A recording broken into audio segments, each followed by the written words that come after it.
one shot. Okay, I want to get rid of that buzzing. Talking about nothing. Testing, test, 1, 2. Test, 1, 2, 3. Hey, find your shape. Let's go. Can you hear me? Nope. Okay. Be aware here. Be aware. Drop in, Alex. Alex. Be aware. Okay, let's go. Find some shape. Come on. I'm just gonna spend the time, I guess, memorizing people's numbers. Look at that. That's a good start. Here we Come on, go. Janelle. Come on, By Claire. the end of the Good. game, I'll be Keep good. moving, Sarah. Look. Look. Keep going. Go at them.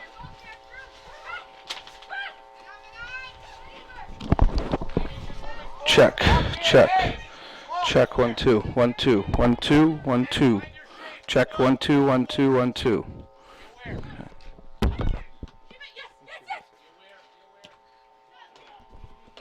Check, 1, 2, 1, 2, 1, 2. Check, 1, 2, 1, 2. Check, 1, 2, 1, 2, 1, 2, 1, 2.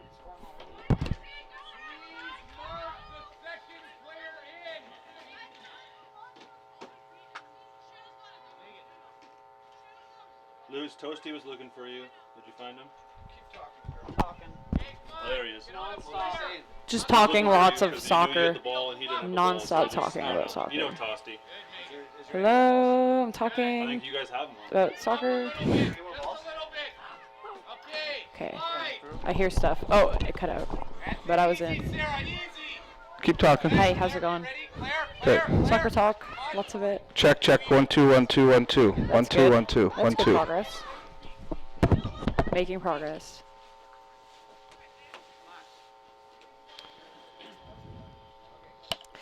Okay. Slide across. Look where the ball is. Alex, hurry up. That was good. That was good. No, I got volume and stuff here. We can hear you. You're live right Challenge! Am I? there. You're live. I don't want to be live like that. I'm not cool. Come on, center mid. Find a player. Look. Hello. Come on, Janelle. Good. Look. Look. Gotta be better. Yes, come on. Drop in now. Drop. Take her. Look. Look. Take a look, Janelle. You can stay on this side because Lucy's got that last. Claire, get goal side. Make it. Midfield, find a player. Yeah, no live for me. I don't want to be live over there. That's not the point. That's definitely not the point. I don't think. Keep her here. Good. Look. Okay, drop in, Alex. Drop, Alex. Drop. Time. Yeah, man. Make it.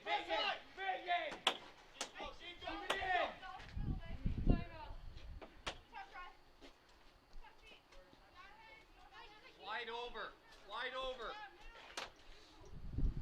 Drop in, Sarah. A little bit. Whew, not good. Wow. Yeah, easy, Claire. Easy. Get ready. Good. Okay, come on, it's on. Come on. Needs some help. She needs help. Come on, Janelle. Jesus. Come on. Buddy. Shoot from there. Come on, Janelle.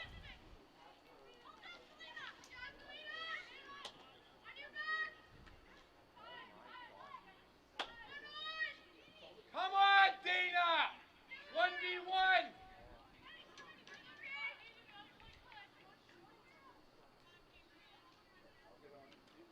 Kate, easy. Look at the gap, Kate. Okay, we're gonna give this a shot. Good.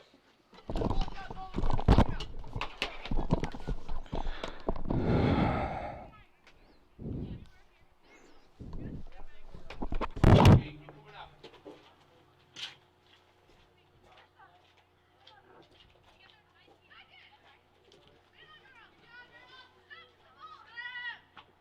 Second, center mid. Come on, Kate. Good, Alex.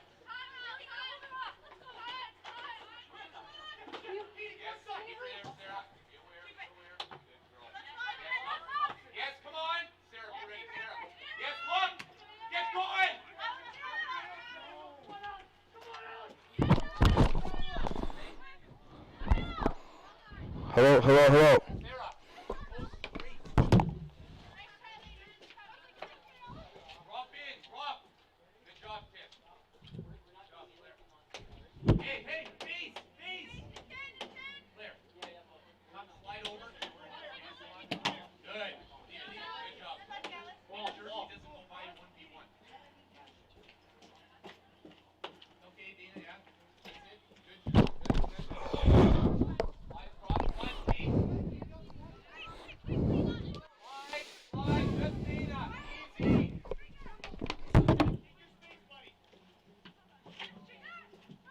Second. Good.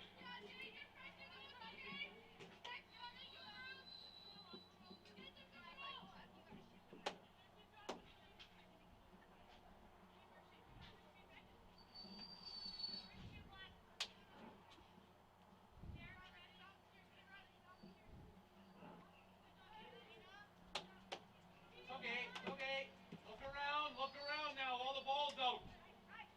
Easy. Get ready as it comes across. Jog, Claire, so you don't have to sprint. Good, Sarah. Good, Sarah.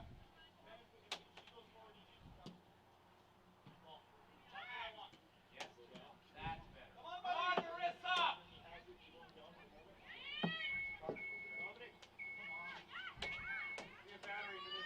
Yes. Just Claire, easy. Just Claire.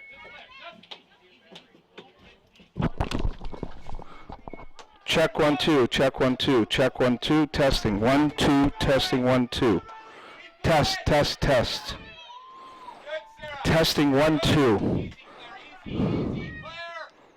That's fine. Testing. Yeah, just keep her here. Get ready, Alex. Alex, get ready. Okay, keep her here. Don't let her even turn. Come on. Dana, be ready. Dana. Come on, Janelle. Yes, the ball. Claire. Look. High. Look. Dribble. Look. Show for it. Come on.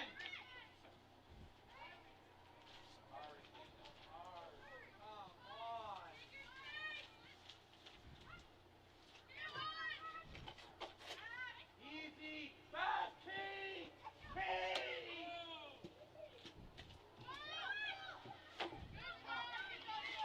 Dana, from the turnover that happened.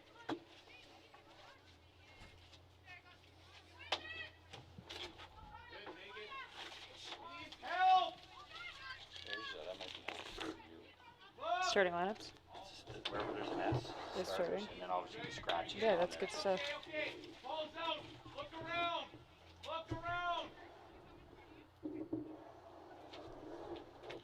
Is it working yet or are they still having No, issues? it's not up. Problems. Slide tip. Get ready. Problems. Sarah. Claire. Look at that. Yeah. Keep honest. Keep her honest, Kat. Yes. Look.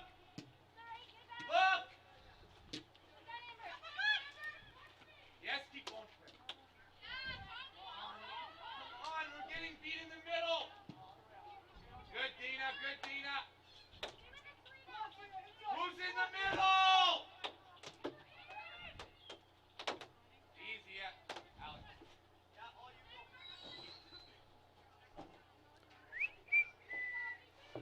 Yo, Mikey. Did you ref the game yesterday, right? Was it sick? Pardon? Was it awesome? Very good game.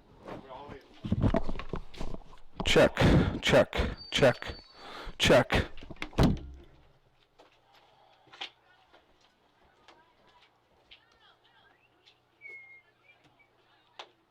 Oh, Dominic got stuff. I had sounds. Kate, it can't lead to a counter. Had you? Lost you? Yeah, I guess we did it right. Okay. Come on, Claire. Oh. Yes! Okay! Hey! Foul play! Come on! Hey! Calm down! Long game! Let's go! Dana!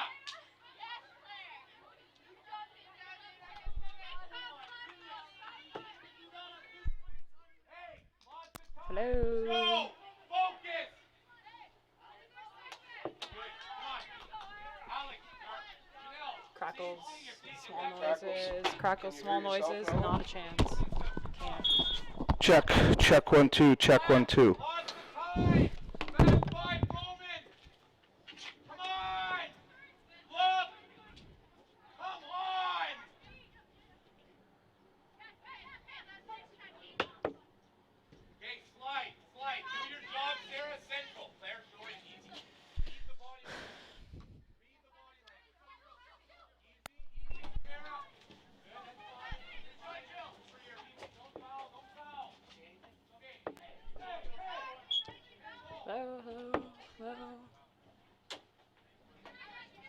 nothing. Still nothing. Check, check, check. Check 1 2, check 1 2. Check 1 2. Check 1 2. Nope, nope, nope.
Makes a lot of noise.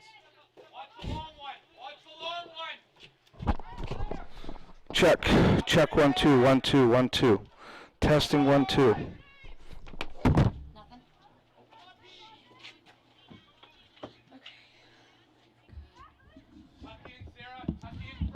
Are you the tech genius? I'm supposed to be. You're supposed to be. Tech genius. Doesn't have any coffee. Tech genius. I wish I had more coffee. I'm a pro.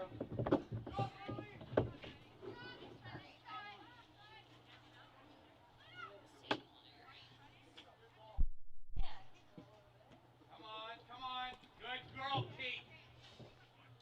Yes, you had the bounce. Keep her there, Tiff. Come on, girl.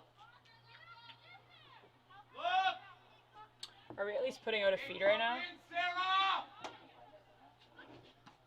Look. Janelle, she can't do anything with that. Okay, drop, Sarah. Drop. Watch the long one. Claire, be aware of your short. Chest, checking 1 2. Yeah, that's good. Right there. Watch it. Claire, don't cheat. Good. Okay, fly. Come on. Dana, be ready. Kate. Good. Yes. Look, look, look. Careful. Yeah, keep going. Keep going. Outside.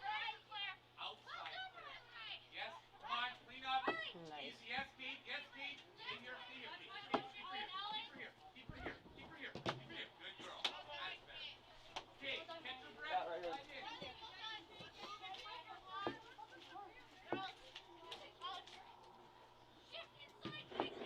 Okay, come on. Mark up. Look around. Catch your breath. Look around. Look around. Okay, hey, Sarah. Step up.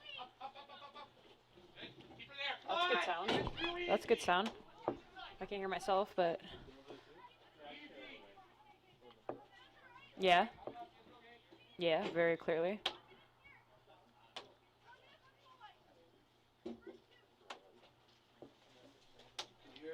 I could hear him clearer than that. Yeah, still good. Check 1 2. I got you. Okay, you can hear us okay?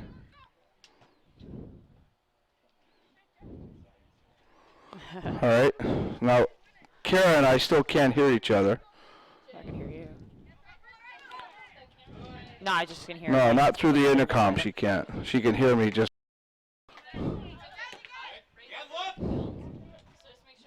So another Okay. disconnection? Okay. Well, at least this is better. Are they streaming still? Is like a webcast is working, right? Minus his The volume. stream is working. That's good. The audio's okay now. We just need to hear Now each we other. need video. Video. I need this We need video. Here. No man's land. Wow. Okay, Claire, yeah. I'll send easy, a okay, tweet, Sarah, Dom. that's enough from you. Sarah, that's good. Okay. Claire, read the body language. Alright, so what's going on? Come on, tech girl. Huh? I said, come on, tech girl. Okay, so you guys can't. We can hear each other. Or sorry, we can hear Buddy over there, Which but is we good. can't hear one another via. So you couldn't it. hear them before, though.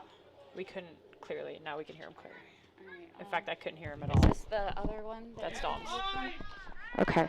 And this is the other one that you can't hear from? Yeah, we can't hear one another. Okay. Hey, how's it All going? right. Can't hear you. And they can hear me?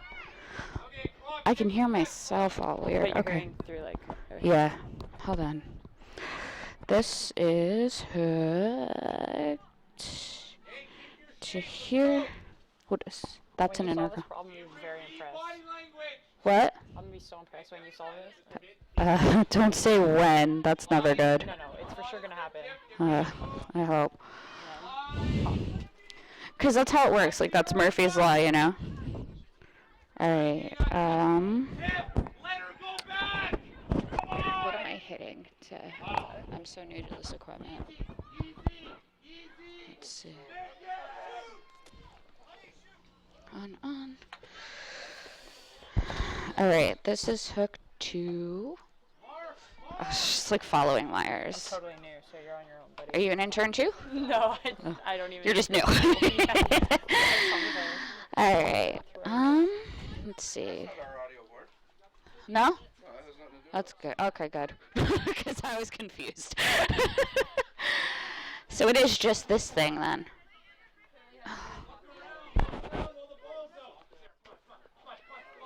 Try now. You can't. Can you hear me? Nothing. What about now? Nothing. Nothing. Ugh. Step up. Just a bit. Okay, Sarah. Drop. Sarah, it's enough. What about now? New. Nothing. Okay. That's annoying. I can still hear you. Huh? Quieter though. Oh, quieter. No, I'm talking to I think Dominic. That's a pain in the butt. They tried figuring out everything. Jay said they're getting a whole new thing for us. Okay. Oh, really? Yeah. That one, like, this means Good job, Megan. Still can hear you. Man, more. Can't hear one another. Hey, drop, Claire. Okay. That's right. I don't think it's with the connection because like, there's no way that these aren't really. You can hear them? Get ready, Sarah. Yes, yes. Good. Fine, okay. Hey, Step up I a can't little. hear. Claire, be ready. What's your name? Seraphine. I can't hear her. Second, Janelle. I couldn't even hear her say her name. I still don't know what her name is. Alright. What about now? Nope. I'm like echoing to myself. Hello. No dice. Nothing from me? Nothing. I got nothing. What happens? I'm not gonna hit intercom. That'd be annoying.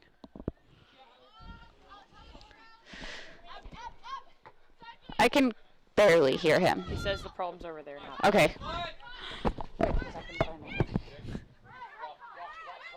in, Claire. Drop in, Claire.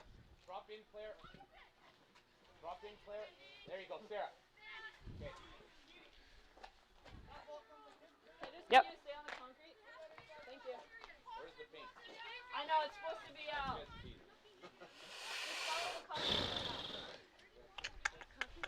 Yes, please. Sarah, give us an option.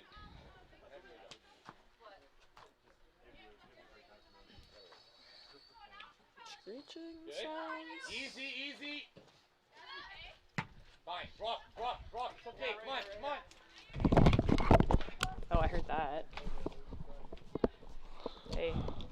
Nothing. Can you hear us? Hello, Seraphine. Hello. What's this intercom button? Hi, Teddy. There, now we got each other. Can you hear me? Yeah, that's good work. I can hear you. Hey, you can hear me? Yep. Loud and clear? Not loud and clear, but I can hear you. Should I put it closer? Huh? Does it make a difference if it's closer? No, that's good. That's good. Okay. Good work.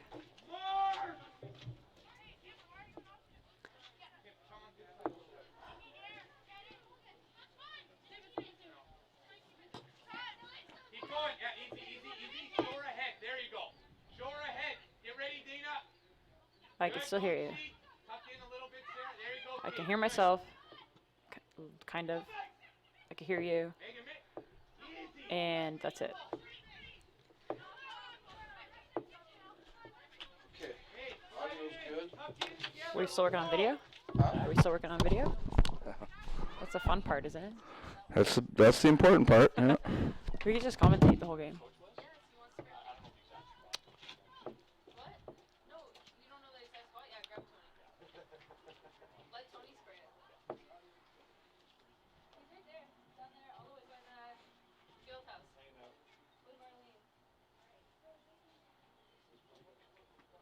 Come on! Yes, keep going, Sarah. Come on! And look! Look, Claire! Look! Look for hand! Look! Keep going! Look at Tim! Look! Wow! Ooh. Oh. Wow. Oh. Yes, keep her there! Come on! Easy.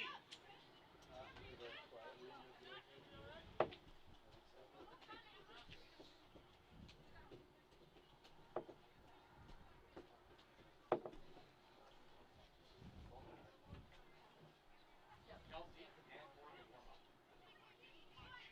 Drop. Come on! Easy, easy, easy. Good. Wow. Good job, Alex. Good job, Alex. Alex, take it. Keep Alex. Alex. Alex. That side. Don't go too far.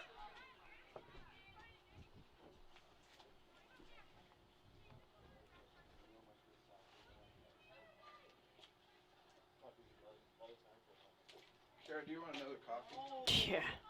Just regular? 1 milk. One milk and that's Yeah, it? that's it. Please.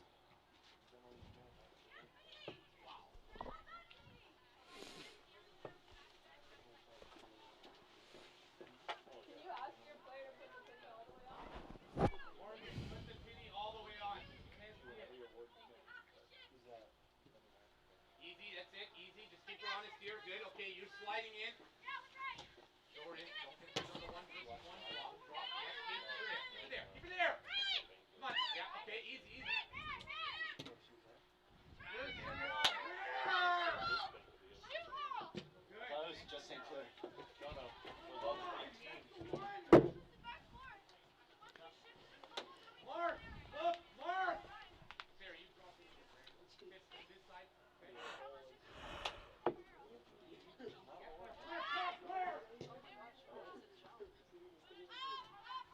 One tip!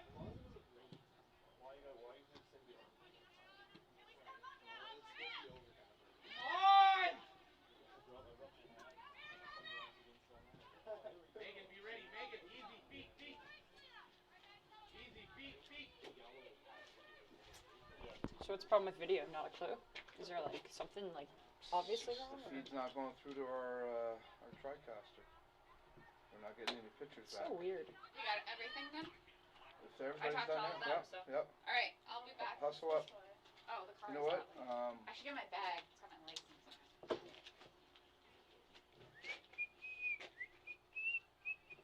Oh, this is unfortunate.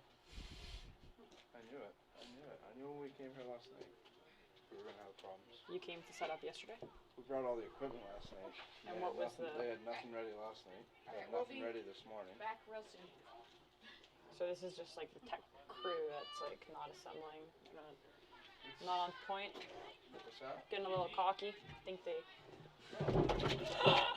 Dominic takes out all the cords. We have to start from square one. Get ready, Ash, Tamara. Yes. Are you going to Thanksgiving? Sarah, it's good. Are you going to Thanksgiving game? Get ready, Dana. Easy. Tradition. You going? Always. Good. Easy, Sarah. Let it happen Have first. to. Let it happen first. Oh yeah, I got season tickets. Yeah, you do. Now, this You is took my Claire. dad 2 years Cut ago. back just a little. I think Yeah. they played the. Was it I've last year called that I him a saw couple you? times. No, it was 2 years ago. It was when they put. I've called him a Whoop couple the times Bears. to go this year and he couldn't go. Oh, he told me. He told me that you invited him to the Redskins game. I said, Yeah. I said, Dad, you have a child. Her name is Kara. She likes football. A lot. Fan shot's pretty good, eh? Yeah. How many tickets do you have? Do you have 4? You probably split them with someone. Eh? No, You're I on got your 4. Well, if you ever can't go to a game, eh? I'll keep you in mind, dear. Keep you in mind. There will be a couple games actually. I know. Are you one of the Bears game November or December 11th? You know, it's You don't know? it's game to game for me. Come I'm on! so damn busy. Busy guy, got stuff to do. Easy, kid, easy, okay, easy. But I've got your number now, and I'll text you. That's a good idea.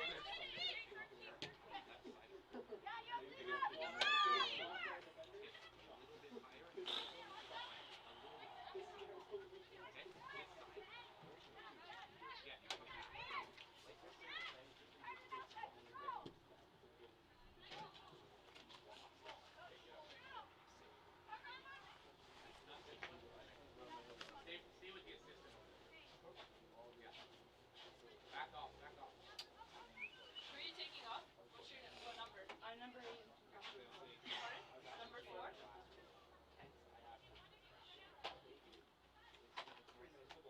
Ref, sub!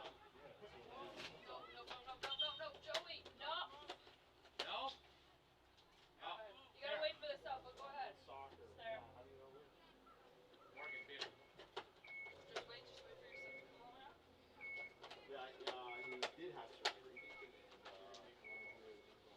Nailed it.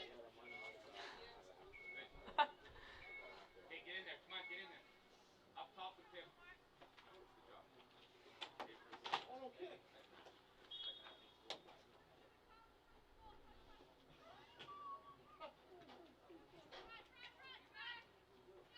Yes, easy, okay, easy, Morgan. Remember? Yes, yes, Claire. Time. Yeah. Time. Yes, look. Get out of each other. Look, Claire. Go wide, Claire. Wide, wide.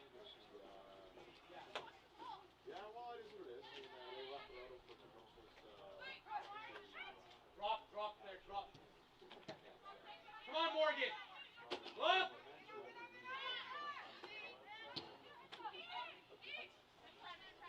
Good, Morgan. Good. Come on, get involved now. Come on.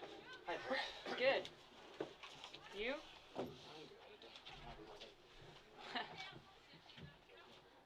Be aware. That's it, Kate. That's it. Easy, Morgan. Easy, Morgan. Okay, let it come across. There you go. Slide in now, Morgan. Dana, drop back, Claire. Remember the time and the clock. Look, that ball can't go in. Is anybody good at fixing things?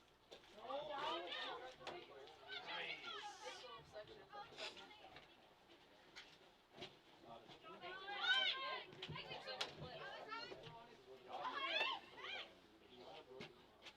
No, I didn't break anything. Easy, yeah. Say that. Hey, Kate, Sometimes step up a bit.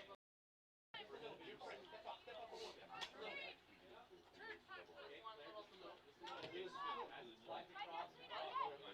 Yeah, but the thing is, Watch the ball played into the middle, Claire. Here it comes. You ready? Yes. see what I mean? It's like coming over. Morgan, we got cut. Keep her here. Don't one v one. Megan.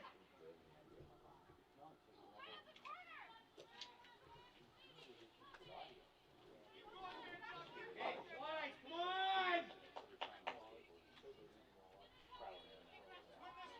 Win the first one, Morgan. This way. This way. This way, Morgan. This way. There. Get up. Get up. Come on. Morgan, you have to challenge there.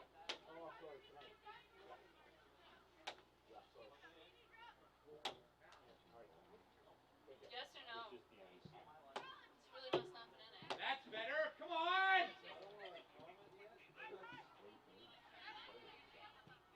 Should just snap back in. Dribble. Dribble.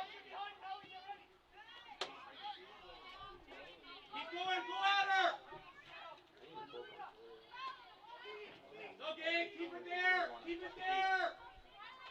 Just down there? Okay. Keep going, Morgan.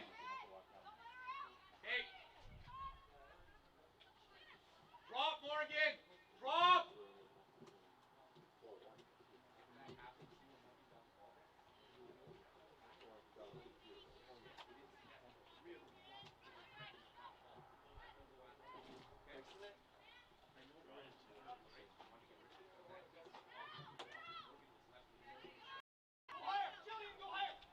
Watch it across here. Watch it across. Watch Watch it across. Easy there. Central. Read it. Read it. Good. Look. You got more. Yes. Just keep her there, Claire. Keep her there. Keep her there. 1v1. Okay, drop Claire. Good. Easy, Morgan. Tip central. We don't want that to happen. Look. Dribble. Go, Morgan. Look. Keep going. Drop in. Drop in. Drop. Morgan, drop. Are you listening? Drop in more. Look where the ball is. Slide. Good, Claire. Good, Morgan. Okay, good. Okay. You read the language. Good, Tip. Megan, hand. Chad and Steve are at the merch tunnel. Come on, tuck in.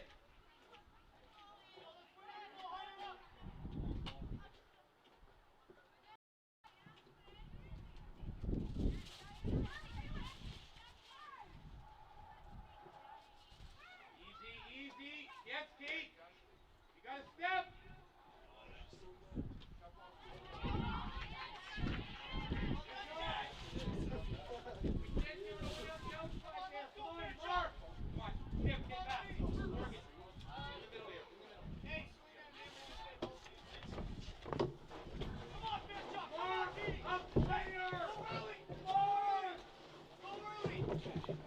We have video now too. So we're gonna call the second half, okay, Sarah? Carol, we'll start with the second half. Gotta get some action going so I can stay warm. Getting cold. No kidding. Huh? Pull it more towards you or bend the working and make you frustrated.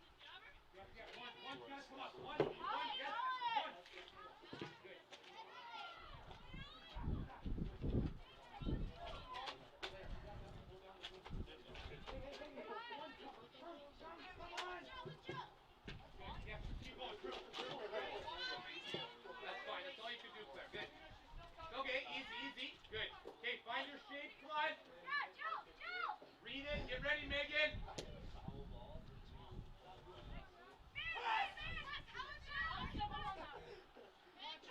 Did you like it?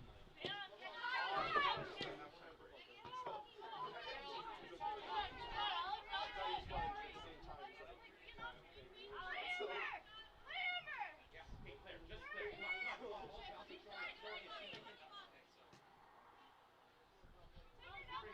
Come on, Kate. Come on.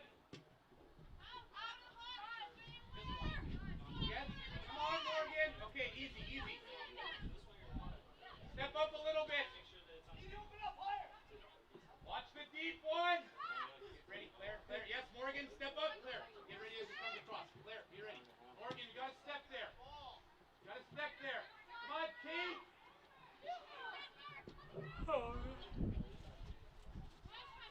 Get out of the half. Come on. Dig.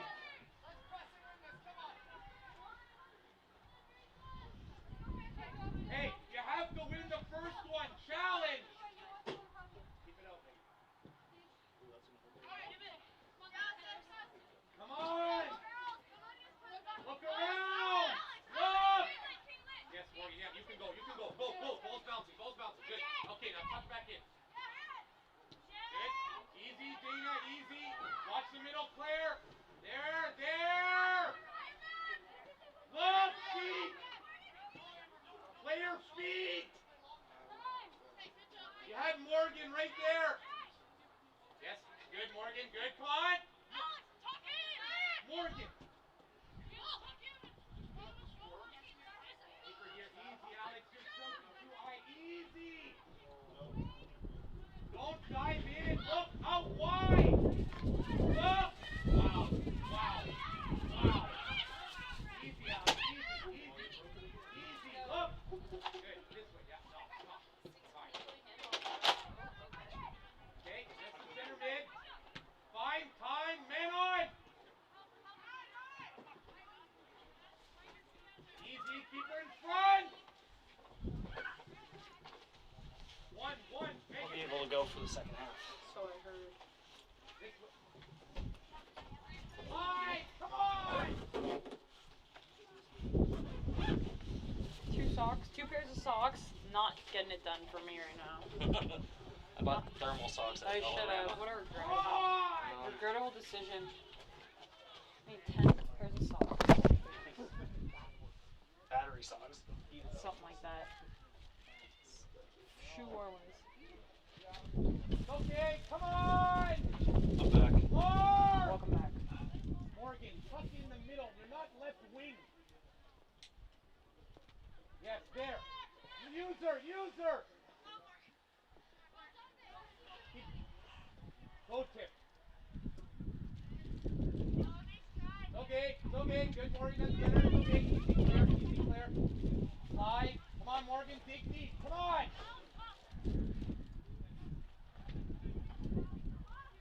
Hey, Mark, let's go. Who the fuck is number 8 for? Mark.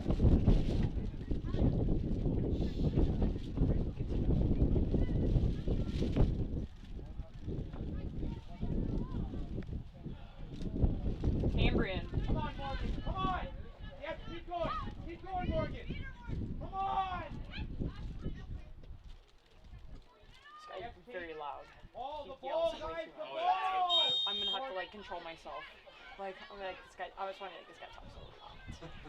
That's way too much. That's our star player too. Hold the line. Hold it.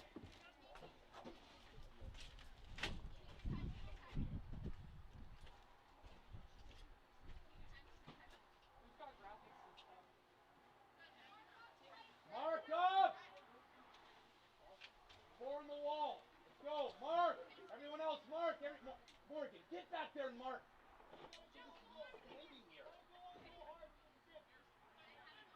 Watch any movement. Mark. Hold the line with the wall. Okay, just be aware if anyone breaks off. Just be aware.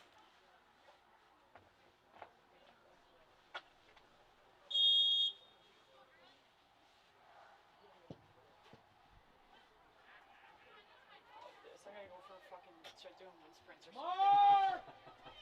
Come on. Oh god, Italians, man. Fucking Italians. Okay, one, Steph, Nobody Morgan, else like be that. ready. Morgan. Makes that much Coach, I need you in your technical Yeah, area, yeah, please. he's not. I'm not saying he's a bad coach. He's probably a really good coach. Come on. Stop. Yeah, come on, Morgan. Come on. Just yelling at nonsense. Oh, just you're not retarded. Been playing the whole year. I think they know what they're doing. At this point, you can't really coach them anymore. Like you did all your coaching in practice. Keep her there. Let them be. Thank you. You gonna shut it off? That's why I'm standing Ashley, here. take Just it. checking. Ashley. Pardon? Safe there. I'm just saying, you know, I could have been the Banjo or Cambrian. You don't know. Just rocking all. It's not gonna like honk at the end, is it? Pardon? It's gonna beep?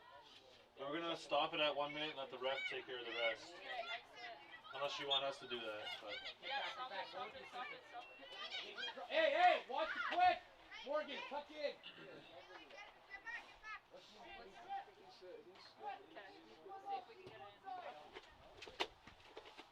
Yes. Back. Ashley. You're 23 and you're using what? I have no idea. Okay, I need a number. I don't know. Well, I need a number. You're taking out. You don't know the player you're taking out? Well, you gotta ask him. Who's the player taking out? You're not gonna be able to come in. He's not gonna be able to yell for a sub. I need a player off. Politi, she needs a number. What's Morgan's number? 4. I think no. Morgan's number, I think 8. 8. Morgan, tuck in. Look where the ball is. You're on the opposite side. Get back!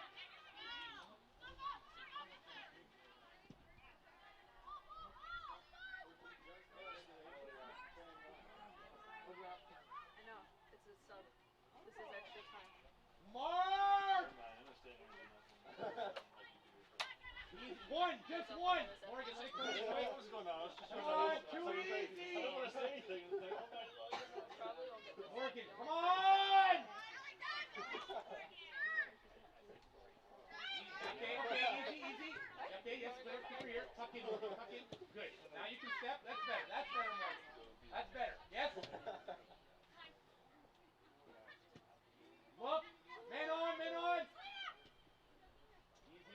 it back, Kate. Easy. Easy, Janelle. Easy, Claire. Seabird front.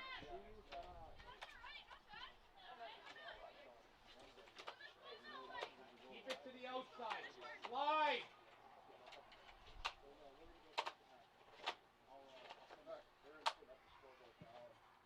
How much time do you play?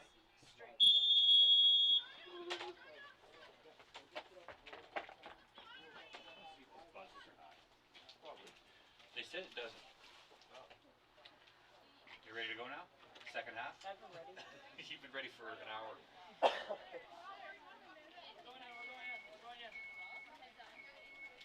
Maybe one of those will sink there. Those are fun. Hi, Ted. Sup? How you know? Hey. It's a great Parker you have there. We got a number on the goal scorer for Cambridge. Chris might. At least it's between 1 and 7 or 1 and 12. Is that right? Hey, I'll tell you right now. Actually, she's We got got it. On it. It was number 10.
Don't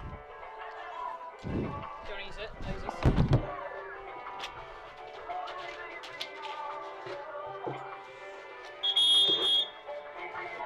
Oh, damn it. Why is this so wet?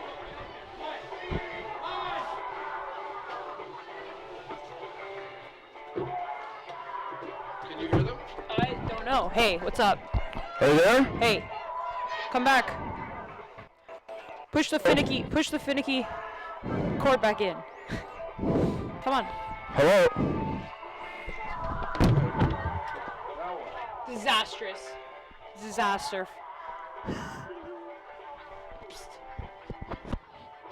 am definitely still drunk. I hope so.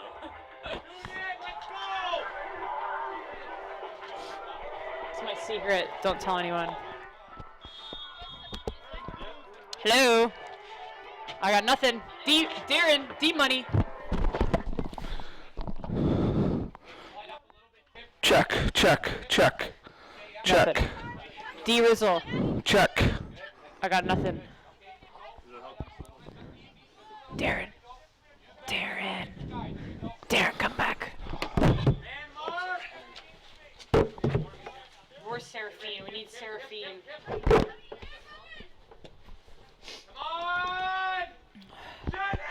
I'll just pretend that I'm color commentating then. Psst. Hey. I cannot hear you. I cannot repeat. No volume. Psst. Dominic. Can you hear me? Where's my... What's that? That's Cambrian. That's Cambrian. This is Cambrian. This is Fanshawe. Would you lose Fanshawe? How many Fanshawe sheets got? Here, just take this one. I basically know them already. Good morning and welcome to the belairdirect OCAA Women's Soccer Championships here on we-tv.ca. My name is Dominic Pop, along with Kara Sorofsky. We apologize for technical difficulties. The elements tough to work with here today, but the crew has worked through it, and we're certainly glad to be here live from the Libero Center in beautiful Amherstburg, Ontario. Second half action just underway, as you could see, and the Cambrian Golden Shield leading the Fanshawe Falcons 1-0. Fanshawe, though, Kara, certainly dominating in that first half. They've had a lot of possession and a lot of chances in the first half.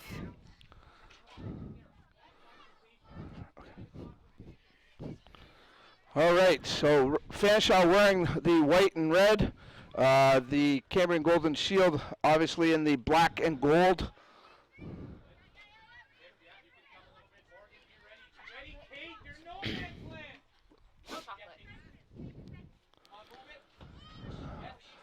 Play in the midfield right now. That pass doesn't connect.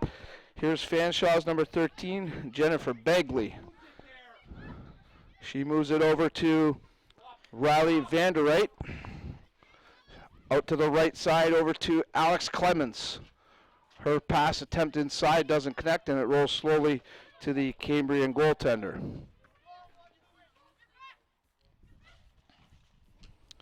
Early stages, second half action. First game of the OCAA Women's Soccer Championships, hosted by the St. Clair College Saints and brought to you by belairdirect. I'm certainly glad to have you along for the ride here today. Kara Sorofsky and Dominic Papa bringing you the call with the WeTV crew.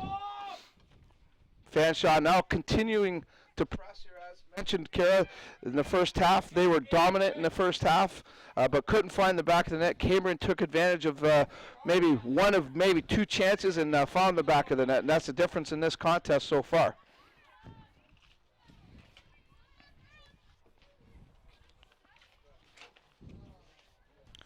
Of course, this is the first of 4 games on WeTV. 4 games today. We'll also have 4 games tomorrow. And we'll follow right through to Saturday, the bronze medal game along with the gold medal games. Corner kick opportunity here for Fanshawe. Out of bounds, taken out of bounds. You can see the facility here at the Libero Center, just an outstanding complex. Of course, the game on turf, much faster, Kara, than that of natural grass. Oh, especially with the wet conditions. As it is a little wet out here today. It rained all night, so the ball's moving quite quickly. All night and part of this morning, causing us a little bit of a headache, but Oh, for sure. we got through it, and we're, like I said, glad to be on board. That ball goes into touch. Going to be Fanshawe ball. Got Number a quick 14, throw by Selena Roberts. Come on, Marissa, it's too easy. Easy. Play down deep into the Cambrian end. That goes into a goalkeeper's kick. 5 minutes into the second half.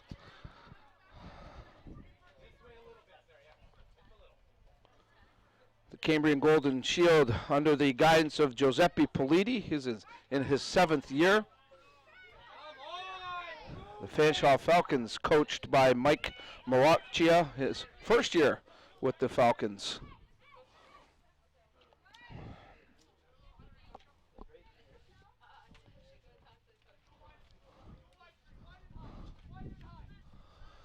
Falcons control the ball very well, very patient. Alyssa Perry over to Roberts. Cambrian kind of just waits for their opportunity to strike. Strano, Daniela Strano. That pass goes astray, but coming up with the loose ball. A little touch pass there attempted by Marissa Oliveira. And that again goes into touch. It'll be Fanshawe ball. And that's the kind of game Cambrian's been playing. They've just been kind of waiting for their opportunity. Fanshawe possesses the ball. They use the perimeter. But Cambrian waits for their chance to strike. They have a quick forward, and their captain, Tiffany Johnson, who when she gets the ball, she causes a lot of damage. Cambrian now gets control. This is Chilowinski. Her pass goes astray or all the way down the field. That'll go into a goalkeeper's kick.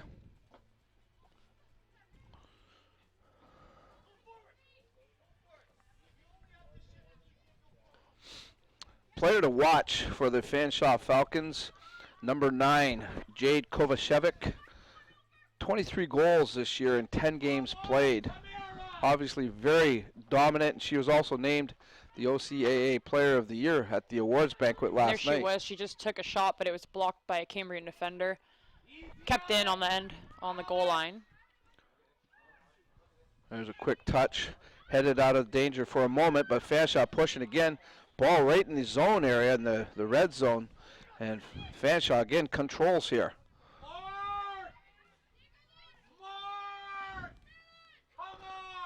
Clemens tries to send it over to, it looked like Sherry Ewell, but that doesn't connect, and that will go into a Cambrian throw-in. Fanshawe on the season, 9 wins, no losses, 1 tie. 42 goals for, 6 against. Very impressive. Cambrian was 10-2 during the campaign. 65 goals for, 8 against.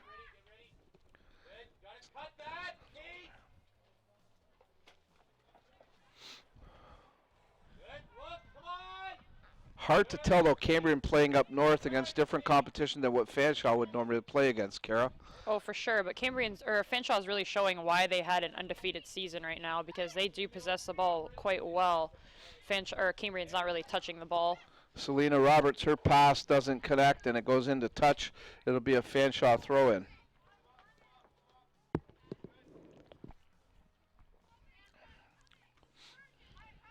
Cambrian comes up with it. Nice play there for a moment by number 11, Tiffany Johnson. She can't get anywhere with it. Fanshawe takes over the ball again. Fanshawe's been in total control here, but where it counts most on that scoreboard, Cambrian still leads it 1-0. And you'll probably see them play a little more defense this half, try to just keep Fanshawe's opportunities to a minimum rather than going for another goal.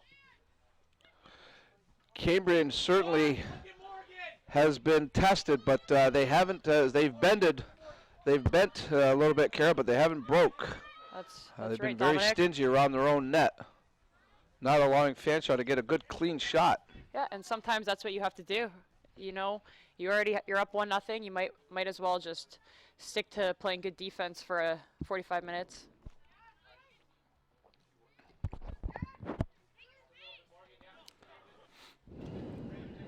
Roberts. Left footer inside, headed there by Cambrian for a moment. Fanshawe. We have our foul there. Yeah. Marissa Oliveira is she's a strong force up in the Fanshawe midfield. Someone to reckon with. There you see Jade Kovacevic, who we were just talking about, 23 goals. Obviously, they're going to mark her closely. Kara? She's very quick, very strong on her feet. Free kick here for the Falcons. This is somewhat dangerous. Looks like Daniela Strano is going to take care of this kick. Right into the wall set up by Cambrian. Strano follows up, picks up the loose ball for Fanshawe. Strano trying to make some moves, gets through two Cambrian defenders, but then loses out on the third one. That ball goes behind the line, and it'll be, again, a goalkeeper's kick. So, again, Cambrian showing resilience there, Kara. While Fanshawe has been dominating, they haven't been able to penetrate and set up a good, clean shot. Yeah, a lot of their opportunities have been coming from the outside, which is probably not going to get them very far right now. So 1-0, as you can see, Cambrian leading it. Just over 34 minutes approximately. That's not the official time. Of course, the head referee is the official timekeeper, but we put that up just to give you an idea where we're at time-wise. But please note that that is not the official time.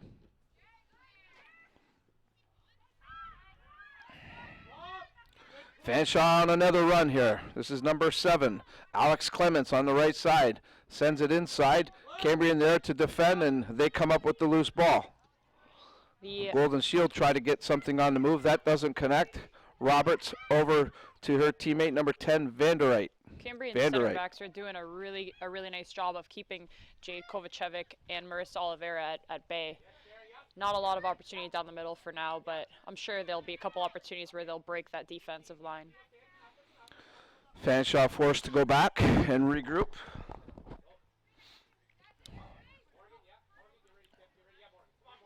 This is the 5'9", Selena Roberts. First-year player. She played in all 10 games during the course of the season.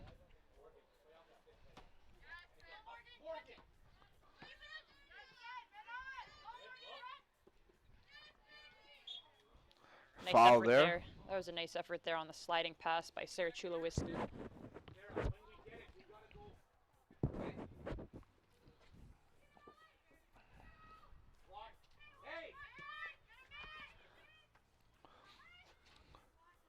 Falcons continue to control here. Vanderite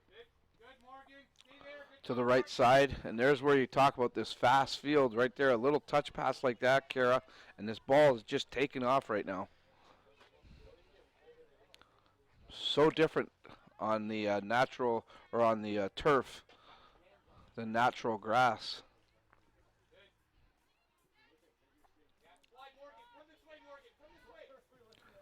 What do you think, Kara? Do players today, do you think they prefer this turf, or would they much rather stick to the traditional grass? The turf is a lot nicer to play on because the ball has more predictable. It's smooth, it's more predictable. You know exactly where it's going to go. That ball's not going to take a hop and go in an opposite direction. Also, it's a little easier on your muscles because you don't have to dig as deep. So I personally prefer playing on the turf. And this ball will go into touch again. You see Cambrian doing a nice job defensively. It's almost like this is the whole strategy here, Kara. Just lay back, let Fanshawe come at them. We're going to fight them off. Yeah, they are definitely playing to their strengths right now. I do believe they have it in them to put another ball in Fanshawe's net, but right now they have the lead, so there's no need to have a serious attack. Put one into Fanshawe net. That's certainly easier said than done, right? Oh, absolutely. Fanshawe is really showing their dominance right now. That pass there doesn't connect from Daniela Strano. Cambrian will throw it in. Looks like number 10, Dana Isaiah, will do the honors. And that is the goal scorer for Cambrian. She's the hero right now, that's for sure.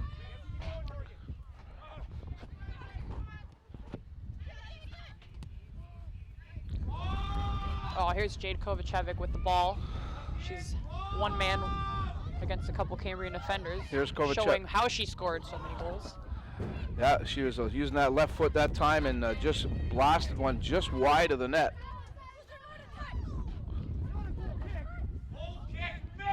It's going to be we're getting a goal kick here, Kara, I believe. Yeah, that was out of bounds.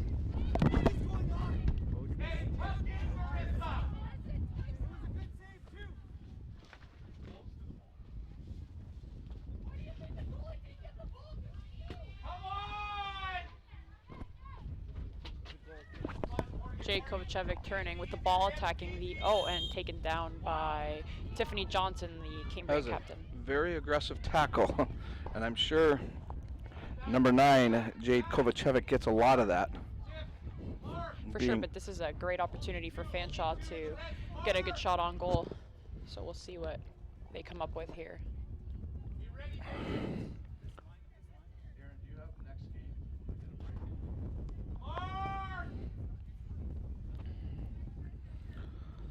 Again, this is one of 4 contests that will be airing live here on we-tv.ca of the belairdirect OCAA Women's Soccer Championship, first of 4 today. We have a game at noon, a game at 3 p.m. and the hometown team. There's a nice shot, as you said, Kara. That was a dangerous free kick, and Cambrian handled it nicely. But 6 p.m. with the hometown team, St. Clair College Saints, will be in action. Cambrian goaltender Megan Couto has made a couple nice saves, especially in the first half where she kept the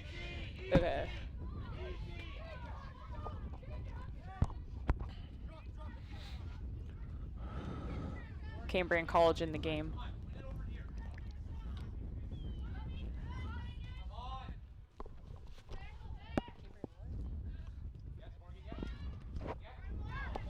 Here comes the Falcons now as that battle ongoing.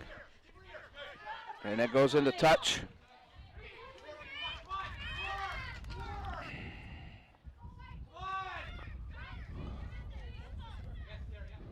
Oliveira can't get anywhere with it.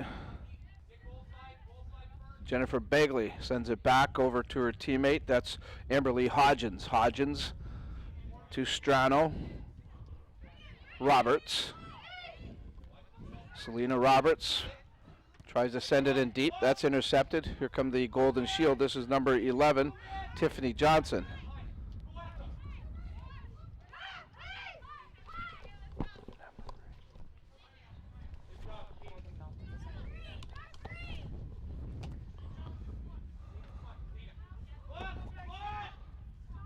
Play in the midfield now.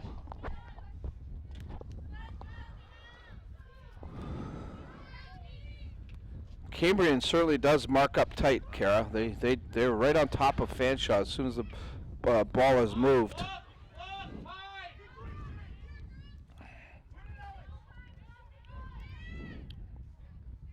Their coach definitely instills that kind of hard work in them. He's on the sideline, really on them to be marking up, playing good defense.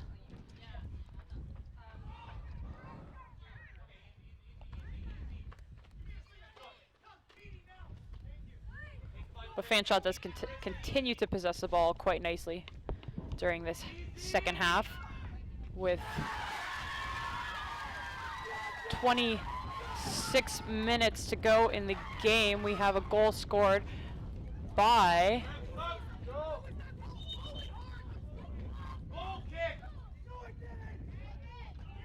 there's some debate. Apparently the ball went out of bounds and it's a goal kick.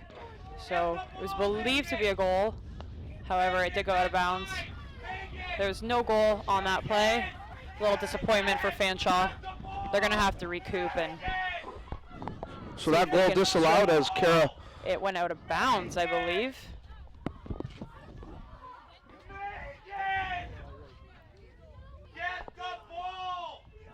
Sorry, we don't have an instant replay for that, guys. But the ball was believed to go out of bounds. And here we have a corner kick for Fanshawe.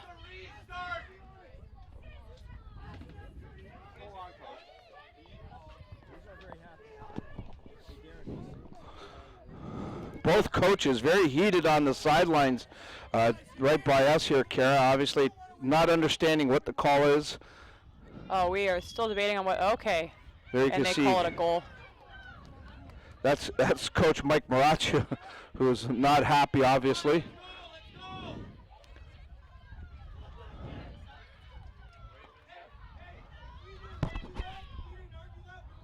See, a lot of confusion on the field right now. The ultimate call was a goal by referee Now they're Joey calling it a Filippich. goal.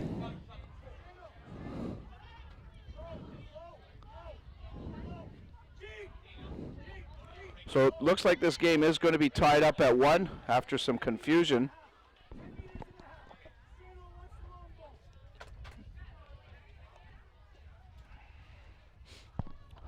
You see the ball at center stripe. Cambrian will take it, and this game is definitely tied at 1 though.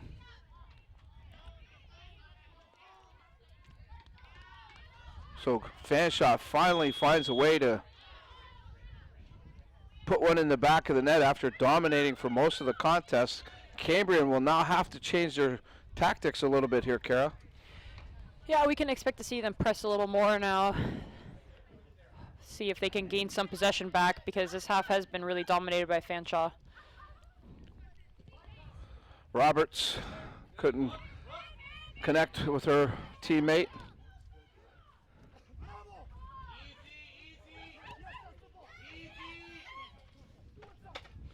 Fanshawe coming right back, looking for more. This is Kovacevic. She gets taken down just outside the box. And Cambrian again is able to clear the ball out of harm's way. That one goes into touch. As you can see, just over 23 minutes to go in this one. Tied 1-1. Cambrian led it 1-0 after the first half.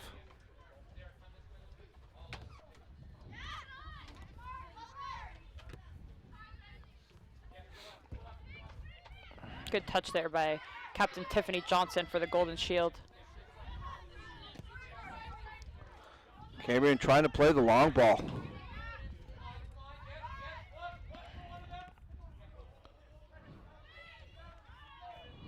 Strano gets that ball first. She'll put it off to the side. It'll be into touch, and Cambrian will have the throw in deep into the Fanshawe end of the field.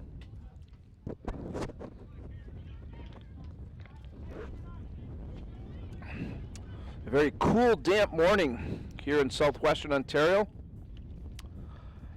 They're telling us that it is going to warm up, though. I certainly hope so. I hope so, too. But the girls, you know what? They don't care. They just want to play. There's a quick shot off the throw and a good effort there by the Golden Shield. Unfortunately for them, it just goes up over the net. Goalkeeper's kick for the Falcons.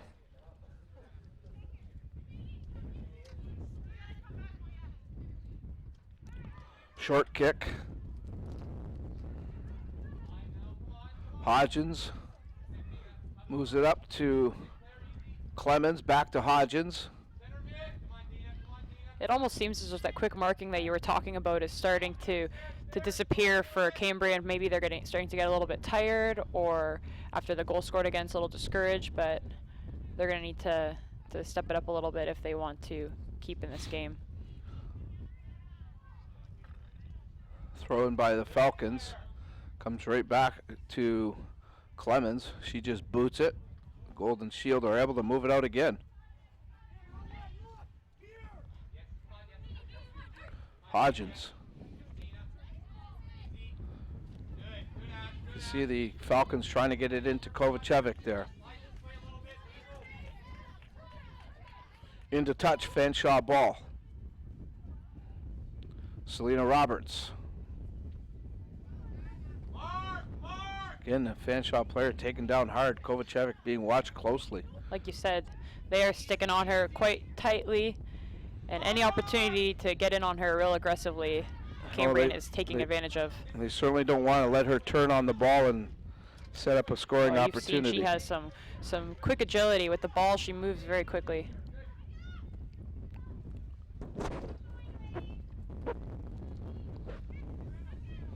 I'm impressed with the goalkeeper and even the strategy that Fanshawe uses. Ali Vlasman, she has not sent the ball deep once. She always looks to play a quick pass to the feet of her back line.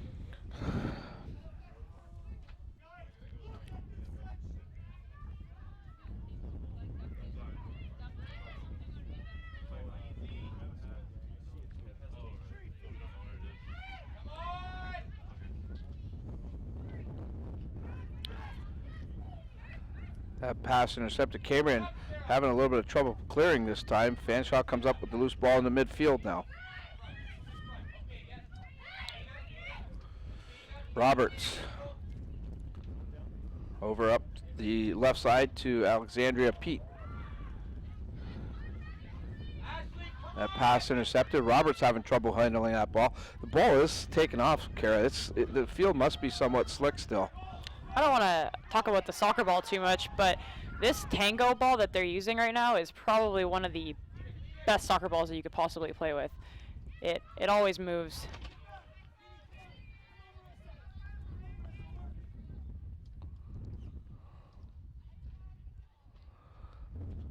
Under 20 minutes approximately to go. Again, that is not the official time. The head referee holds that distinction of having the official time, but this is just approximately over 19 minutes to go here in the second half.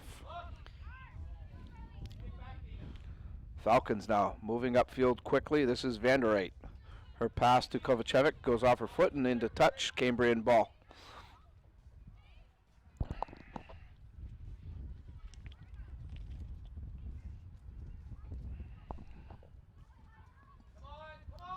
Long throw in taken by Fanshawe.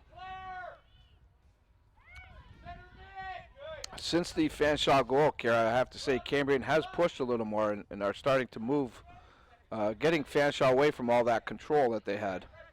They are, yeah. They're definitely starting to challenge a little bit more. And here we have a chance by Captain Johnson. She hits one off the center back for Fanshawe. There's another quick shot up over the net. As Cambrian, as mentioned, starting to push a little bit, a couple of opportunities there.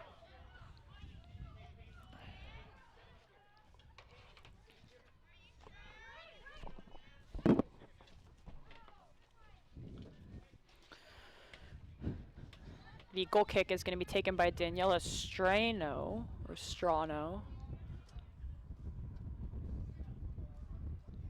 And in true form, she does not send the ball downfield. She just quickly plays it to her defender, Alex Clements. And they patiently switch the field to Selena Roberts, who sends a long ball.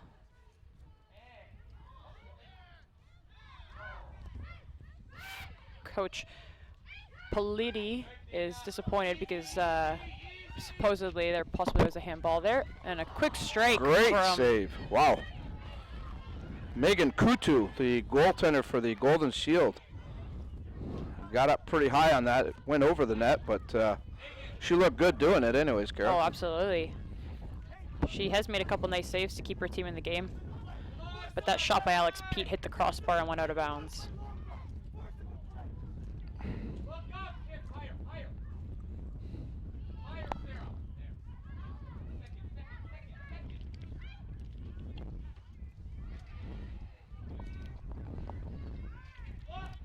Golden Shield now trying to gain control, can't do so. Falcons take over the ball. That's number 15, Sherry Ewell. Like you said, Dominic, since Fanshawe scored the goal, they have the game has been a lot more equal. Anything could really happen at this point. Both teams have had their chances since that goal with 27 minutes left in the second half. As you can see, approximately 16 and a half minutes to go. This is our next game right here. The Algonquin Thunder and the Mohawk Mountaineers will have all the action for you at 12 p.m. right here from the Libero Center, the 2016 belairdirect OCAA Women's Soccer Championship. Our next contest coming up at 12 noon. Back to the action here between the Fanshawe Falcons and the Cambrian Golden Shield. This one turning out to be a very tight game. Chilowinski just plays the ball out of bounds, and we have a Fanshawe goal kick. Ollie Vlossman, the goalkeeper for the Fanshawe Falcons. She's in her 4th year, so she's got a lot of experience. Posted 7 shutouts this season. She only had 6 goals against all season long, which is quite impressive.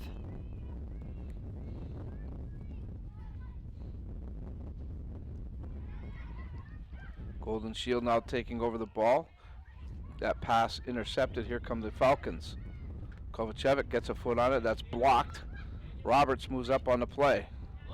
Her pass intercepted temporarily, but the Falcons had a chance to move it up. Kovacevic move it over to Roberts. That pass goes off a foot.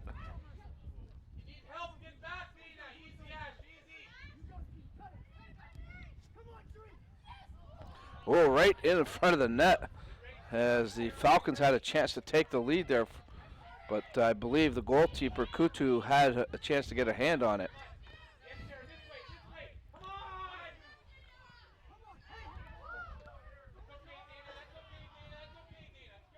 This one will roll into touch.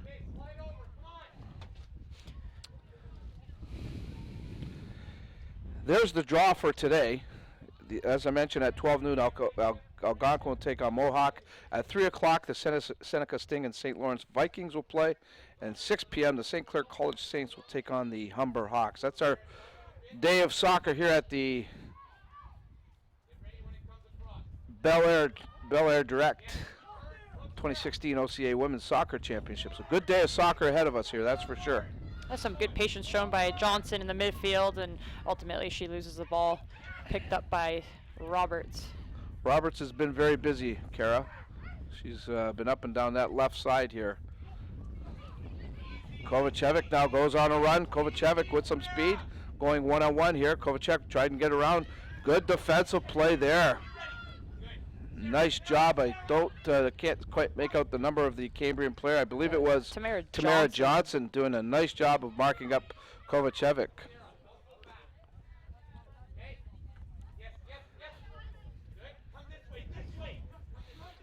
Here comes the Golden Shield now, right side. Roberts takes her player off the ball.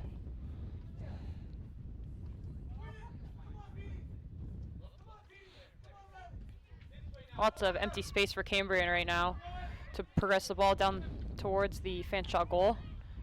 And a quick strike. Oh, wow! Oh, my goodness! What a strike. Clarissa MacArthur finds the back of the net with a beautiful shot. That could not have been placed any better. That was oh my, the Cambrian Golden Shield come right back to recapture their lead. Clarissa MacArthur. That's got to be disappointing for Fanshawe because they did possess a lot of the ball this half, but we'll see some, hopefully, they can get some energy out of that goal and gain possession back. Well, let's see how Fanshawe reacts to this. As the Golden Shield, as you can see, approximately 12 minutes to go. Kovacevic went for the quick strike there and sent the ball sailing far wide for a goal kick for Cambrian. Goal kick. And with just over 12 minutes to go, approximately here, Kara, I would say Fanshawe pretty much in a desperation mode and just have to open up completely here. Take some chances, perhaps. Yeah, we're going to see them press the ball for sure.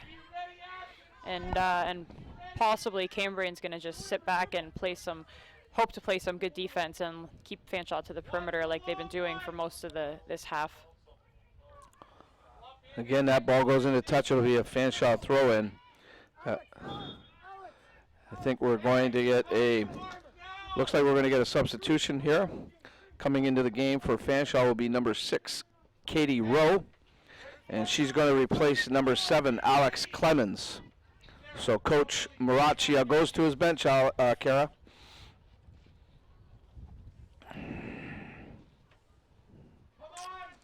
And there is number 6, Katie Rowe, second-year player. She hails from Mount Bridges, Ontario.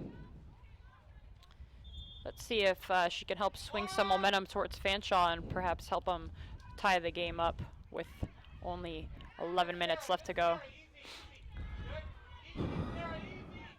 Roberts now turns. Right side.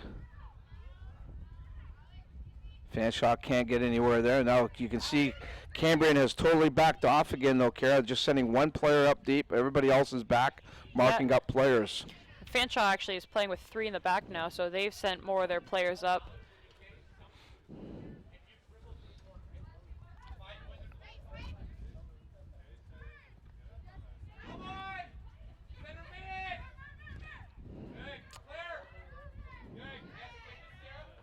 That one sent back into the Fanshawe half of the field. That was a smart play by Strano, or Daniela Strano. Into touch. Be Cambrian's ball. They're leading it 2-1.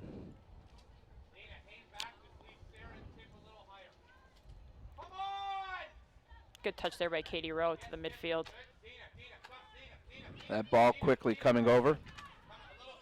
Good hustle there by number 11. That's Alexandria Pete. Catches up. She makes a nice pass up to Oliveira. She can't connect. Here come the Golden Shield. Golden Shield already with a 1-goal lead.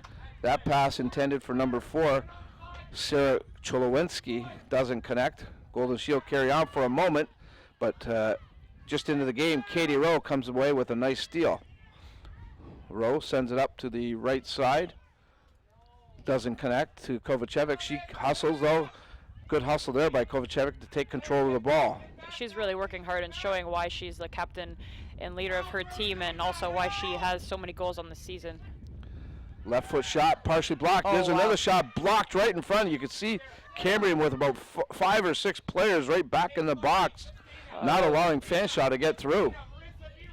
That was one fullback's clearance from being a tie game. That was a great opportunity there for Fanshawe, but Cambrian's fullback or center back in the right place at the right time. Time becoming an enemy now for the Fanshawe Falcons. Again, unofficially, about 8.5 minutes to go in this second half. When the ball's out wide here, make sure people are marked in the middle, including the center mid. And you can hear Coach Giuseppe Politi in the background of us. Very, very intense, animated coach. Alex!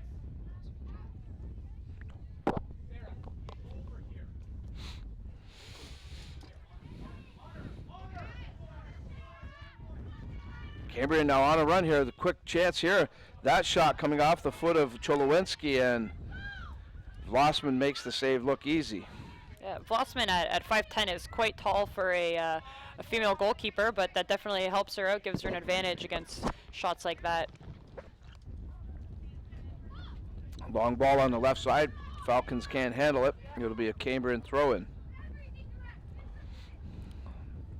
Finally, it seems the weather's breaking a little bit, Kara. The rain has definitely come to a stop, and it feels like it's drying out a little bit here. So hopefully that continues over the next couple of days, the rest of today for sure.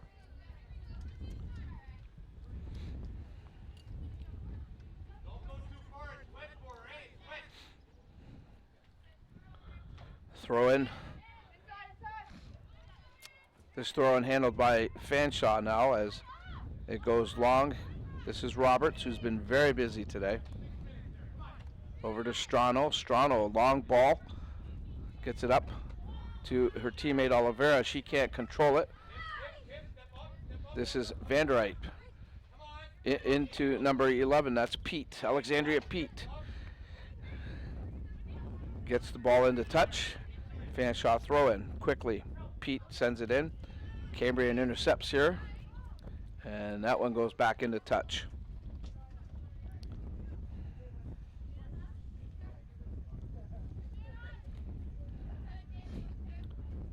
Again, a throw into Fanshawe as they slowly move up this left side.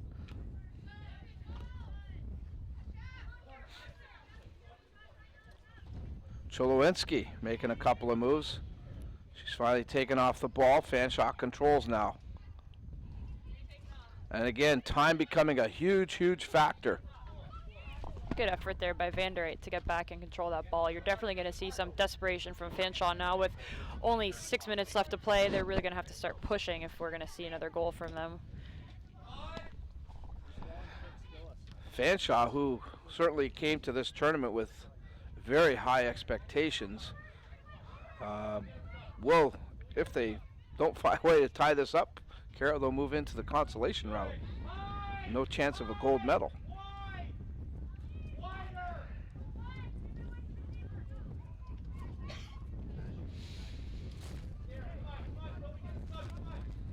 Daniela Strano upfield for the Falcons.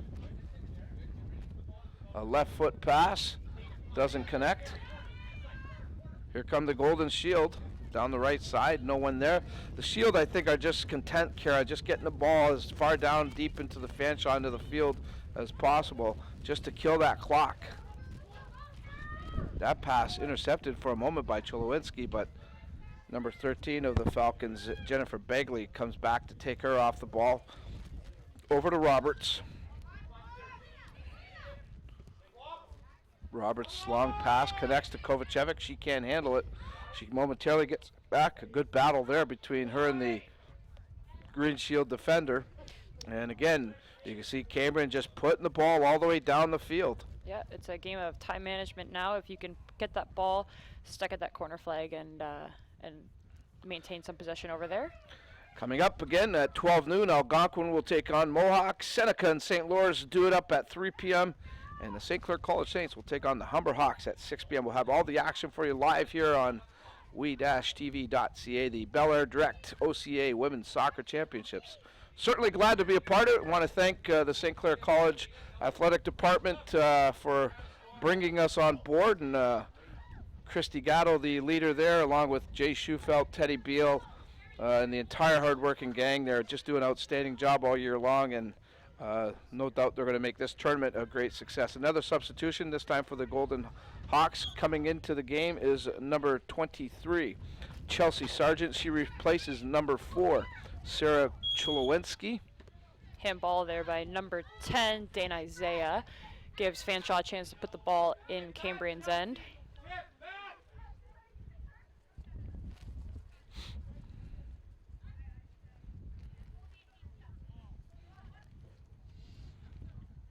Kick taken by Strano.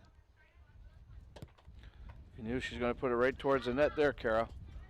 But look at all the Cambrian players back. And just going to clear the ball up the field. Every chance they get, that's all they want to do with it. That ball just came flying right by us. I thought you were retired. I needed still some in action. the game. Yeah, Holy I just wanted to get a smokes. little action there.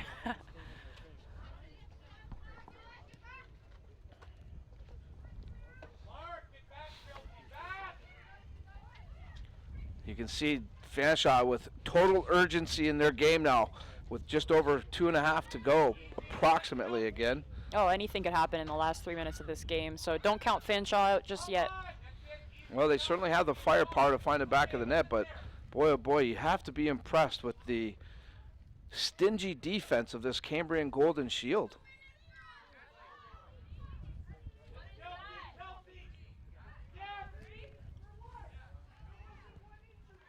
Roberts almost gave up possession there and gave Cambria another chance. And here's the Shield moving it up again, and again they're just content to drive it down to the Fanshawe end of the field, eating up valuable seconds on that clock. I'm sure that clock is not moving fast enough for Coach Joseph Politi.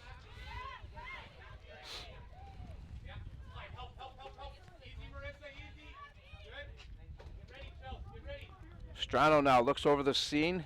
A long ball right into the middle. Shield again there to intercept.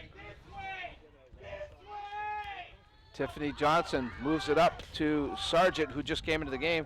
Roberts will beat her to the ball. Now it stays there for a second. Sargent gets a foot on it. Sargent now working against Roberts, and that'll go in to touch Fanshawe ball. But again, valuable seconds coming off that clock, as Cambrian trying to put the finishing touches on this opening game of the OCAA Women's Soccer Championships. Got a foul on the play. Fanshawe quickly trying to get the ball moved up. You can see again we're unofficially under a minute. And that ball caught up to by Strano. Strano's pass deflected and intercepted, giving chase. This is number 10, Dana Isaiah. She catches up to it, and look, she's just taking her time killing that clock, and she puts it into the goalkeeper's kick. There you can see it right there. Got a corner Kara. kick here. Smart play by Isaiah there, kicking it off the Fanshawe defender. I believe it was Roberts. So it looks like Cambrian's going to get another chance before the 90 minutes expires, but there should be a minute or so of stoppage time. I haven't seen what the fourth official has posted yet for extra time, but yeah, I think it's going to be 3 minutes added on. So 3 minutes of what we'll call injury time. Isaiah in no hurry to take this corner kick. I'm going to get a word from the referee. So there you have it. It is officially 3 minutes of extra play here. That's what Fanshawe has to try to get this game tied up at 2. Now that ball goes over the goalkeeper line.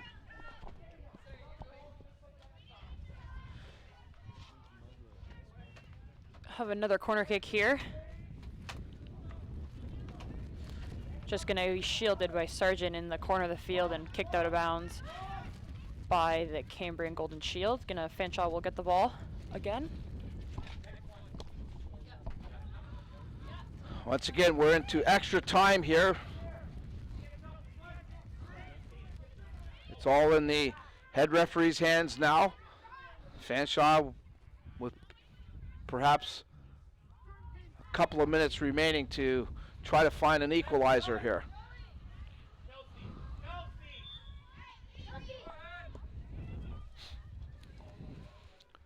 I think we're going to get another substitution. Actually, coming back into the game for Cambrian will be Sarah Cholowinski, and she'll replace who replaced her, Chelsea Sargent.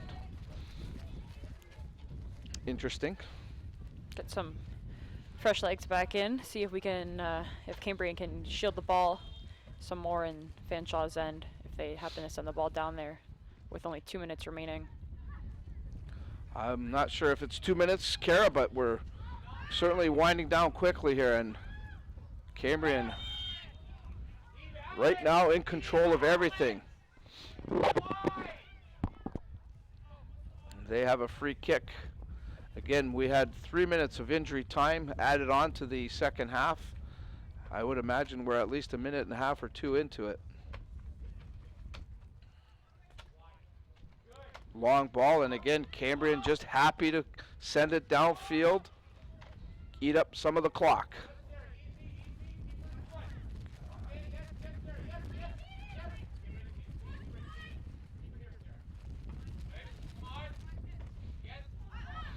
Cambrian again coming up with the loose ball.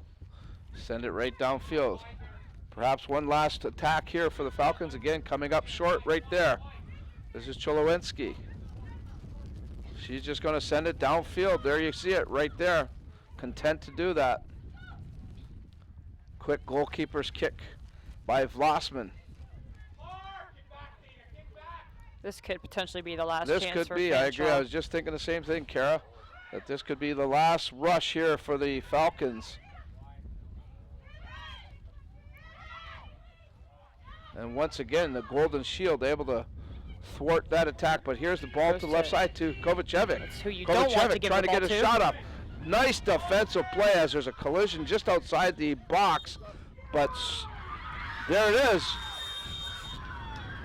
The game is over. Kovacevic is down, and the Golden Shield celebrate the victory as they knock off the Fanshawe Falcons 2-1. That truly was an exciting game, Dominic. You have to be happy for the Cambrian, who really played well and despite all odds came away with the victory.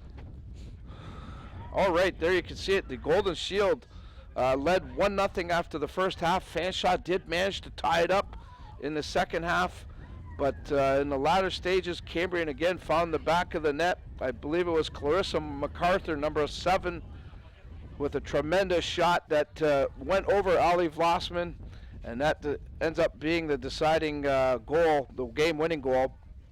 The Golden Shield win it. Fanshawe now relegated to the consolation round. There you can see the victory. Now again, our next telecast, we're going to take a timeout and a break here at the Libro Center. But when we come back at 12 noon, the Algonquin Thunder and the Mohawk Mountaineers will be doing battle. There you can see our next contest. And we'll come back at 12 noon with all that action live. Dominic Papa along with Kara Sarovsky. So that's the story here. Game 1 of the OCAA belairdirect Women's Soccer Championships is in the books. The Cambrian Golden Shield defeat the Fanshawe Falcons 2-1 on behalf of everybody here at WE TV. This is Dominic Papa wishing you a great morning. Thanks for tuning in. We'll see you again at 12 noon.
Still nothing.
Just put it on so I can try and hear you.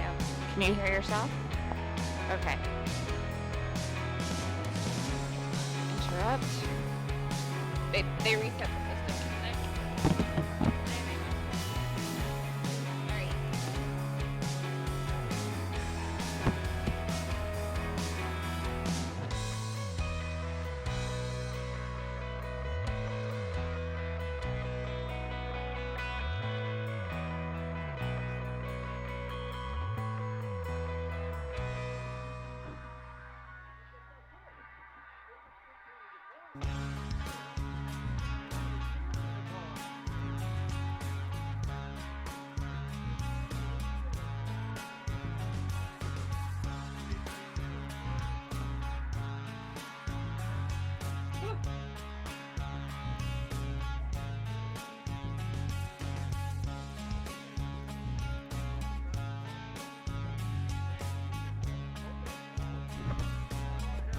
Alright. Alright, can't hear myself.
Testing 1 2 3 1 2 3 testing 1 2 3 testing 1 2 3 testing 1 2 3 testing 1 2 3 is it working?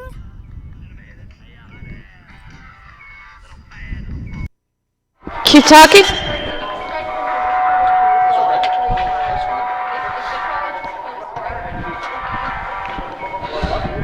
Okay. Alright.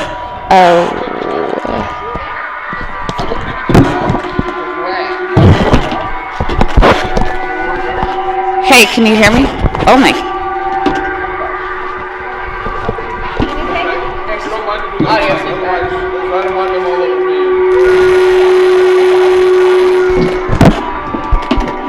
Take that. I'm ready. Super baby rock.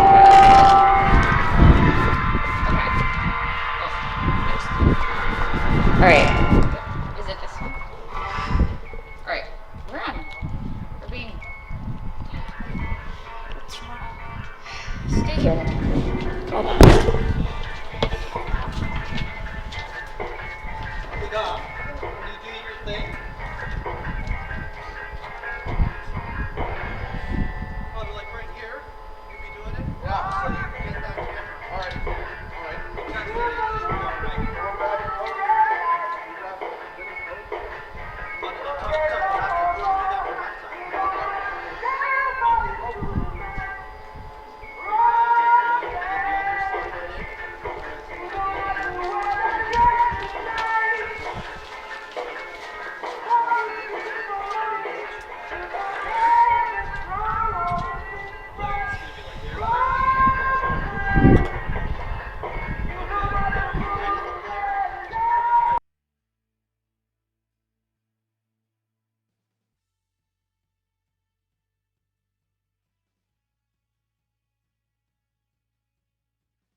Test, test, test.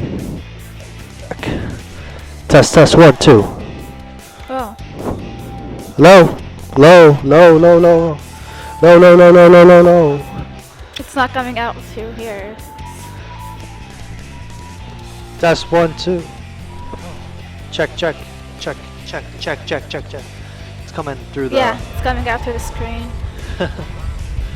Oh, because we're...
Good afternoon and welcome to the Libro Center in beautiful downtown Amherstburg, Ontario, the site of the belairdirect OCAA Women's Soccer Championships presented by St. Clair College and here on we-tv.ca. Good afternoon, everybody. My name is Dominic Papa. Joining me in the broadcast area, Kara Sorovsky, to bring you all this action. Second game of the OCAA Women's Tournament. There you can see the Mohawk Mountaineers getting ready for action. They come into this game with a 5-4-1 record, 19 goals for and 12 goals against. And they are under the capable guidance of 23-year head coach Renzo Castellani. And let's take a look at the starting rosters for the Algonquin Thunder first. In goal, you can see it'll be Jenna King wearing number 2, Martin Haley. Number 4 will be Rachel Armstrong. Number 8, I'll get my sheets here for you, folks. Michelle Wilson. Number 9 is Melissa Harrison. Number 19 is Jenna Baldry. Number 3 is Vanessa McMillan. Number 6 is Sylvie Avidsian. Number 24, Jenna Robinson. Number 21 will be Brianna Humphreys. For the Mohawk Mountaineer, starting for them today will be Blackburn in goal, O'Brien, Minor, Mayalo, Campbell, Anscombe, Cascella, Datscu, Curran, Di Dionisio. Krebs will be the starting lineup for head coach Renzo Castellani. The Algonquin Thunder, under the very capable guidance of fourth-year coach Dominic Oliveri. Gotta love that name, Kara, for sure. Dominic. Great name, Dominic. Great name. Let's take a look at the officiating staff for this second game of this OCAA Championship Tournament. The head referee is Kim Lee, Corzin Weeks, and Nick Vaginis are the assistant referees, and the fourth official is Jessica Patton. And we are underway here at the Libro Center. Game number 2 of the belairdirect OCAA Women's Soccer Championships here on WeTV. Algonquin, a perfect 12-0 this season, 82 goals for and 2 against. So Dominic Oliveri team obviously very successful through the campaign and very dominant, only allowing 2 goals and scoring 82, Kara. My, oh my. Those are big, big numbers, that's for sure.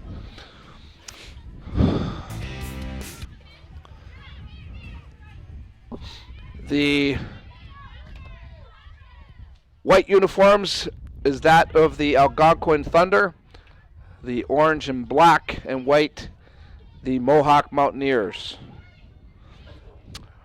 Earlier today, you saw the Cambrian Golden Shield fight off the Fanshawe Falcons and defeat the Falcons by a 2-1 score. A very entertaining game earlier on today to kick off this belairdirect OCAA Women's Soccer Championship. Dominic Pop along with Kara Sorovsky. Glad to have you along for the ride here. Thanks, Dominic. I am excited to be here. Yeah, you did a great job in Game 1 for us, Kara, and we look forward to your analysis throughout this competition here between these two teams. Does the weather, you think the weather's affecting anything at all here, Kara? I think that you start off a little cold, but at some point you get used to it. You adjust to the speed of play. Obviously, things are a little slower when it's cold, but the girls are warming up and they're gonna be ready because they're gonna be passionate and excited to be here. Corner kick for the Mountaineers. Comes across dangerously, and it looks like we're going to get another corner kick as it went off a Algonquin player in front of that Thunder goal. The starting lineups today brought to you by Layuna 625. Certainly glad to have them on board with us as well. Another corner kick, as mentioned, for the Mountaineers. That was a great ball played in by Alyssa O'Brien, just nearly missed by another Mohawk forward. And the ref is calling another corner kick over here. Oh, they're saying it went off an Algonquin player again. So Mohawk getting some good early opportunities here. As you can see, the clock on our scoreboard, now again, that's not the official clock, that's just to give our viewers an idea of where we're at. The head referee, Kim Lee, obviously is the final say as far as the time goes.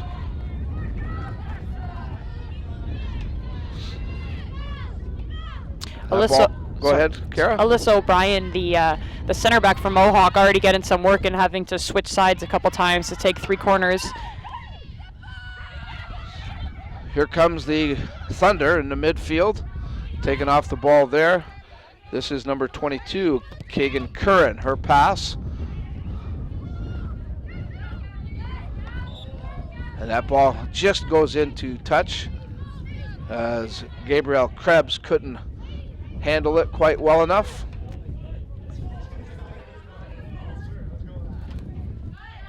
Speaking of Krebs, she was leading this team in scoring with 6 goals in the season in her 10 games played.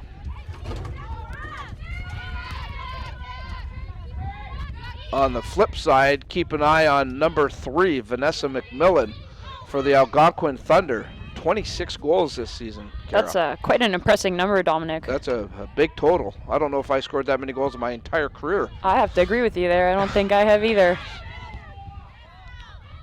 So she is a player to watch for the Algonquin Thunder. Right now it's the Mountaineers controlling the ball. That's intercepted.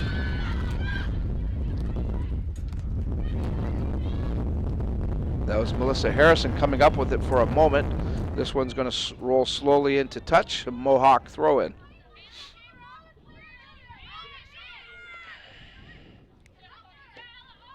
Sarah Diamond couldn't push forward. A little bit of a breeze here still, some wind, but fortunately the rain has come to a complete halt. The field's in good shape. And things are starting to dry out nicely. Play again in the Mohawk side. This is Harrison's cross, gets right through, and unfortunately her teammate couldn't come up with that very quick ball across the field. So it'll be a Mohawk throw in.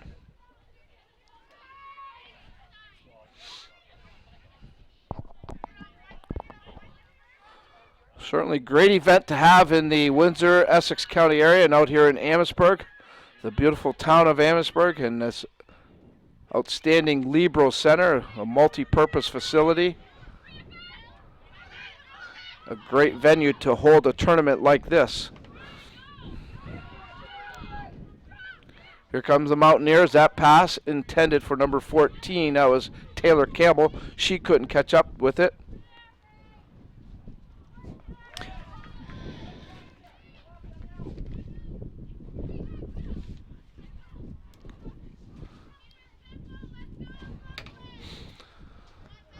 Ball is into touch. The Mountaineers with the throw-in. You can see a pretty good breeze as the jersey of the players indicate that.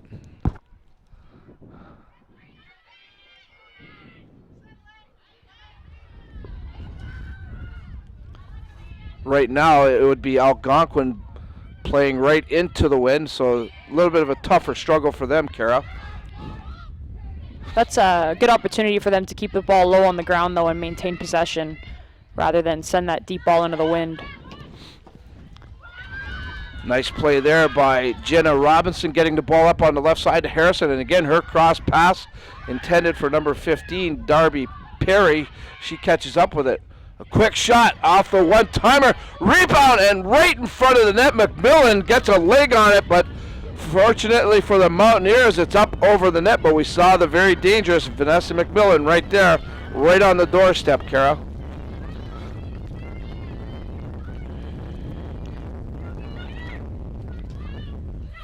Krebs can't handle that ball.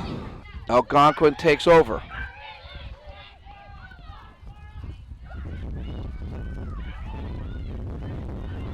Ball down the right side. This is Adriana Molchowski on a run. She can't catch up with it. The Mountaineers take over. Algonquin showing good poise and good possession of the ball right now in the first 8 minutes of the game. That ball into touch.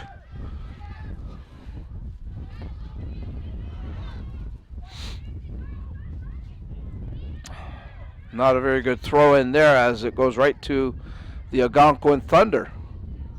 They take over. That pass goes astray.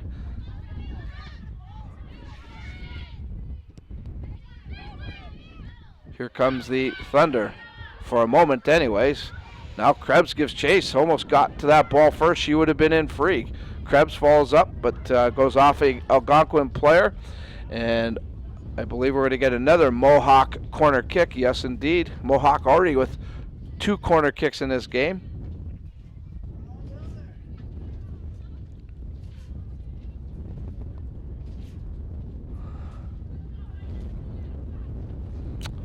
Alyssa O'Brien will set the ball up. This is already her 4th corner kick today. Okay, I thought it was 3, but you're doing a better job than I am, Kara. That's why we have you here. Here's O'Brien's kick. Left footer, right in front of the net. One-timer, headed out of the danger zone, and Algonquin does a good job of clearing it. This is McMillan. 26 goals on the campaign. She's a 5th-year player, so a lot of experience. Her pass intercepted. The Mountaineers will take over. This is number 8, Mara Cascella. She can't control it. Goes into touch. Algonquin ball.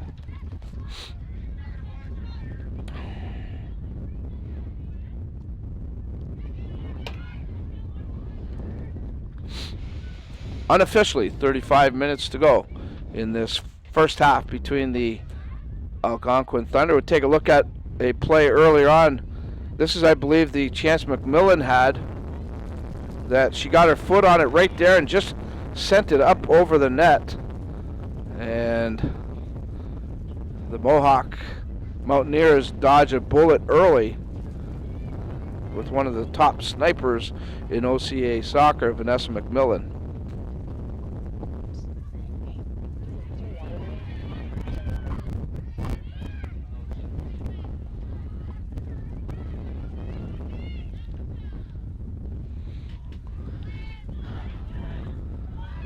Left footer scores!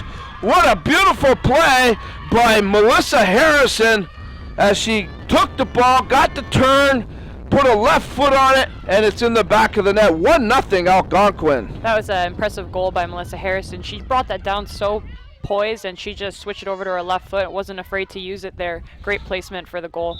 Number 9, Melissa Harrison, strikes first for the Algonquin Thunder. About 11 minutes into this contest. Let's see if Mohawk can respond. It's okay.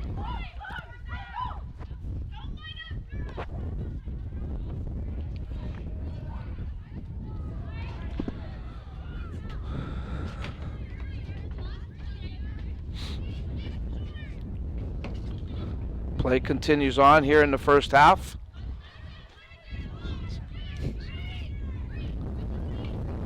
Throw in. This is the Mountaineers. Aaron's got to pay attention to his shots. So terrible.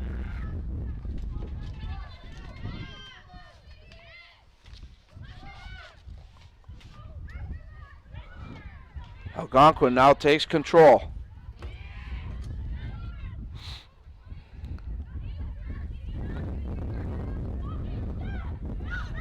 They lead it 1-0. Here's the goal scorer, Harrison. Into touch. Algonquin throw in.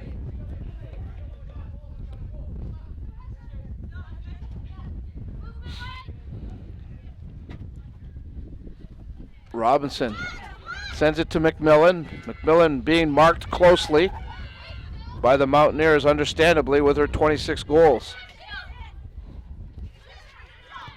Jenna Robinson can't complete that pass. Here comes the Mountaineers.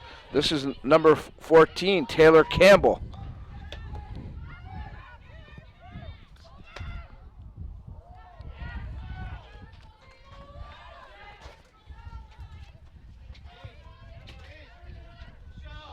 And that ball goes wide.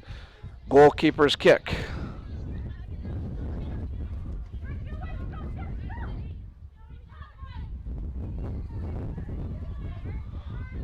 You can see right into the wind, as you mentioned, Kara. They got to keep it low.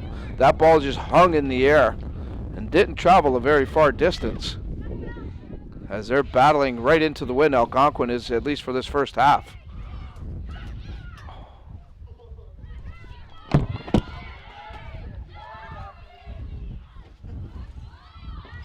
Campbell with a great cross, but Jenna King comes up with a nice save, and the ball's cleared by a fullback for Algonquin. Gonna get a throw. Maiolo for Mohawk's gonna take it. Ball's given up. Algonquin takes possession of the ball. Quick touch by Vanessa McMillan is given right back to the Mohawk defenders. And the ball's played back in by Laura Blackburn, the keeper. Melissa Harrison takes a fall, but wins the possession of the ball. So we'll have a free kick coming up for Algonquin.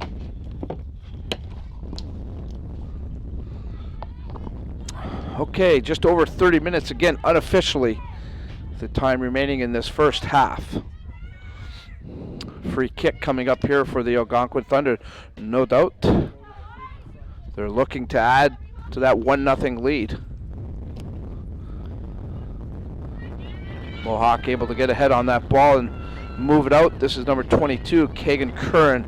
She's marked closely. Finally, the Mountaineers are able to move it upfield.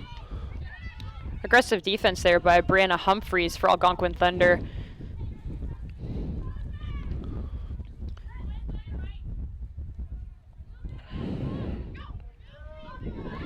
Algonquin taking their time building up a play. There's a long ball. This is Robinson gives chase. She got a foot on it, but Mountaineers were there to intercept. McMillan trying to turn on it. Mountaineers not allowing that.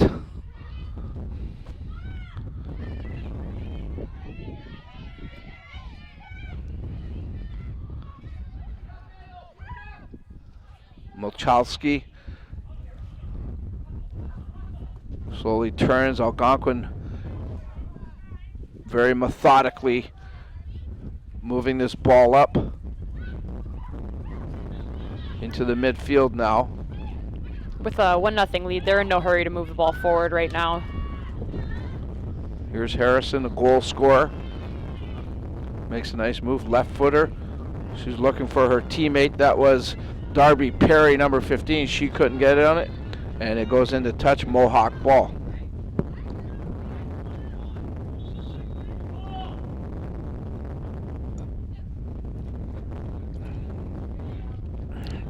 Again, earlier this morning, the first game of the tournament, you see the Cambrian Golden Shield right there, knocked off the Fanshawe Falcons. 2-1, very entertaining game at that, Kara. So, no doubt it's a huge win for the Golden Shield. The Falcons now go to the consolation round, and that will happen as well here. One of these teams will be relegated to the consolation round. You have to feel for the Fanshawe Falcons. They played a really good game, but unfortunately came up short. They just weren't able to capitalize on their chances. Cambrian had a few less than them, but they put the ball in the net when it mattered. Yeah, they certainly, they were playing back on their heels, it looked like, most of the game. Fanshawe was coming at them, and Cambrian was able to find a way to put 2 goals in. Impressive victory. Here's McMillan. She's a striker herself, and she's taken down. The Algonquin bench not too happy that there wasn't a call made there. Referee Kim Lee looks like she's going to be letting the game go a little bit more lenient. I believe this will be Algonquin's first corner kick of the game. And it looks like number 9, Melissa Harrison, the goal scorer, will take care of the duties for Melissa. That was her 12th goal of the season. She's had a good campaign for the Thunder. That one off the back of the net and goes into a goalkeeper's kick. So no danger there for the Mohawk Mountaineers.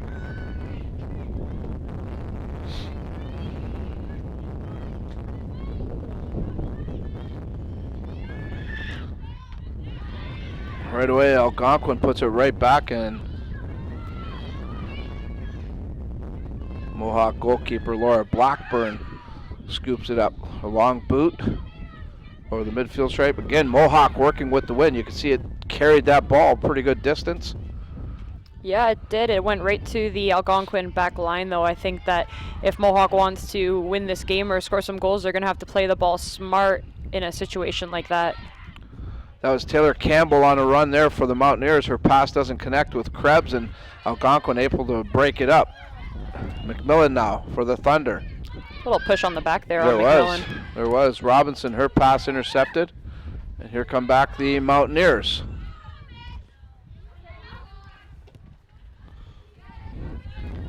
Harrison gives chase. She's taken off the ball nicely by number 20, Jessica Miner. Free throw, or throw in I should say. Wrong sport, right, Kara? Throw in for the Thunder.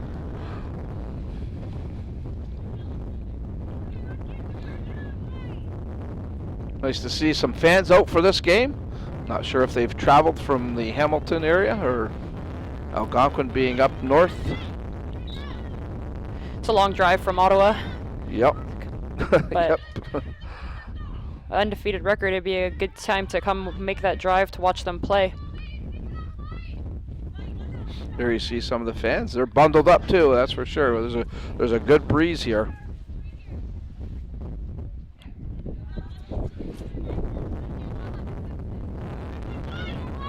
Free kick for the Mountaineers.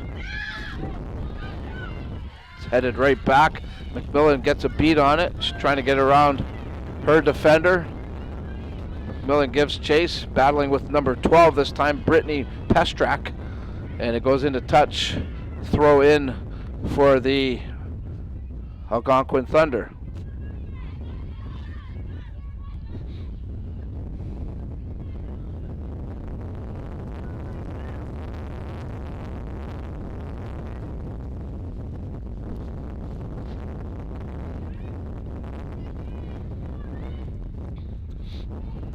And again, that one will go into touch. They'll give it to Algonquin.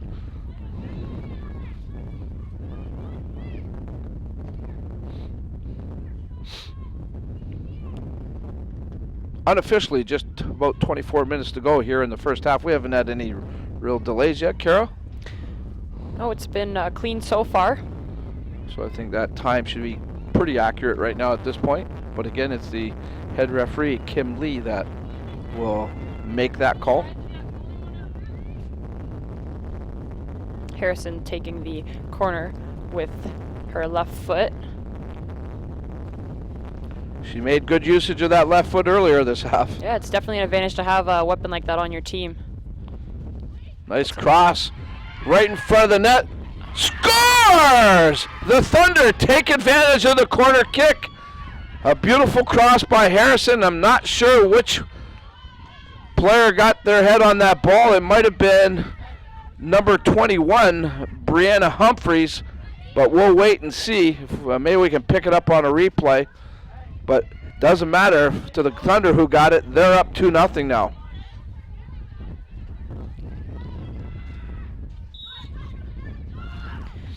Definitely a good lead to have right now. See if Mohawk can come back with some work and find their way to a goal.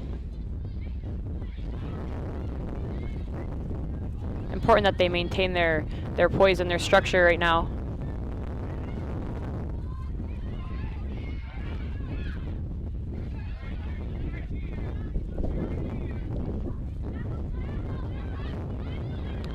Mohawk now, even though we're still in the first half here, have to start trying to turn the tide here a little bit, or else this may just get a little bit ugly here, Kara.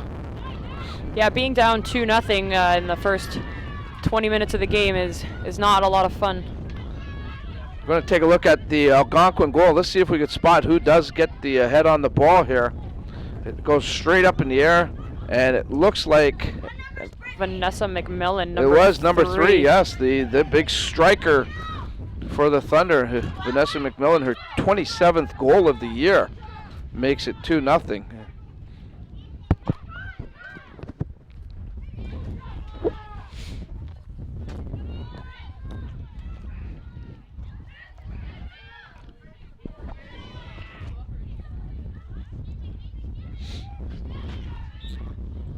Good effort there by Darby Perry to keep the ball in. Unfortunately, she sent it out. So we'll have a Mohawk free throw in. Now I'm starting to sound like you. Don't let me rub off on you. It's bad habits. Our next game today, coming up at 3 o'clock, the Seneca Sting taking on the St. Lawrence College Vikings. That'll be our 3rd contest of the belairdirect OCAA Women's Soccer Championships. Hope you'll tune in for that one. Should be another good toe-to-toe bout.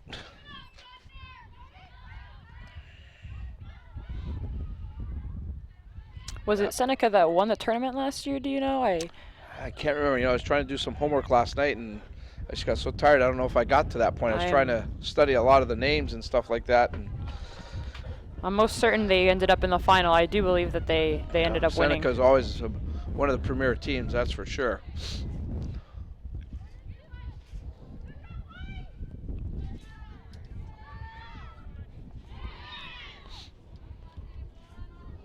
Foul called against the Mountaineers. It'll be a free kick for the Algonquin Thunder.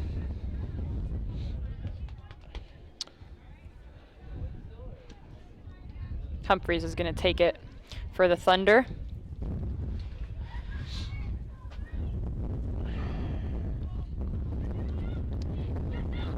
Kick intercepted momentarily, but here come the Thunder.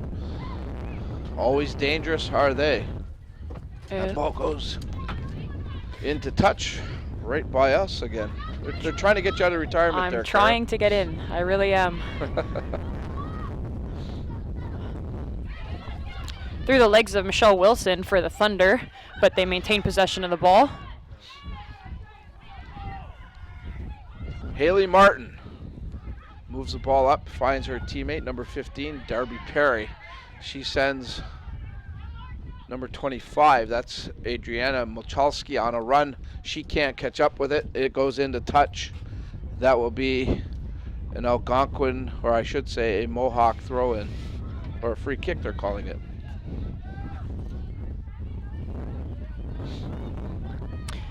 Again, some of the fans here bundled up nicely, watching some great OCAA women's soccer action.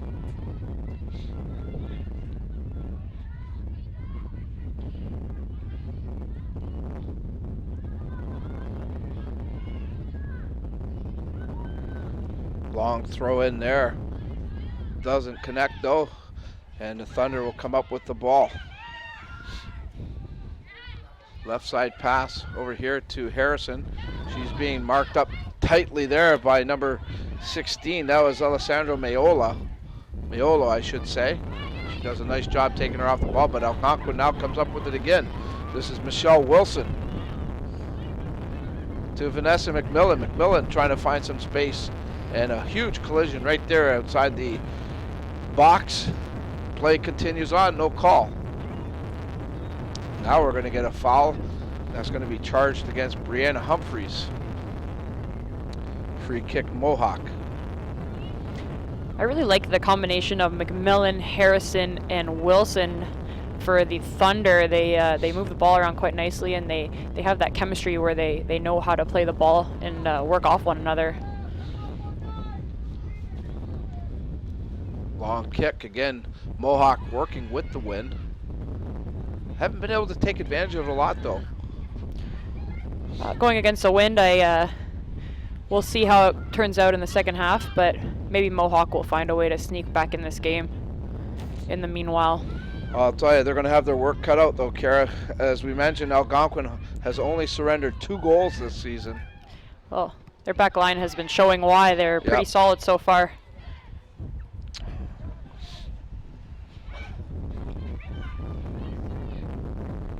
Harrison can't catch up to that pass.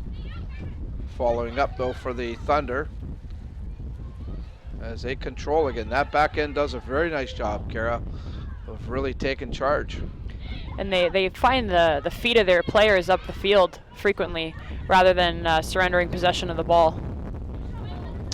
That one goes off Harrison into touch. Mohawk throwing. There's a collision earlier that took place right outside the box. These girls go pretty good at each other, I'll tell you. They're quite aggressive. They play an aggressive role. And the ref is letting it happen for now. She's doing a good job, referee Kim Lee, of letting the play continue for both teams.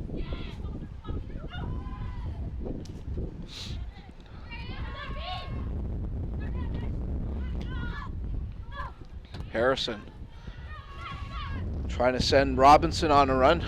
That ball again just hanging up in the air though when it gets into the wind.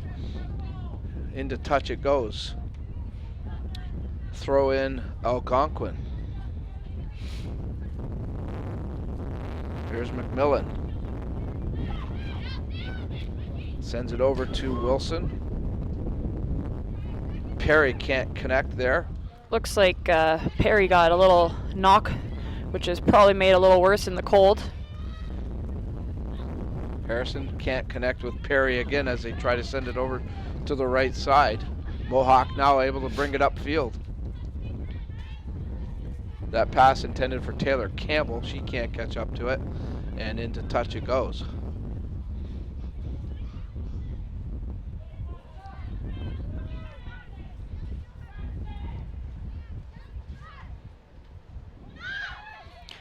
Lots of time in the midfield for Avdesian. And she looks for Harrison. It looks like she wanted to put Harrison on a run. And again, some jostling for position there. And Harrison gets called for the foul, a little bit over aggressive. Mohawk will get the free kick.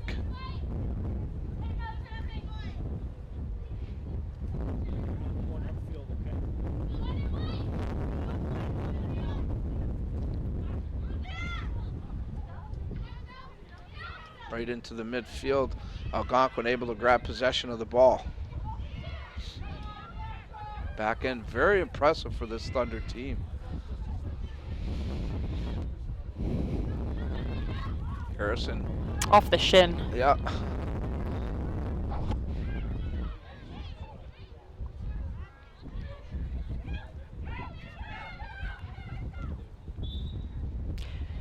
Looks like Avdesian had her toe stepped on there, but they get the foul called. So.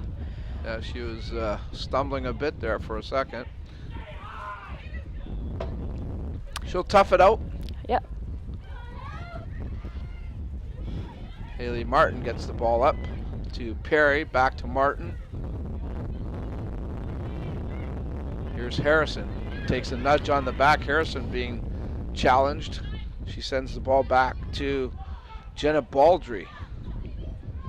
To Haley Martin. That pass intended for Michelle Wilson. She gives chase. Actually got a foot on it, but it'll go into touch.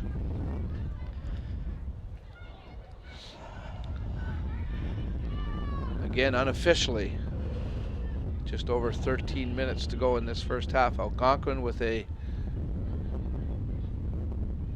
huge 2-goal lead at this point.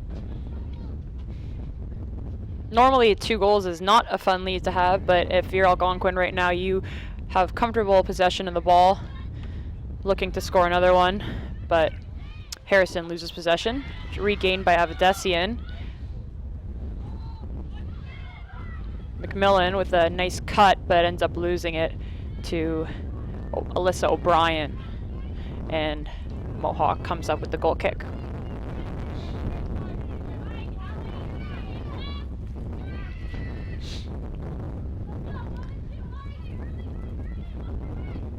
Laura Blackburn, second-year goalkeeper from Richmond Hill, Ontario, for the Mohawk Mountaineers.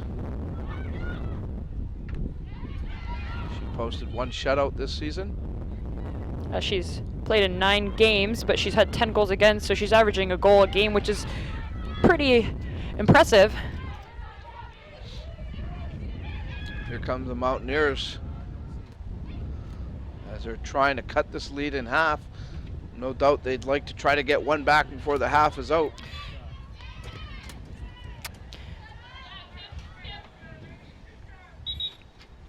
It only takes one chance for Mohawk to get back in the game.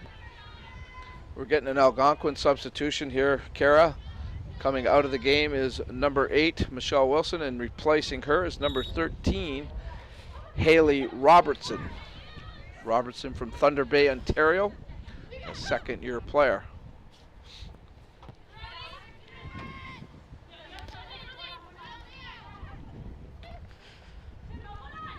Harrison now trying to get control of the ball. She does. Harrison, a left footer up. Trying to find Perry coming through the backside. Big speed. That ball intercepted there by Alyssa O'Brien, and she's fouled. Free kick for the Mountaineers.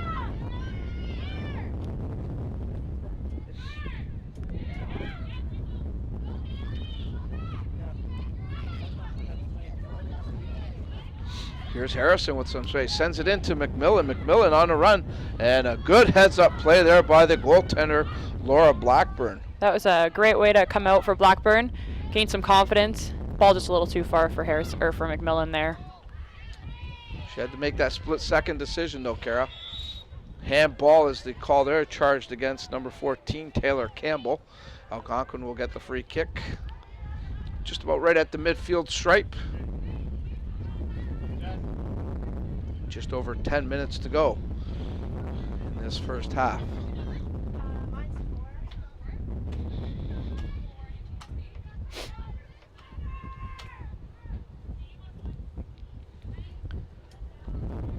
Flicked on by Harrison to McMillan. Robertson gets some of her first touches of the half, but loses possession. Here come the Mountaineers. Krebs sends a ball into the middle to Di Dionisio. She can't get any further. That Thunder defense just closed up in a hurry there, Kara.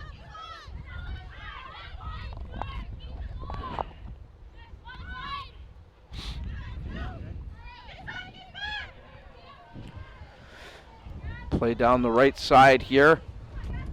And again, the Algonquin defense comes up. It goes off the Mountaineer player, and it'll be a goalkeeper's kick. We're going to get another substitution for the Mountaineers. Coming into the game, it looks like number 8, or I should say number 4 coming into the game, Deanna Stender. And she is replacing number 8, Mara Cascella. Also coming into the game, number 12, Brittany Pestrak. No, Brittany was already in the game. I apologize. I thought I saw 2 substitutions going.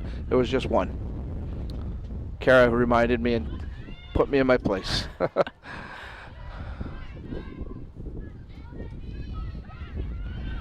It did look like somebody else got subbed onto the Pestrak field. came back up off the sideline here at the same time the other player was going in. Oh, great Look, save by Blackburn there. Right in front, free ball, and Mountaineers dodge a huge bullet there. Boy, if they go down 3-0, very big hill to climb at that point. The hill's already pretty big.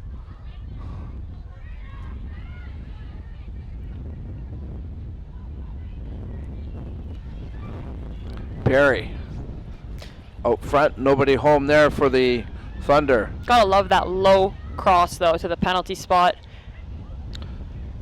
Yes, indeed, especially with this wind again, as you talked about, Kara, which is a key point. Good turn there by Robertson. There's a long shot, easily handled there by Blackburn. Unofficially, about 7.5 to go in this first half of play. Game number 2 of the belairdirect OCAA Women's Soccer Championships here on we-tv.ca. Foul in the midfield. It'll be in the favor of Mohawk. Free kick. maybe they can find a way to capitalize here. Well, that'd be nice to get their heads back in the game. In the first couple of minutes, they had those 3 or 4 corner kicks, Kara, and created a little bit of offense there, but not much after that. Algonquin more or less has taken over the contest from that point, and their 2 key strikers, number 9 Melissa Harrison and also number 3 Vanessa McMillan, doing the damage with both the goals, and that's where we stand, 2-0. Algonquin's back line has just shut down any attempt that Mohawk has made and pushed them to the outside. Not much going down through the middle for Mohawk's attack.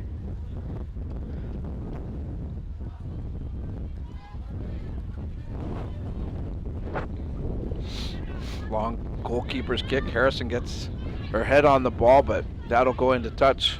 Mohawk throw in. Brittany Pestrak I don't know what the call is here for sure.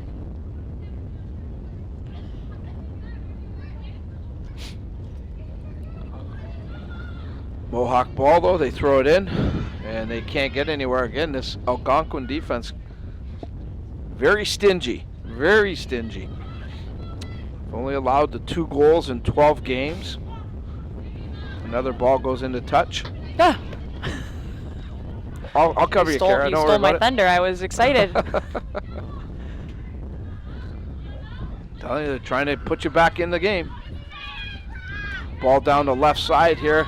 Nobody there for the Thunder. Melissa Harrison intercepted momentarily. Here comes Mohawk now. This is Kagan Curran to Krebs. Over to number 19, Michelle DiDionisio. She's taken down. And that ball goes into touch again. Is it another throw-in? It's a little... Very deep down the right sideline. Number 12, Brittany Pestrak with the throw-in. She sends it over to DiDionisio. Rough challenge by Harrison, but it's called as a throw-in instead of a foul. That ball sails right over Krebs' head, and the Thunder just let it roll into the goalkeeper. It was easily handled by Jenna King. Jenna King, a second-year goaltender from Ajax, Ontario.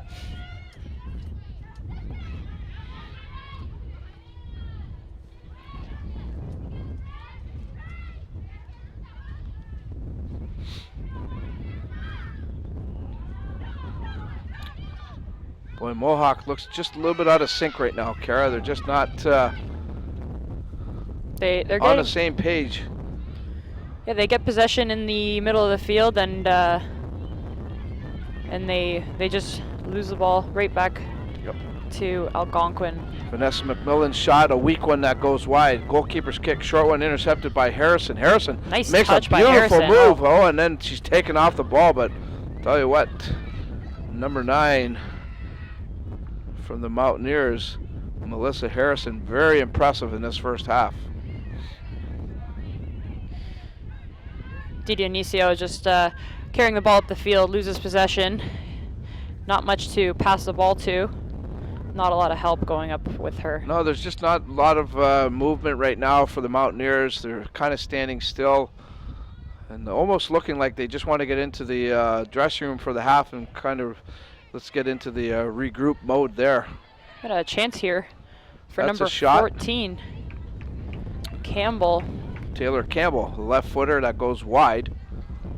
She was out quite a distance, probably about 25 yards out. Goalkeeper's kick. Sometimes you have to take those shots, Dominic, if you want to get on the scoreboard. Sure, create something, right? You never know.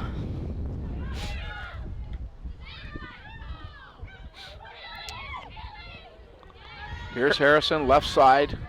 She's got some time and space. Harrison carries, makes a nice move. Harrison down the left side again, left footer up front, out to Perry. Perry gets a foot on it, and it just goes wide. Going to be corner kick Algonquin, as Mohawk did get a foot on it to send it wide, but Melissa Harrison generating all of that. That was an outstanding effort by her. She has a lot of fire going into a play like that. Nice pass in. Corner kick. Brianna Humphreys to take care of the duties. Her cross right out front. Scramble up front of the net and off ahead, and that goes into a goalkeeper's kick. Unofficially under 2 minutes to go here in the first half. Algonquin on goals by Melissa Harrison and Vanessa McMillan. The difference in this one so far.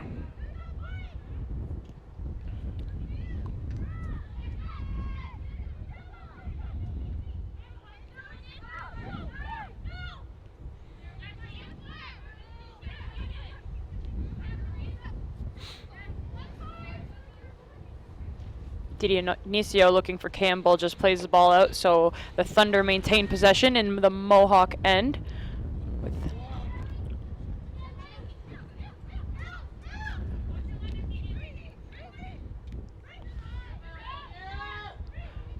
Humphreys over to her teammate Haley Robertson. Robertson to Robinson.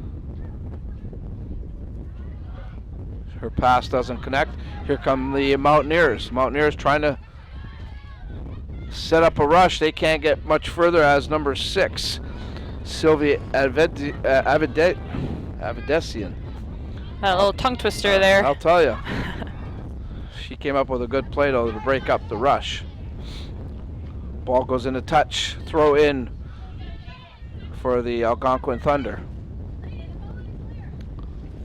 Harrison takes it. Her pass intercepted by Campbell. Taylor Campbell now looking for some space.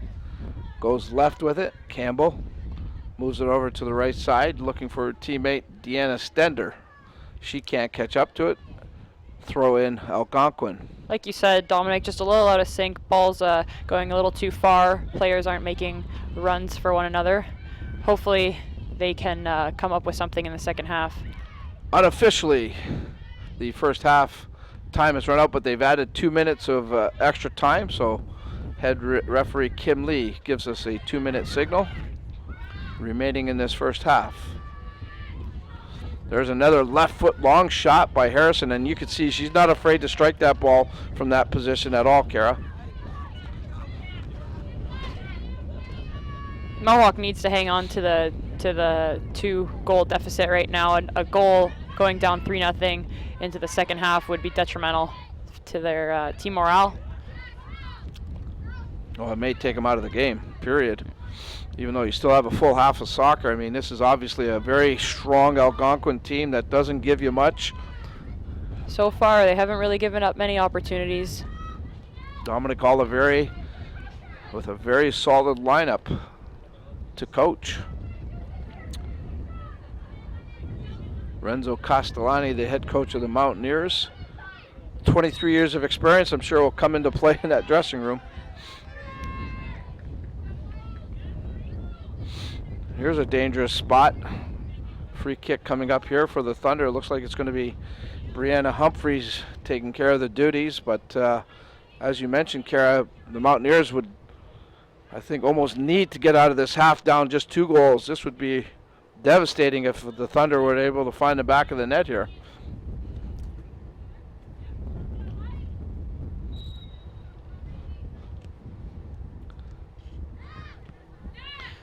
Looks like they were trying to set up McMillan there. It didn't work. Thunder, though, control the ball.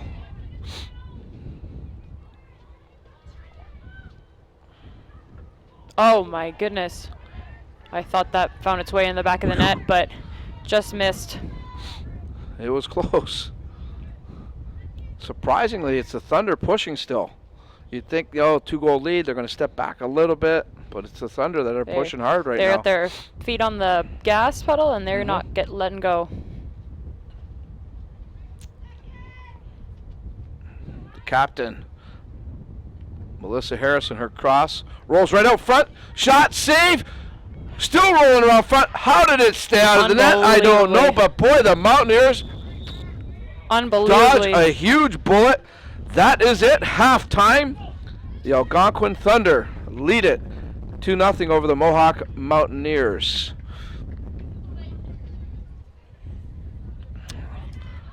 We're going to take a quick 30-second timeout. When we come back, we'll get into our halftime report, and we'll come back with more of the belairdirect 2016 OCAA Women's Soccer Championships.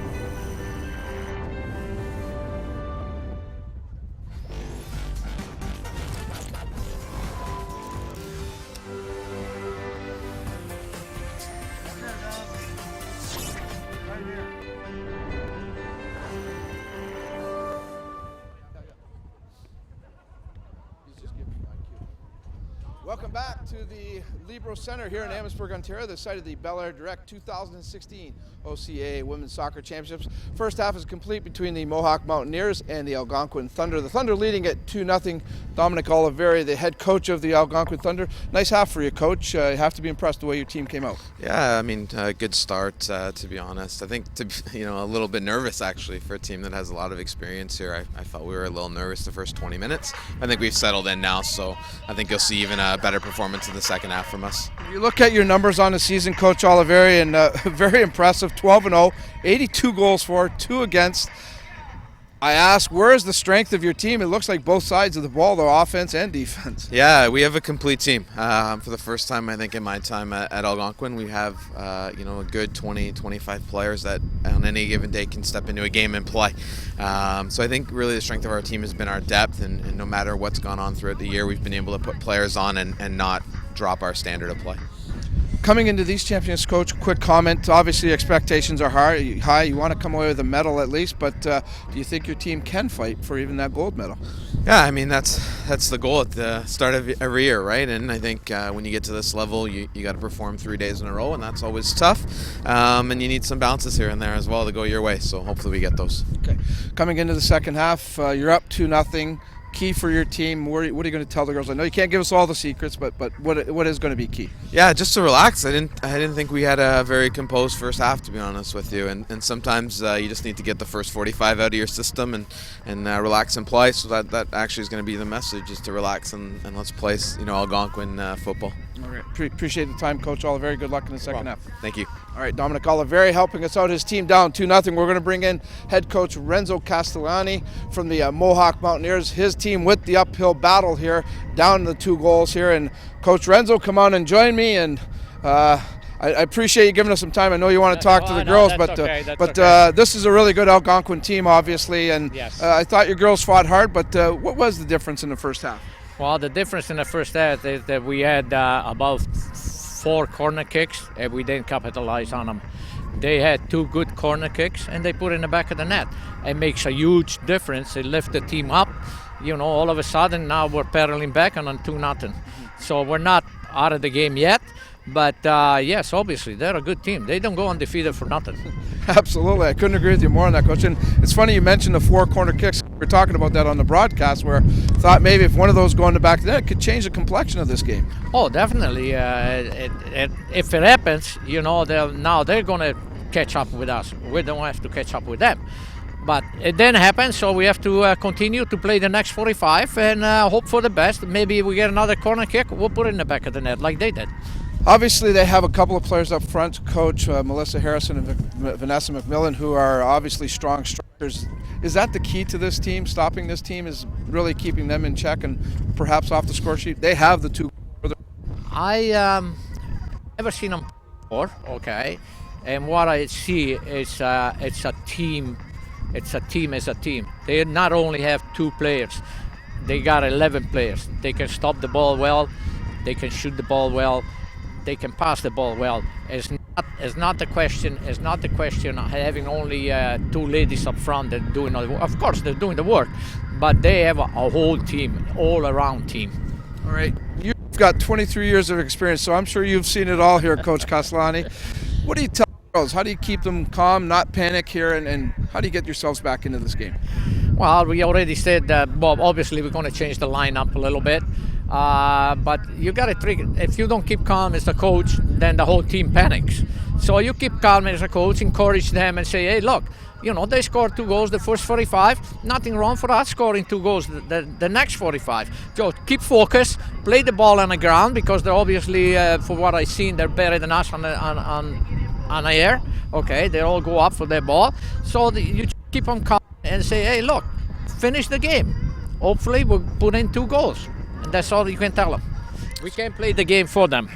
No, we can only coach them, Coach. Great job. I appreciate you giving us some time. Good luck the rest of the way, and hopefully we'll get a chance to talk again. Thank you. All right, that's Coach Renzo Castellani of the Mohawk Mountaineers. His team down 2-0, as he mentioned. They've got a pretty good uphill battle here in this second half against a very good Algonquin Thunder squad. We're going to take a timeout. When we come back, we'll have the call of second half action. You're watching the belairdirect 2016 OCAA Women's Soccer Championships on we-tv.ca. Manpower, that's our specialty. We use it to build infrastructure, like the $1 billion Parkway. That's real manpower in action. End to end, over 1,000 strong, forming bridges, carving out tunnels, shaping roadways. Our manpower is in demand. Well-trained, highly skilled, tough as nails. We've got what it takes to build your career. A solid career for building a better future. LiUNA. Feel the power.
It's new, it's fresh, it's innovative, it's WeTV, Windsor Essex Television, and you can watch it anywhere. www.we-tv.ca is the place to be. If it's sports, entertainment, or community events, WeTV has what you're looking for. The people, the places, and faces of our community are front and center on WeTV. Check out www.we-tv.ca for what's being webcast live. WeTV, we got you covered.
Welcome back to the Liberal Center in beautiful Amherstburg, Ontario, the site of the belairdirect 2016 OCAA Women's Soccer Championships here on we-tv.ca. My name is Dominic Papa, and I'm joined by the great soccer mind and lovely lady, Kara Sorofsky, bringing you all the action. The second game of 4 here on WeTV. It's the Algonquin Thunder leading the Mohawk Mountaineers after 45 minutes of play. Yes, indeed, those were the 2 goal scorers for the Thunder, Melissa Harrison and Vanessa McMillan, the 2 top strikers on this team. So they've come here already in game 1 of this championship tournament and made their presence known, Kara. And, for the Mohawk Mountaineers, as Coach Castellani said, you know what? We're just going to tell them what we need to do and see if they can do it. He gave Algonquin a lot of credit at halftime, and rightfully so. This is obviously a very, very strong team in all areas. So the 2 teams are just about set to go, and we'll get this second half of soccer underway. We still have a couple more games to bring to you today. Our first day of coverage of these championships. We'll get to those in a bit and get you updated as to what happened early on this morning between Fanshawe and the Cambrian Golden Shield. A full day of soccer here, though, at the Liberal Center and also on we-tv.ca. Glad to have you here with us. Hope you're enjoying the telecast. If you're an Algonquin fan, I'm guessing it's a little bit easier to watch right now. And they come up with a corner kick off the hard work from Harrison, who's been very impressive so far in this game. She's a workhorse, that's for sure. Corner kick, as Kara mentions, and it's Brianna Humphreys that will take care of those duties. And we saw towards the end of that half, even though Algonquin had that convincing lead, Kara, they didn't let up on the gas, as you called it. And that one right there, as a nice cross. Darby Perry just couldn't get enough of her head on the ball. Otherwise, that might be a 3-0 game. Goalkeeper's kick. Mountaineers needing to get some offense going, though. That pass intercepted by McMillan, one of the strikers. She gives chase. She can't catch up to it. It goes into a goalkeeper's kick again. I like what Coach Castellani said during the halftime interview, how he had mentioned that he has 11, or that Algonquin Thunder have 11 strong players. It's not just the 2 girls that have scored. If they want to put the ball in the Algonquin net, they're going to have to beat 11 strong players that are like-minded, and they work together really well. Yeah, you gave them a lot of respect and credit, that's for sure. And rightfully so. And he said it as well, Kara. He said, you don't go 12-0 if you're not a good team. For sure. 82 goals for and 2 goals against if you're not a good team. And on the flip side, though, you look at Coach Oliveri, and he was a little bit concerned. And right there, that may be the final dagger, even though we're early in the second half. Algonquin takes a 3-0 lead thanks to number 6, Sylvie Avedesian, as she puts it in the back of the net. And Algonquin now with a commanding 3-0 lead and a huge uphill battle for the Mohawk Mountaineers. It's important for them to not let that get them down if they want to stay in this game. 3 goals is hard, almost impossible to come back from, but they can't let that get them down. They have to try and keep their heads on straight. Got to play with pride now, Kara. Play with pride and see if you can chip away at this somehow. There's a long shot that goes wide of the net.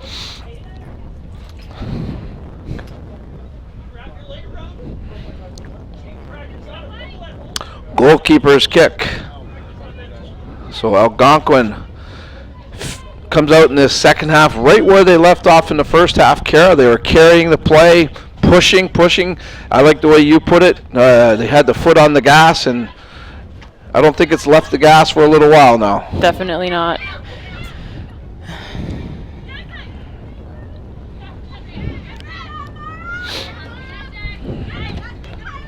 Mountaineers now trying to keep the Thunder at bay, but really struggling. Here's Krebs coming up with a loose ball. Her shot blocked.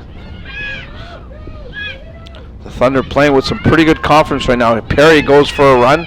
She can't catch up to it, and that goes into a goalkeeper's kick. We're going to take a look quickly here at the third goal. Put in the back of the net by the Thunder. Here it comes off the free kick. This is Brianna Humphreys putting it out front. And it'll be number 6 right there. In the right place at the right time. Yeah, no one around her. And that was Sylvia Vedesian putting it in the back of the net. 3-0 lead. Good through ball there, just a little too much and a little to the wrong player, but right idea.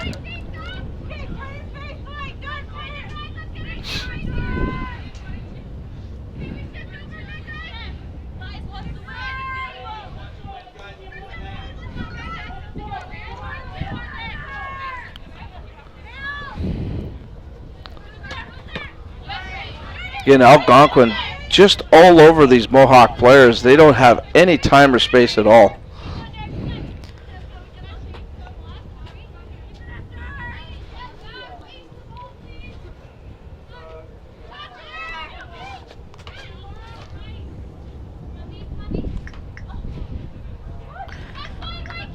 McMillan takes a throw for the Thunder. And they end up with the corner kick. Harrison with the left foot is going to be taking the corner kick for Algonquin Thunder. And she's in no hurry to take the kick with a commanding 3-0 lead. Melissa Harrison, a standout player for this Thunder team. Her cross, a high one, goes right across the zone. Avedesian gives chase. She comes up with it. She turns. She'll look to cross. Comes across. Intercepted. And the Mountaineers are able to clear the danger zone.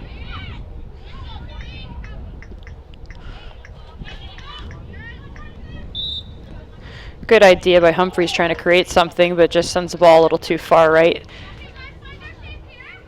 And out of bounds. Or perhaps offside. Can't quite see. I think they called out offside. This ball intercepted again by Algonquin. Humphreys now moves the ball up. Here's Harrison on the run. Boy, she was in. Tell you what, if she was able to catch up to that ball, it could have been a 4-0 game. No, they're not relenting. They are not. You are absolutely correct in saying that, Kara. And Mohawk really seems, again, out of sync as we talked about in the first half. And right now just looking very, very lethargic. Our next telecast comes up at 3 o'clock this afternoon. Game number 3 of this OCAA Championship Tournament. The Seneca Sting will take on the St. Lawrence College Vikings. We hope you can join us for that from the Libro Center here in beautiful Amherstburg, Ontario. Back to the action here as the Algonquin Thunder looking very solid with a 3-0 lead.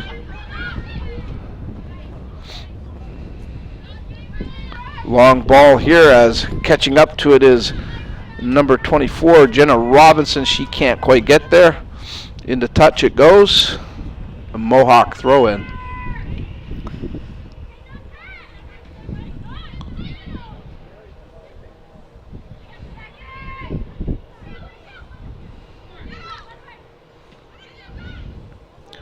That play broken up nicely by Jenna Baldry of the Thunder. She moves it over to Humphreys. Harrison can't get to the pass. Mohawk does, but now here's Haley Robertson. And again, I really am impressed by how the Thunder turn and regroup. They don't panic, Kara. They're very methodical in their play. They always are looking to find the feet of their own players, and they're not rushing the pass. More often than not, the ball finds the feet of their own players, whereas Mohawk is kind of flat-footed, and they spend a lot of time reacting rather than being in the right spot.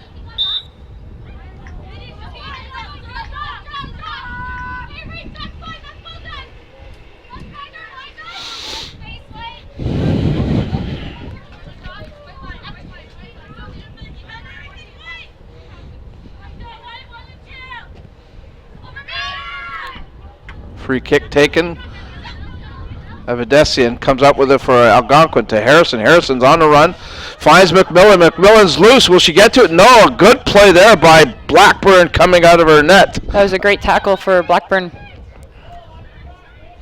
Here's Humphreys coming right back at it to Robertson to Humphrey.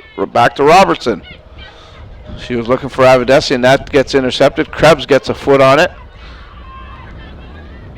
Robinson hustles back. Sends it to Haley Martin. Martin will move it up to Avedesian. Lots of time in the middle. Avedesian's pass does get up to McMillan. McMillan had Harrison going for a run. Intercepted nicely there by Mohawk. Turning on the ball, number 19, DiDionasio. Mountaineers can't get anywhere. Mohawk is giving the Algonquin Thunder plenty of time to play with the ball in the middle of the field.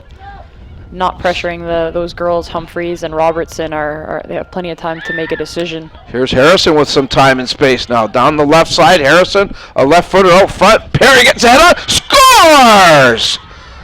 Harrison to number 15, Darby Perry, and it's a 4-0 Algonquin lead. Great hustle by Harrison, though. She is impressive. Great hustle by Harrison and great finish by Perry. She couldn't have finished that better, and honestly, Blackburn really didn't stand a chance on that. I know we still have over 34 minutes to go here, but that, I think, will take the wind out of the sail of the Mohawk Mountaineers.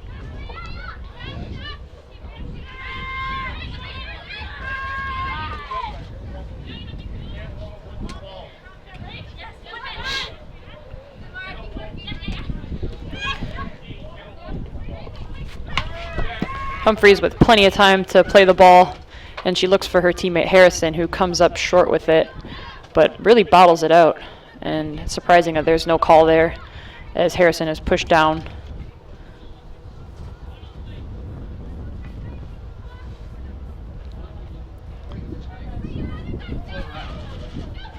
McMillan looks to Robertson, to Avedesian with a nice switch. Oh dear, there's another goal for Harrison. Just turning with no challenge. Wow, this one might get ugly here, Kara. It's all Algonquin now.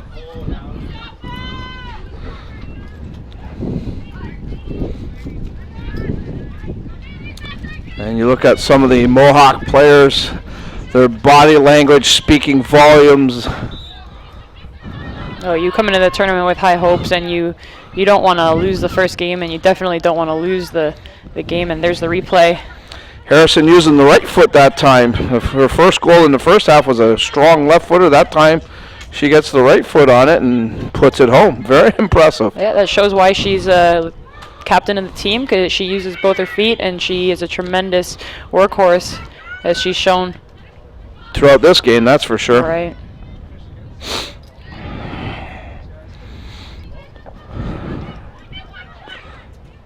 Algonquin in total control here.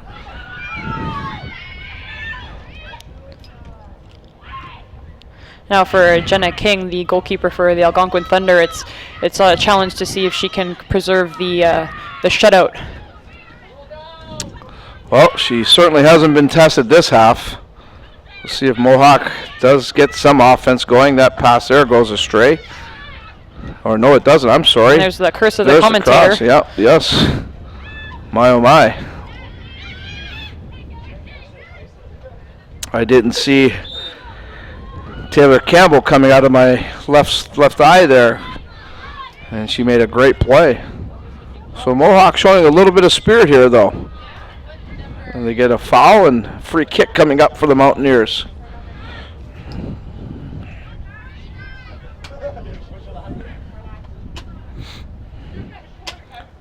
Here we'll see the foul taking place right there.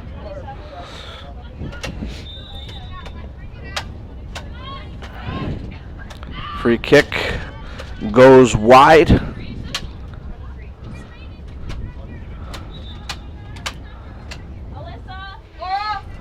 And we're going to get, I think we're going to get a couple of substitutions here, Kara.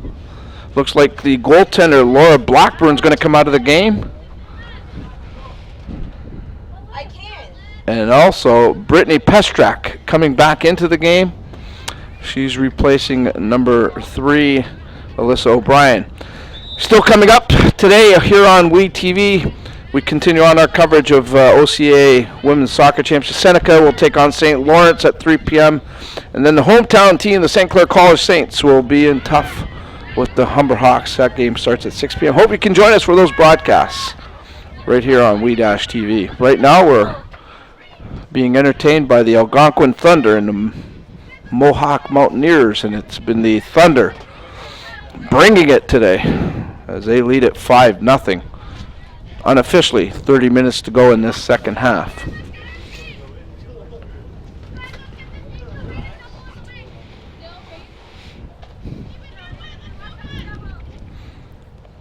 Throw in, coming in here for the Mountaineers.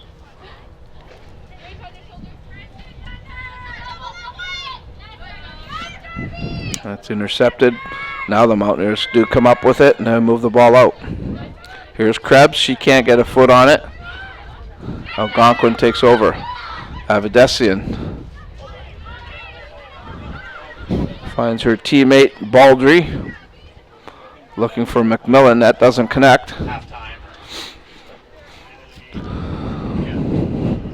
And into touch it goes. Throw in for the... I'll tell you what, if you're looking for a better deal on your car insurance, go online, get a quick quote in only 3 minutes at belairdirect.com. Full-time college and university students under 25 could save over $250 on their car insurance with Belair Direct.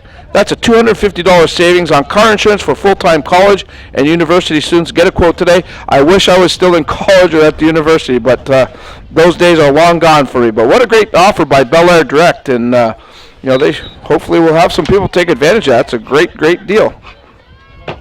That's in your neighborhood, isn't it? It Sarah? would be. Unfortunately, I have graduated, so I wish. I'll go take a course just so you can say you're a student and get a nice $250 discount. There you go. Belair Direct, of course, the presenting partner of these OCAA Women's Soccer Championships.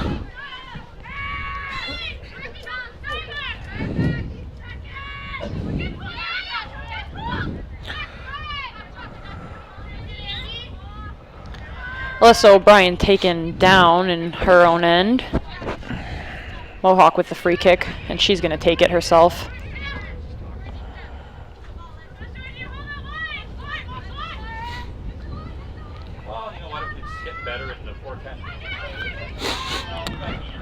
The Thunder, again, looking very comfortable. Have really put forth a very solid team effort.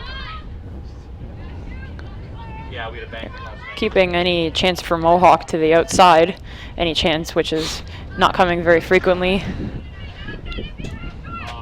But they do get a corner kick here. Let's see if they can take advantage of it, create a scoring chance. You always want to finish the game off strong, Kara. You know, try to bring some energy into your next contest. Yep, look for a positive note out of everything. Yep, that kick low and intercepted out front.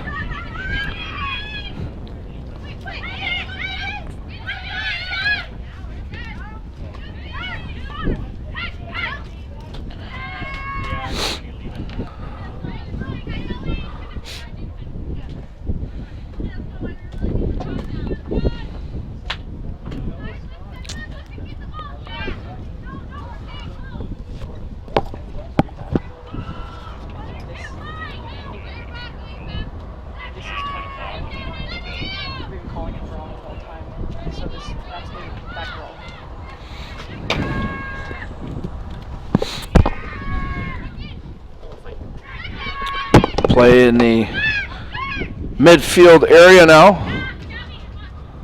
Krebs gets a foot on it again, and she can't move it up. One more time, it's the Algonquin Thunder. Not allowing the Mountaineers much room to muster up any good offense. Nice defensive play there again by the Thunder. This time it was number 12, Georgia Ilopoulos. Her pass upfield goes too far. It was intended for Melissa Baines, number 7, who's in the game now. Coach Dominic Oliveri getting to utilize his bench now, as a number of substitutes coming in the game for both coaches, actually. But some of the main starters out of the game.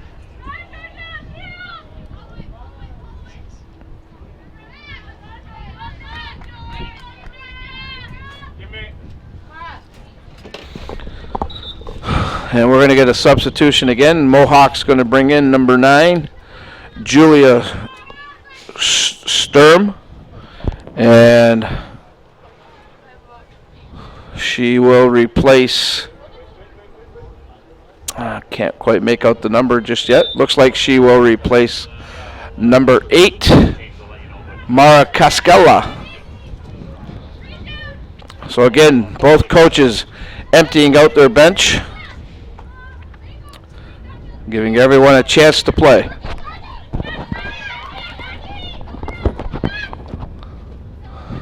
Make no mistake about it, though, Algonquin in full control here. They have been pretty much since the up a couple of minutes where Mohawk had some corner kicks, couldn't take advantage of those. But ever since then, it's been all Algonquin.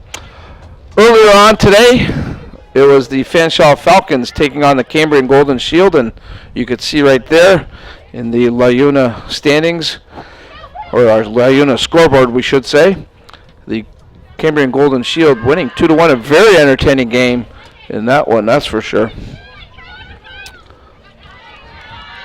Continue on here.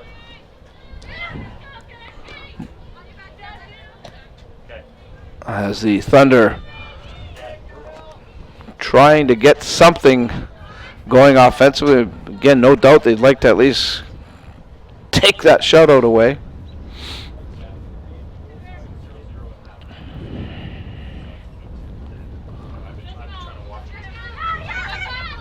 Oh my, wow. I'll tell you what, Melissa Baines really playing a physical brand of soccer there.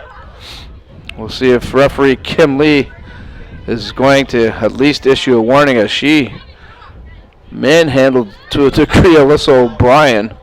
And yes, we're going to get a card, I believe. And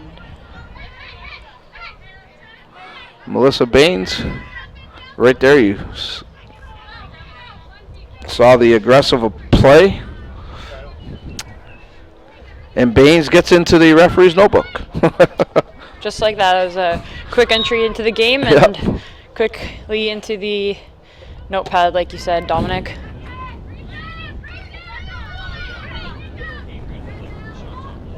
Baines now trying to move up, and she's tackled, that time by number 16, who gets called, Alessandro Maiolo. Baines looks like one of those big, powerful players. Right there, you saw the tail end of that. Maiolo maybe getting the worst of that collision. Long kick goes over everyone's head. That was taken by Haley Martin. Just over 20 minutes to go unofficially. Again, Kim Lee is the head referee, and she has the real time as to what is remaining. But this game, it's well in control. Yeah, well locked up by the Algonquin Thunder. Make no mistake about it. 5-0 lead. That will be insurmountable for the Mohawk Mountaineers this time around anyways. But I do like the energy still with Mohawk. They're still trying to advance the ball. They're still working really hard. They have not given up. Well, you play with a little bit of pride. Like I said, I'm sure they would still like to find a way to break that shutout. Here's a nice run by number 3, Alyssa O'Brien. She moves it up to number 9, Julia Sturm, and that ball goes into touch. Throw in for Mohawk. Alyssa O'Brien's worked hard today. She's covered a lot of field. Taking a couple of hits, too. Taking a couple of hits as well. You're right, Kara. Here's her left foot cross. It doesn't get through. And the Thunder are able to move it out of the danger zone. But coming right back are the Mountaineers.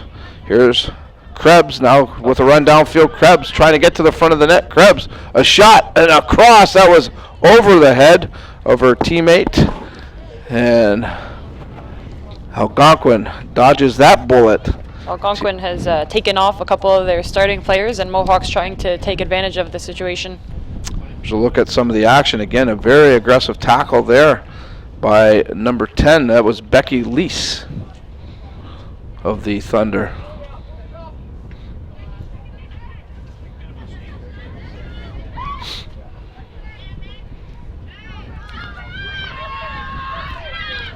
Going for a run, Adriana Michalski,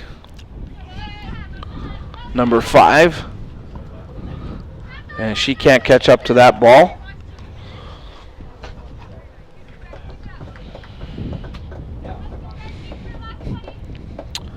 Of course, this is day 1 of the belairdirect OCAA Women's Soccer Championships. We'll be back here tomorrow at the Libro Center here in Amherstburg. 4 more contests for you, and the games will be all that much more important as we get deeper into this tournament. Yeah, a couple of undefeated teams are going to start to face off. So, see a little bit. It'll get a little more intense, I think, Kara. And then, of course, Saturday will be the final day of these championships. The bronze medal game will commence around noon, and then the gold medal match at 3 o'clock on Saturday. Yeah, it's sure to bring some great soccer in the next couple days, like you said. Jamalski, corner kick. And this time it'll go into a goalkeeper's kick. And we'll have all the action for you here on we-tv.ca. All 11 games from the tournament.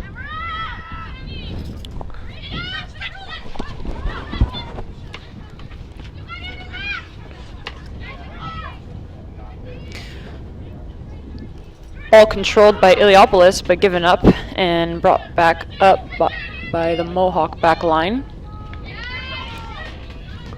Lost to Molchalski. And number 17 for Mohawk, Krebs. Tries to turn on it, but gives up possession.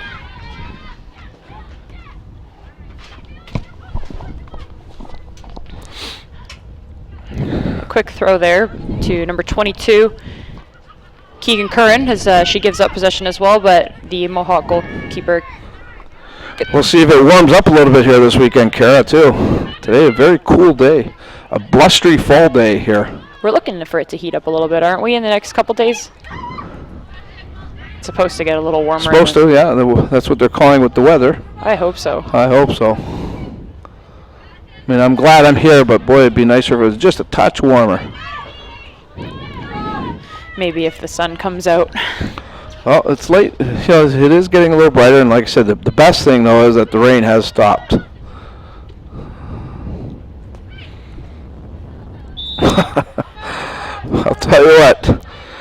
Number 7, Melissa Baines didn't start the game, but she's made her presence felt. No kidding. I would not be in a short period of time. Yeah, she is definitely aggressive, and she goes into tackles very hard. I would not be trying to face off with her.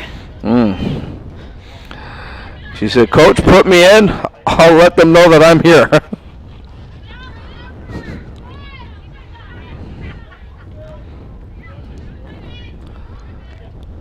Robertson picks up possession of the ball and is looking for Baines, but no luck.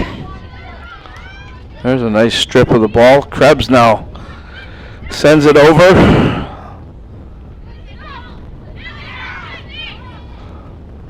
This is number 14, Taylor Campbell. She can't get anywhere. Baines chases it down. Better get a quick decision here for O'Brien. Her pass attempt goes into touch. You can see on the far side there in the game for Algonquin is Bailey Gassler, number 18, replacing Melissa Harrison.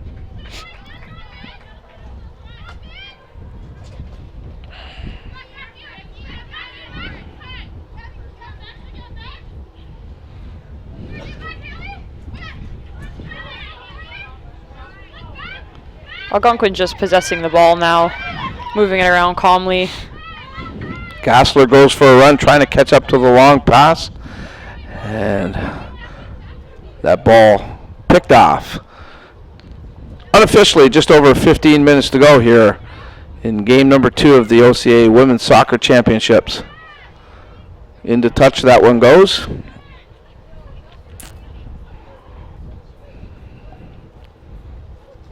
I believe the men's soccer championships have begun in Ancaster, Ontario. Wish all those teams good luck, and of course Mike Baraslewski of the St. Clair College Saints men's team, an outstanding regular season campaign, finishing first in their division, going up to that tournament with high hopes. Well, St. Clair College is well represented in both the men's and women's tournament this year. Well, they have outstanding coaches, that's for sure. Steve Vanini, of course, the head coach of the women's program. Actually, Steve Vanini was awarded the Coach of the Year last night at the banquet, OCAA Coach of the Year. So congratulations to Coach Vanini. But Mike Baraslewski, who's been at the helm for a lot of years now and really has been very consistent. He's got a really good soccer program there. St. Clair always very competitive, and in the last 3, 4, 5 years they've been knocking on the door with grabbing medals. It's tough though. There's a lot of great soccer at this level and a lot of great coaches. Of course, in your playing days, you Saginaw Valley, you started at Saginaw Valley State. I did. I had one season there. And then came home. Yep, for the University of Windsor. Yep. But I actually still have eligibility left, so if I do choose to go back to school, I can still play. Well, something to think about, I guess, right? You never know. So I can get that car insurance. There you go. That's it. I'm telling you. It's a great offer put out there by belairdirect. Becky Lee's with lots of time in the midfield. And she was looking for her teammate, but it didn't make it there. Malchalski loses the ball. Oh, good collision there. The game is getting kind of physical right now, Dominic. Well, they certainly haven't let up on each other, that's for sure. Which is good. I mean, as an athlete, you always want to put your best foot forward. You want to play your best. And no different for the ladies here. Right to the end.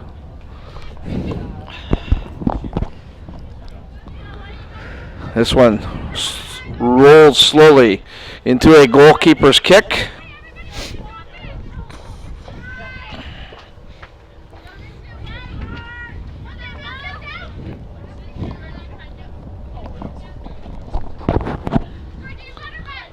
Down the left side here.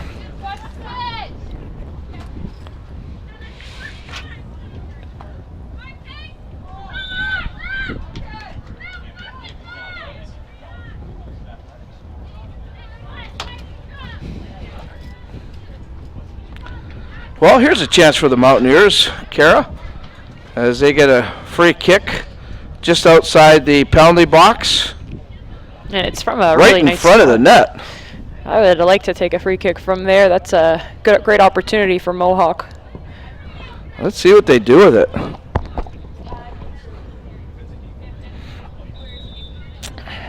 This is O'Brien. Sails. Yeah, it looks like she was trying to go up high. Going to get a substitution. Number 4 is coming back into the game for Mohawk. That's Deanna Stender. She's going to replace number 22, Kagan Curran.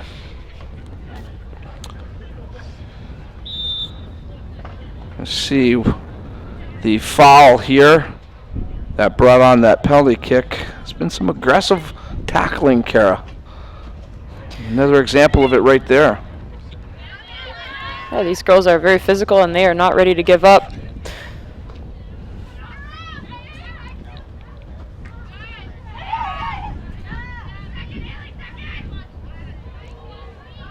This is Kate.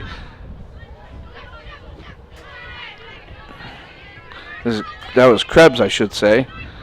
And again, the Algonquin defense shutting her down into touch for Mohawk.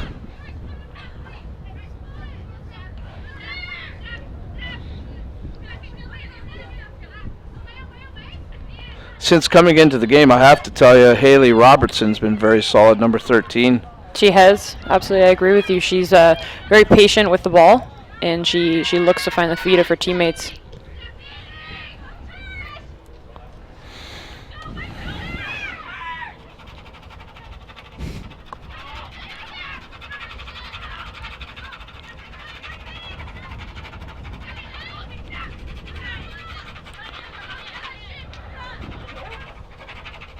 Baines challenges O'Brien and ends up giving the ball to Mohawk. But here's number 18. That's Bailey Gassler.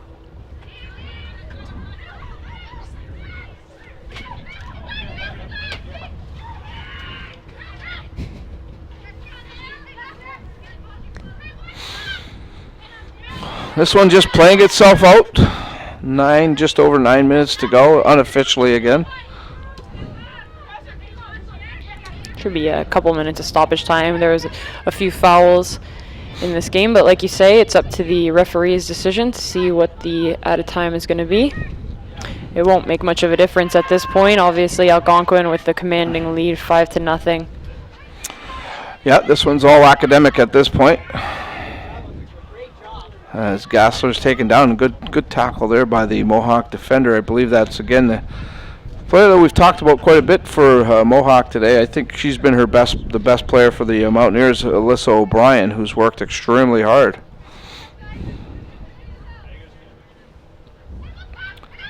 Robertson to Chmalski as Michalski, I should say, just couldn't get her foot on it. Nice effort though.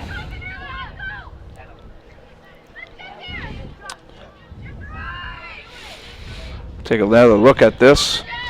This is again another hard tackle coming up here.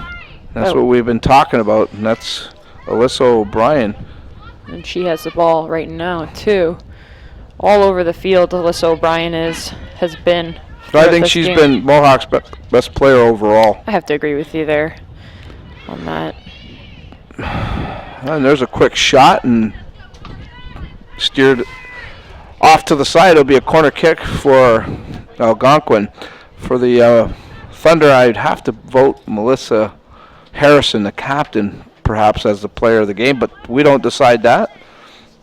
She did have an outstanding game. Two goals. She set up a goal. She just dominated when she was on the field.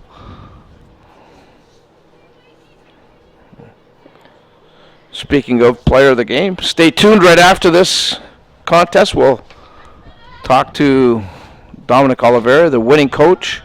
We'll also have the player of the game. And we will get set for our next contest at 3 o'clock.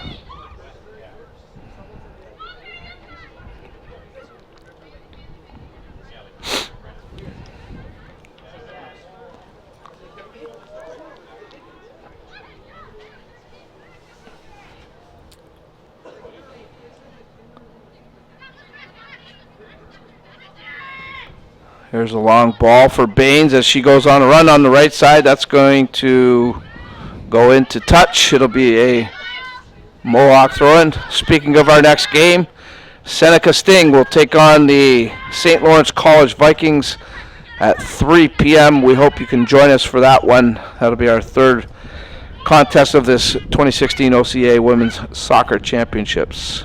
We'll have all the action live for you on WeTV.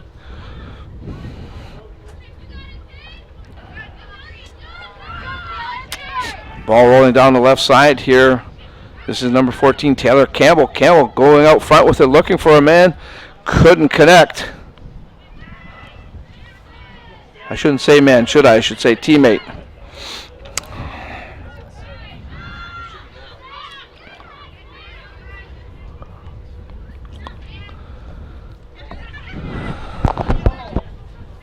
Look at O'Brien, still working hard. Very impressive, number 3, Alyssa O'Brien. Very impressive. Gotta love that kind of player, Kara.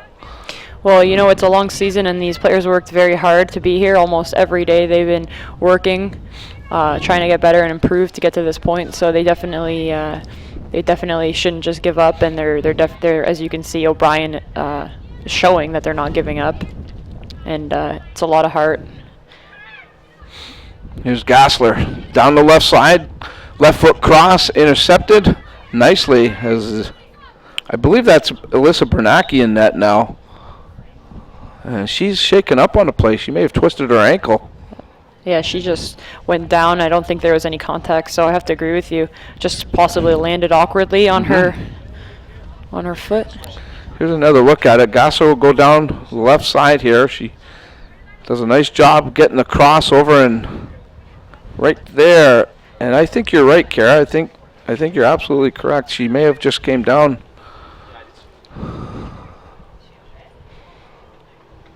I have to tell you, that's not a fun feeling. Nah. It's unexpected because there's just nothing around, and all of a sudden you get this sharp pain, and it doesn't feel pretty. Look at the time here and the score. Again, that's unofficial, that time. But I don't think we'll have too much time tacked on in this one, Kara. Good to see. She's good to go. Stays in the game.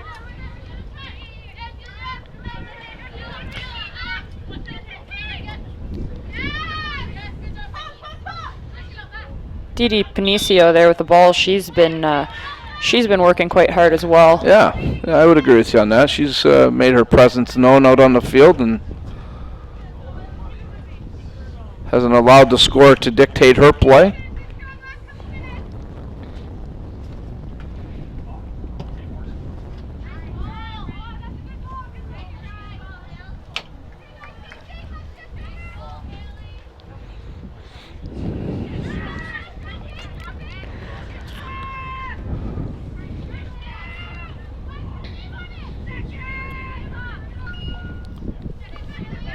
Robertson sends it back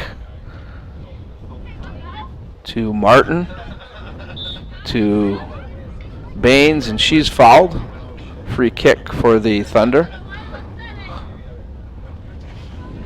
I only recognize a few players on the field right now that started the game for Algonquin. Haley Martin, number 2. Yeah. And Michelle Wilson were 2 of them for sure. But the second line has been doing a nice job of maintaining possession and keeping an attack going.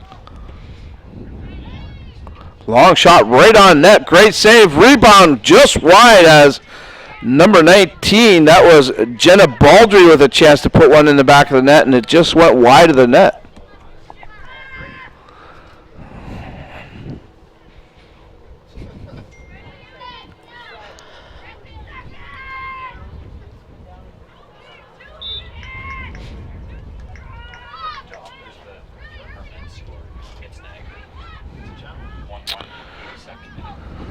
Just got an update at the men's tournament in Ancaster. The St. Clair College men are up 1-0, or 1-1, I should say. They're tied 1-1. I believe they're playing Niagara, and that tournament going on in Ancaster.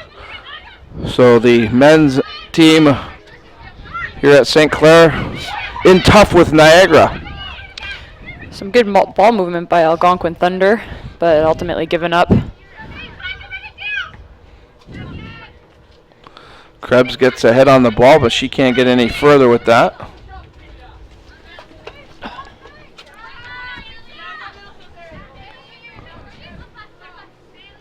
just over a minute unofficially to go in this one.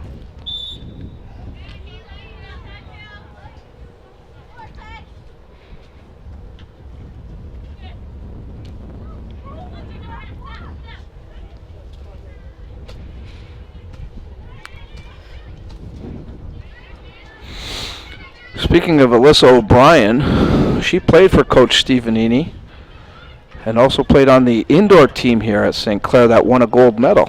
Oh, she was a St. Clair College player at one point? She was. That's an interesting fact. Yeah. So she's a very impressive player, that's for sure. She's from Fort Erie, Ontario. And she would be a nice player to have on any team, Carol, that's for sure. I agree with you with the work ethic, like the way that she's been today. Mm-hmm. That would be a nice addition to any team. Time winding down now, and we haven't yet been notified of the extra time. Yes, now we have been. See that, just like that, Kara? We get it. 2 minutes has been tacked on, extra time. 2 minutes to go in this contest. Algonquin will move on to the championship round. And Mohawk will go into the consolation round. Consolation field, I should say.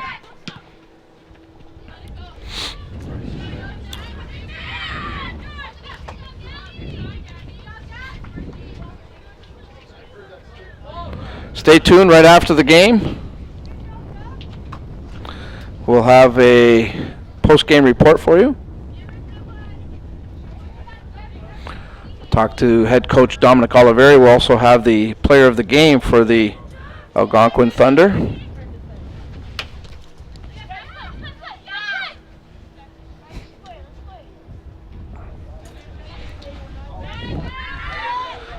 And we'll take a break after that. And we'll invite you to come back at 3 o'clock for more of the belairdirect OCAA Soccer Championships with our next contest between the Seneca Sting and St. Lawrence College.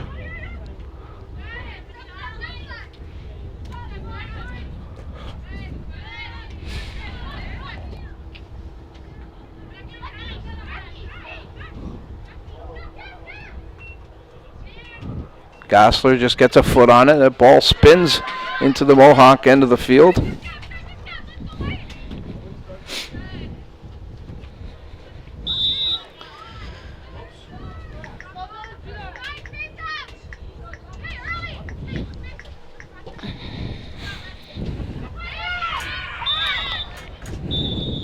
There it is, the final whistle from referee Kim Lee, and Algonquin successful in its first outing of the OCAA Women's Soccer Championships. Very impressive in doing so, Kara. They win this afternoon, defeating the Mohawk Mountaineers by a very convincing score of 5-0. Kara, quick thoughts about the game? Oh, they were absolutely dominant with their possession, and like I previously mentioned, they have a all-around strong team. They're definitely going to be confident heading into the next round with a win like that. Yeah, they were full value. They came into this game with a perfect 12-0 record. Very impressive, 82 goals for and just 2 against. They now have 87 goals for and just 2 against, and are a perfect 13-0. So Dominic Oliveri and his squad firing on all cylinders right now. And we'll see how far they will go throughout the remainder of this tournament. We're going to take a quick timeout. There are the goal scorers actually for the Thunder. Harrison had a pair of goals, Perry, Avedesian, and McMillan all getting in on the scoring parade. Very impressive roster for Coach Dominic Oliveri. As mentioned, we're going to take a quick timeout. When we come back to the Libero Center here in Amherstburg, we're going to have a post-game report for you. We'll talk to the winning coach, Dominic Oliveri. We'll also talk to the player of the game for the Algonquin Thunder. We have not yet received word who that is. We'll surprise you when we get back. This is the belairdirect 2016 OCAA Women's Soccer Championships on we-tv.ca. Manpower, that's our specialty. We use it to build infrastructure, like the $1 Billion Parkway. That's real manpower in action. End to end over 1,000 strong, forming bridges, carving out tunnels, shaping roadways. Our manpower is in demand. Well trained, highly skilled, tough as nails. We've got what it takes to build your career. A solid career for building a better future. LiUNA. Feel the power.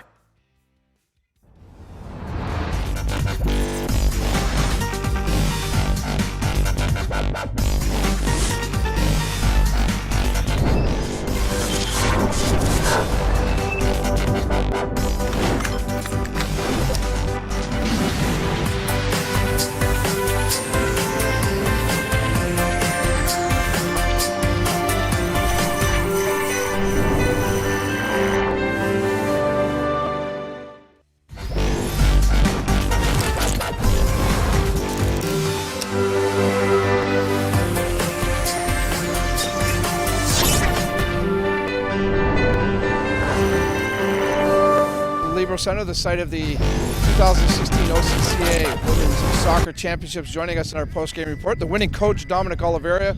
His team, the Algonquin Thunder, defeat the Mohawk Mountaineers 5-0.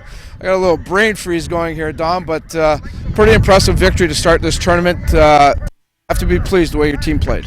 Yeah, no, thank you. It was a pretty good performance. First game in the tournament. To be honest, I didn't think we were all that sharp. Even through the 90 minutes, I think we have another level within us. So I'm pretty excited, actually, because I don't think anybody's seen the best of us as of yet. If I can get a quick comment, Coach Oliveira, on Melissa Harrison, your captain. We were very impressed with her play, and obviously she's one of your key players. How much does she mean to this team? I mean, look, she's been heart and soul of this program for the last 4 years. She drives the players on, and it's her last year. So a lot of the rookies, a lot of the second, thirds, and fourth really want to win it for her. And so, you know, we can't ask anything more of Mel. She's been such a great leader on and off the field. It's just been a pleasure to have her. We're sad to see her go after. A lot of soccer in a short period of time here, Coach Oliveira. How do you pace your and keep them fresh throughout an intense like this? Yeah, we've been preparing for this all year long, starting with our training camp, and we have a pretty vigorous seasonal plan to prepare for this, and it's all about recovery now, getting back to the hotel, getting food in, and just doing the right things, getting ready for tomorrow. All right, good stuff. Congratulations. We'll see you tomorrow. Thanks. All right, and speaking of Melissa Harrison, I'm going to bring her in right now. This is the player of the game, and congratulations on that. And quickly tell me about winning this first game, 5-0. Pretty impressive. What about it? I mean, it feels good to win. Game though. I mean, we got tomorrow and hopefully Saturday. So. Actually, you and I believe your team, Vanessa Millen, top strikers, really the catalysts on this offensively. For your squad to play as a team and just get away from being the individualistic player. I mean, we have to go out and play as a team at the end of the day. So I mean, anyone can score on our team. We have so many goal scorers. So at the end of the day, it's just about playing as a team and keeping it simple. Okay, this team very impressive. But when you look at the numbers, 82 goals for, 2 against. Now you're 13 on the season, 7 goals now, 4. How tough has it been to stay grounded and just not even think about those numbers? We put in every day. We practice every day. We work as a team, and at the end, a great team, and we're here. A little bit different for you this time, being your last championship. How I guess emotional does that make it? I mean, I'm sad, but we're here to win. So we're here to prove ourselves as a team and do it for the 5th years that we have here.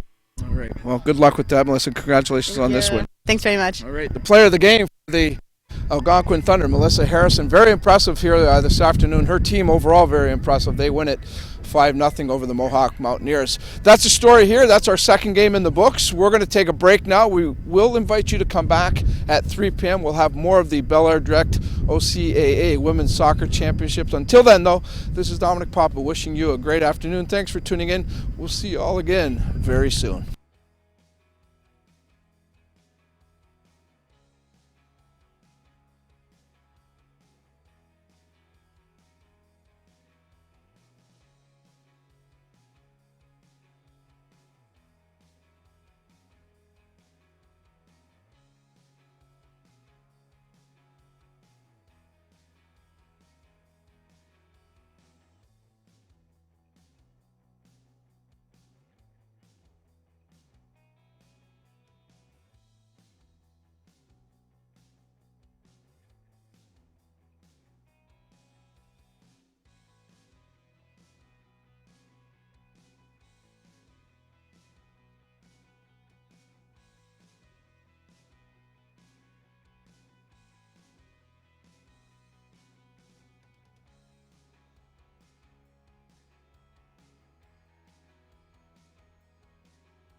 TV, testing 1 2 3.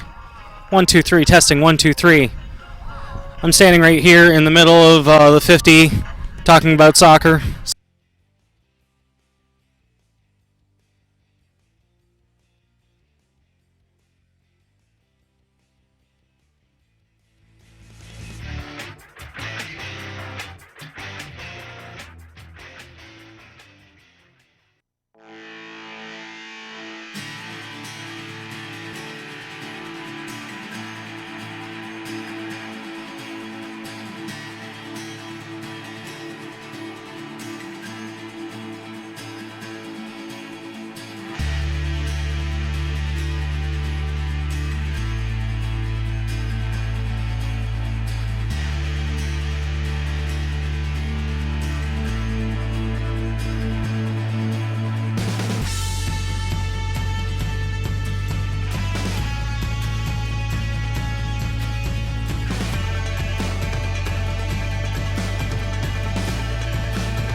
Good afternoon and welcome to the Libro Center in beautiful Amherstburg, Ontario, the site of the belairdirect 2016 OCAA Women's Soccer Championships here on we-tv.ca. My name is Dominic Papa. We're getting set for our third game of the tournament, and we have a good contest to look forward to here today. The Seneca Sting will be taking on the St. Lawrence Vikings. Played 2 games earlier already today. We'll talk about those games throughout this broadcast, get you caught up as to what has transpired so far. There's a look at the St. Lawrence College Vikings. And, of course, the starting lineup brought to you by Liuna, 625. In goal, we have Megan Edwards. On the back end, number 22, that would be Kayla Hellam. Number 17 is Mallory Rafter-Sickling. Number 3, all the way from Brighton, England, Zeta Wheatcroft. Number 9, Rachel Fardella. Looking in the middle of the backfield there, number 10, Mallory McQueen. Number 13, starting for head coach Chris Evely. Number 13 is Chloe Houston. Number 14 is Jessie Pennock.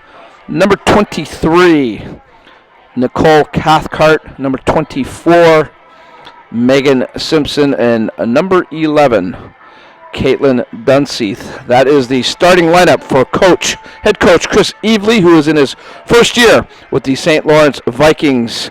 On the other side of it, the Seneca Sting, under the capable guidance of head coach Luca Sirianni. He's in his third year. Starting for the Seneca Sting in net, number 27, Sarah Anisha Van Wert Bradbury. On the back end, number 5, that will be Andrea Runco. Number 9, Sarah Donato. Number 11, Jamie Smith. Number 13, Chantal Cifuentes. Check that, I'm sorry. Yes, no, that's correct. She's wearing number 14, actually. Wearing number 18, that will be Christiana Carmesino. Wearing number 2, April Lynn Covello. Number 4, Nicole Berardi. Number 6, Haley Potso. Number 92, that will be Cassie White. And number 20 is Rochelle Dolan. That's the starting lineup for the Seneca Sting, who come into this game with an 8-2 record, 35 goals for, 4 goals against. Very respectable record, an outstanding campaign for them during the regular season. And for the St. Lawrence Vikings, wearing the black and red trim, the Vikings were third in the East Division. They had a 7-4-1 record, 28 goals for, 26 goals against. The officiating staff for this game, a good officiating crew. The head referee will be Natalie Ford. The assistant referee number 1, Nick Vaginas. Assistant referee number 2, Heidi DePuter. And the fourth official will be Kim Lee. That sets up the contest. Earlier today, we had 2 other contests, of course, that were played out. This is the third contest of the 2016 OCAA Women's Soccer Championships, brought to you by Bel Air. Fanshawe took on the Cambrian Golden Shield, and it was the Golden Shield pulling out. I think people would think this was an upset, as they upset the Falcons 2-1.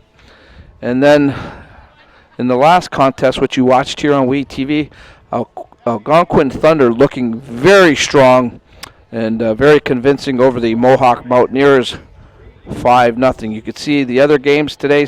Right now we're going to be doing Seneca and St. Lawrence, and then later on at 6 p.m. the hometown team gets into action.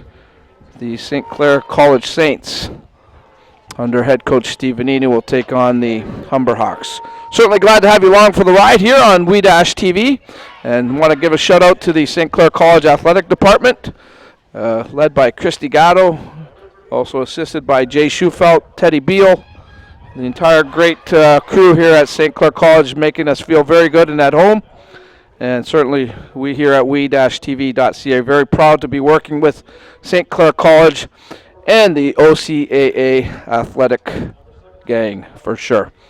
We're set to go. 45 minutes has been put up on the clock. Again, the Seneca Sting in the all-red jerseys. The St. Lawrence College Vikings in black and red trim. There's still a pretty good stiff breeze here. It's a cool, blustery fall day here in beautiful Amherstburg. But we've already had some great soccer, and I'm betting that we're going to get more of it right now. I want to give a shout out to our WeTV crew as well, in the capable hands today of Aaron Rakowski and Darren DiCarlo, and all of the hardworking crew helping us make this all happen for the viewers throughout the province of Ontario and perhaps parts of around the world. Third game underway, the belairdirect OCAA Women's Soccer Championships here on we-tv. And immediately it's Seneca taking control of the ball and talking to Coach Luca Siriani, very pleased with his team's play. Said that they're a very hard-working squad, and he's excited to see what they can do at these championships. Chris Evely basically was just saying to me he was happy to be here. It's a small school of only 5,000 compared to Seneca, which is probably around 20 or 25,000, so quite a population difference. But Coach Chris Evely, again, very pleased to be here, and said his team also works extremely hard, and very happy to be part of this tournament, and anxious to see what they can do here as well. As mentioned, the clock on the scoreboard there, as you can see it, is not the official clock. That clock is in the hands of head referee Natalie Ford, but that'll give you an idea at least of as to how much time has been played and where we stand in each half.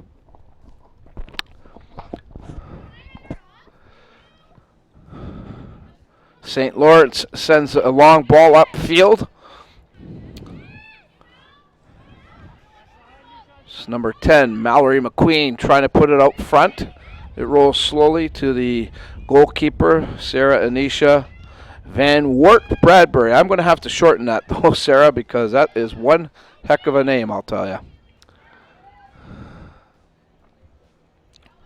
Here's number 21. That's Bianca Granada for Seneca, who's in the game. I didn't have her down originally as a starter, but maybe a late minute change there.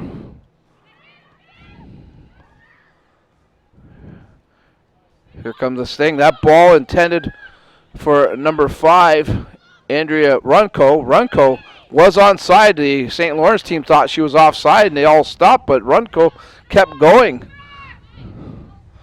She's one of the leaders of this Seneca team, and St. Lawrence will have to keep a close eye on her, number 5, Andrea Runco of the Seneca Sting.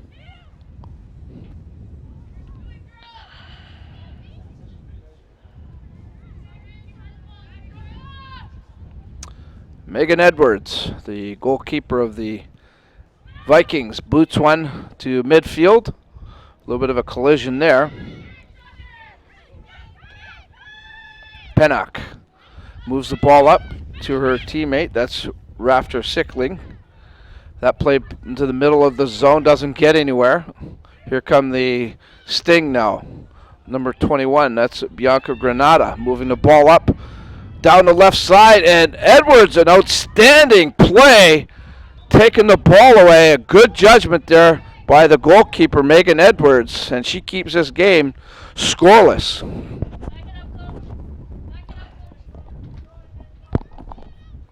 Corner kick has been awarded to the Seneca Sting. That's our first good scoring chance of the contest, and Edwards was the difference.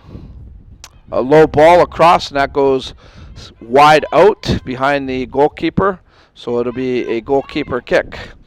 Just underway here nicely at the Libero Center. Here's a look at that last opportunity. We'll see if we can get that replay going. Perhaps not. Maybe some technical difficulties. We apologize.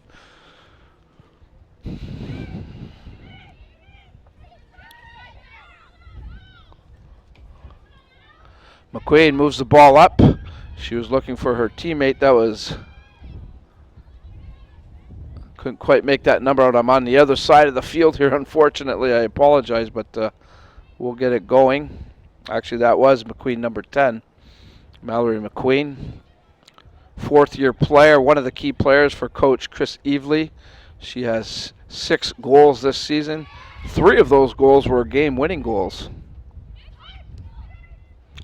And they won 7 games, so she almost had half of the game-winning goals.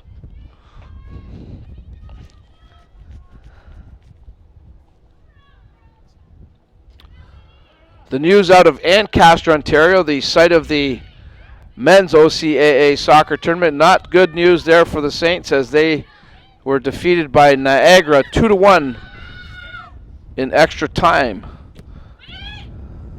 So they will go to the consolation round. No doubt Coach Mike Baraslewski will be disappointed with that result. Tough tournament, folks, that's for sure. Good battle in the midfield area here. And the Sting come away with it. Long ball here for Runco. She's on the right side on a run. Runco catching up to it. Runco carries downfield, looks into the front of the net. She'll send it out. Quick one-timer. That comes off the foot of number 18, Cristiana Camasino. And it goes up over the net. Goalkeeper's kick. Chloe Houston now takes the kick. She'll send it up the left wing, and that goes into touch. Throw in awarded to the Seneca Sting.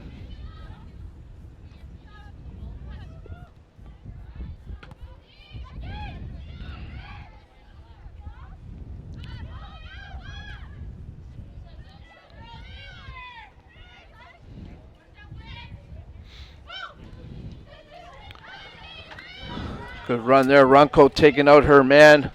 And again, it goes into touch. Throw in awarded to St. Lawrence. This is Chloe Houston, number 13. She sends it back as already some aggressive tackling. There's a foul called there as Kayla Hellam was tripped up of the Vikings.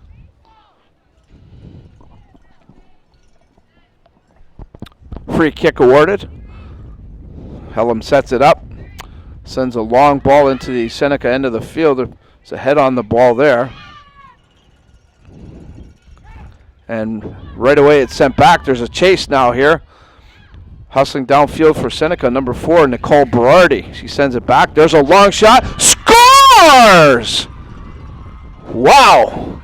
A long shot that may have caught goaltender Megan Edwards off guard.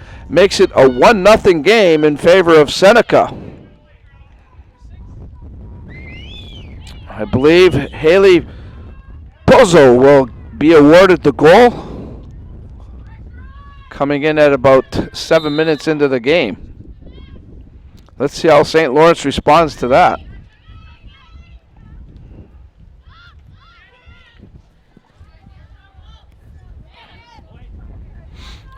The Vikings trying to move it upfield immediately.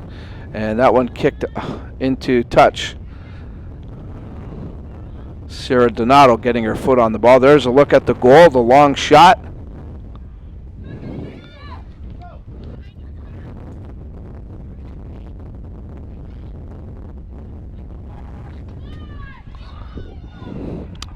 This ball rolling all the way downfield. Edwards is going to come out and she'll play it.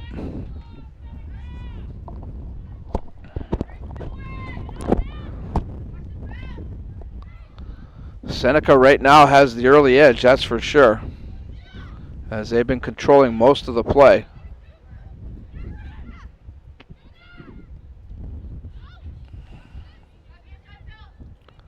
St. Lawrence now trying to get some offense going. A long ball downfield. This one intended for number 10, Mallory McQueen. McQueen tackled aggressively. No foul, and it'll go into touch. Seneca throw-in.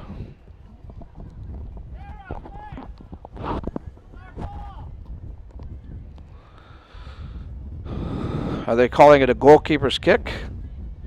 Yes, indeed.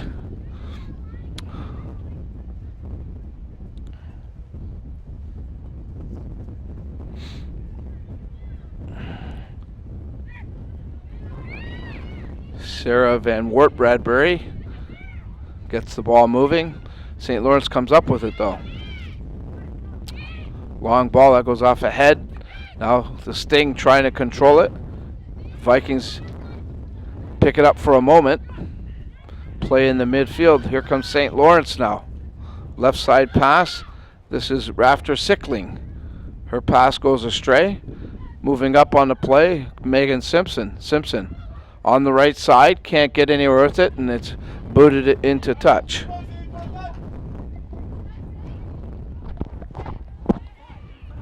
Throw in for the St. Lawrence Vikings.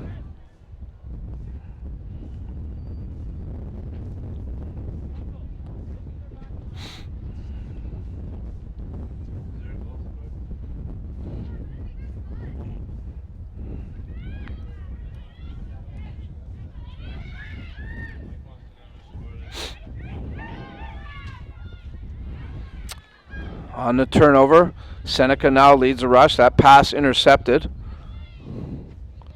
Collision there briefly.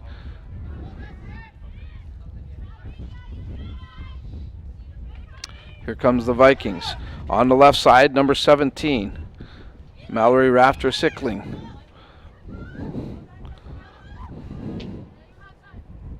She's taken off the ball nicely, but right away they give it right back to the Vikings. Play a little bit scrambly right now.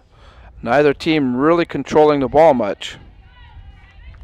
That one goes into touch.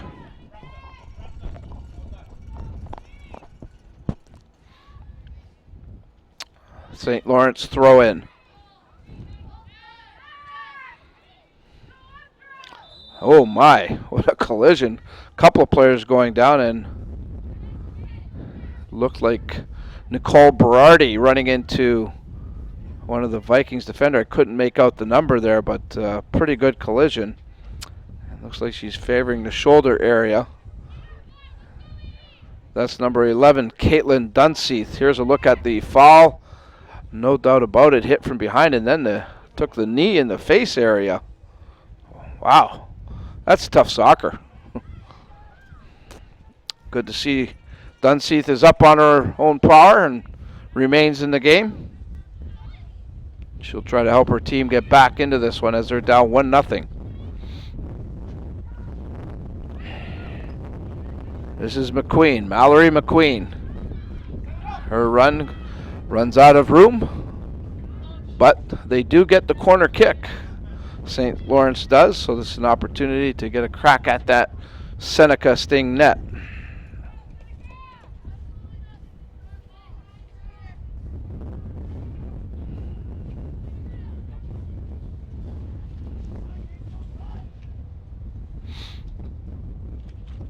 Megan Simpson taking care of the corner kick duties. Gets it across. That goes off ahead. Stays into the box area.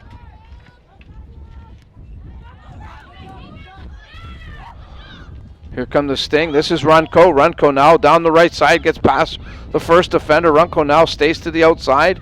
Runco on a good run here for Seneca. Gets the cross, and a nice heads-up play there by the goaltender, Megan Edwards, to cut off that pass. A good run by number 5, Andrea Runco, and an equally nice play by the goaltender, Edwards. Unofficially, just over 32 minutes to go, or I should say under 32 minutes to go.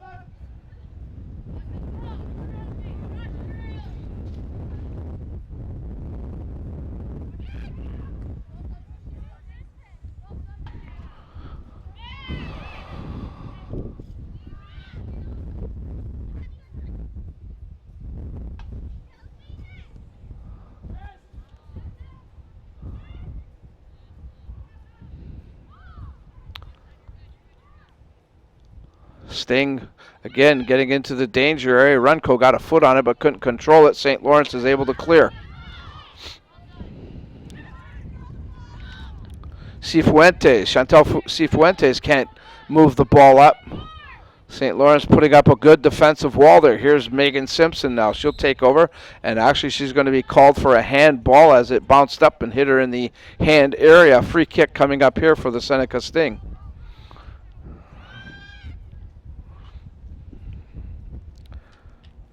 This will be number 11, Jamie Smith.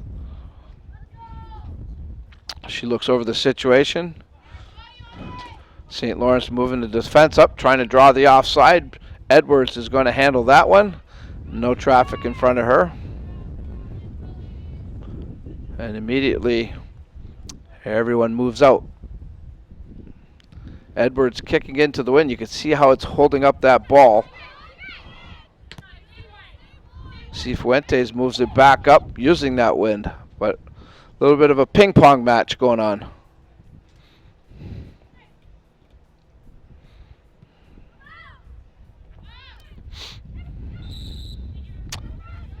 Have an altercation at midfield. Free kick for St. Lawrence.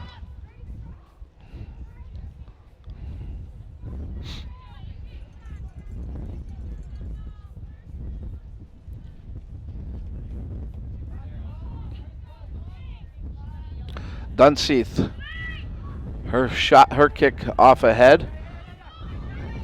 Now a battle on the left side, comes back. The Vikings trying to get some offense going, but Seneca not giving them much space. Here's a free ball, and there's a chase, and Edwards is going to come out and take away the opportunity from Nicole Berardi, who was right on top of her there.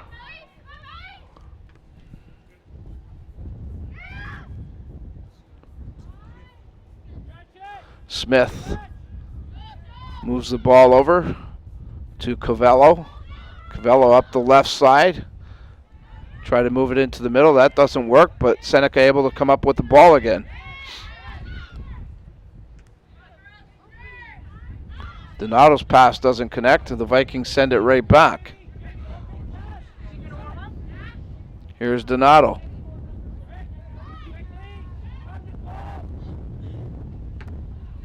That pass doesn't connect. Here come the St. Lawrence Vikings. This is number 17, Mallory Rafter Sickling. She can't get anywhere. Play remaining in the midfield area. Dunseith over to Houston. She just one-times it into the Seneca zone. Cifuentes sends it right back. Runco now gets a free ball. Sent it to Berardi. Berardi was called on the offside as she got in behind the defense. Our next telecast later on today, it'll feature the hometown St. Clair College Saints taking on the Humber Hawks. 6 p.m. will be game time. We'll have all the action for you live here on we-tv.ca. The 2016 belairdirect OCAA Women's College Soccer Championships. Free kick taken here by number 22, Kayla Hellam. Vikings unable to control upfield. Here comes Seneca. Bianca Granada. Her pass doesn't connect. Seneca trying to get that long ball on a number of occasions going here, but hasn't worked so far for them. Looks like we're going to get our first substitution of the game coming in here shortly. And we have a handball violation. It'll be a free kick for Seneca.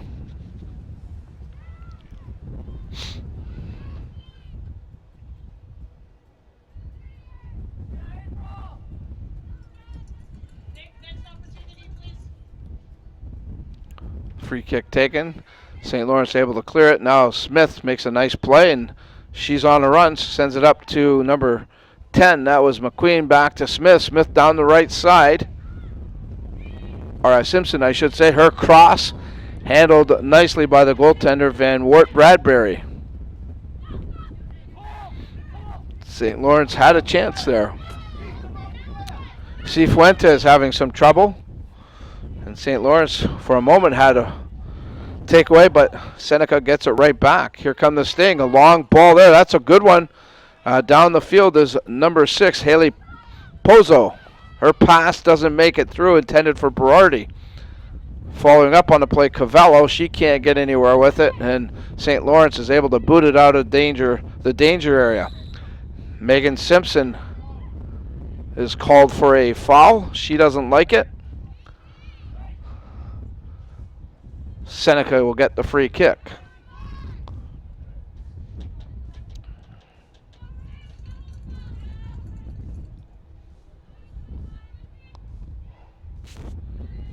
That one will roll into Evers, gets a head on it, scores! Where'd the defense go for St. Lawrence?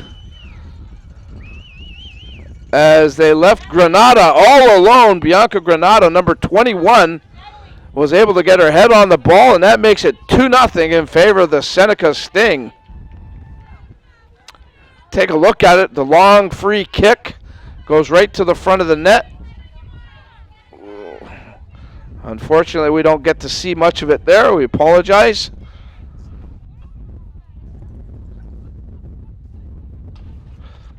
Doesn't matter. It's 2-0 in favor of Seneca.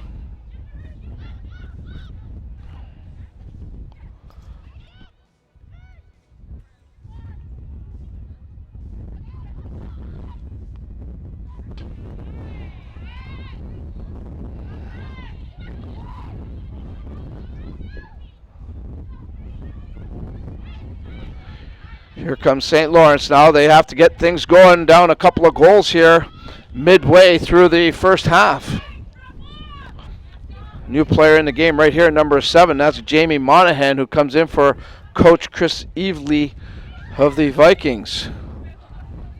Houston. Her pass doesn't connect. She gets it right back to win a second chance. To McQueen. To Houston, and she's fouled by number 5, Andrea Runco. Free kick here for the Vikings. Looks like Caitlin Dunseith is going to do the honors.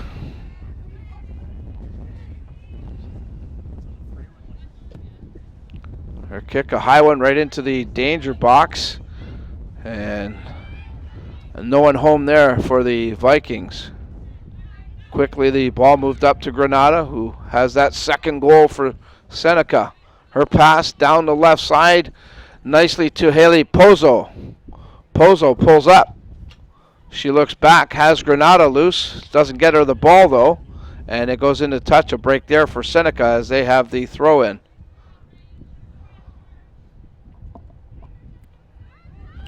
2-0. The Sting leading it. Unofficially, again, just over 23 minutes to go here in the first half. There's the cross. Nobody there for the Sting. Runco runs down the loose ball, though. She'll give Seneca another chance to control. Cifuentes moves up, number 14.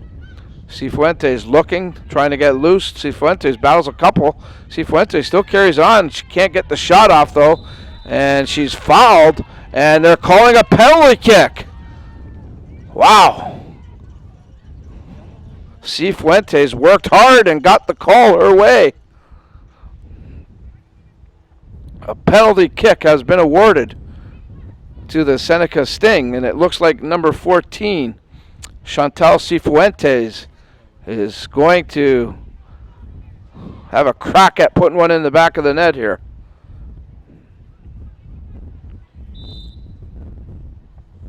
Shot, and she's good. Putting it inside the post low. And Seneca, what are they calling here? Oh, they're going to do it all over again.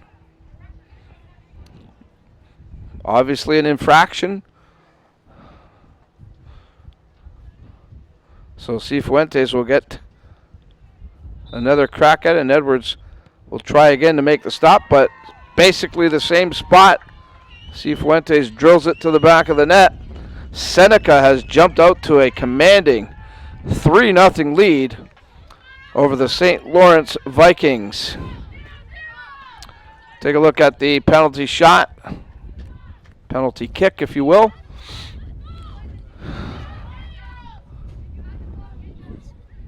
Places it perfectly inside the post, nice and low. Edwards just a little bit late in getting there. Cifuentes now, who just put that goal in, she took a hard tackle, and she's coming off actually. She's limping, favoring that right leg area. There she is. So she's coming out of the game. She's done her work, scored her goal. That's enough. She's going to go and relax a little bit.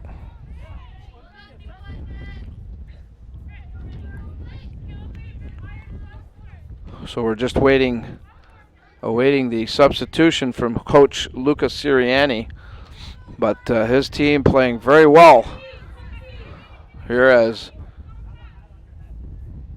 they lead 3-0. Coming into the game for the Seneca Sting will be number 16, Chantel Ward, replacing number 14, Chantel Cifuentes. So Chantel for Chantel.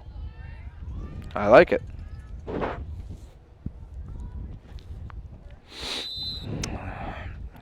And actually, you look at Chantel Ward, and she's got looks like some type of playing cast on her right hand or wrist area.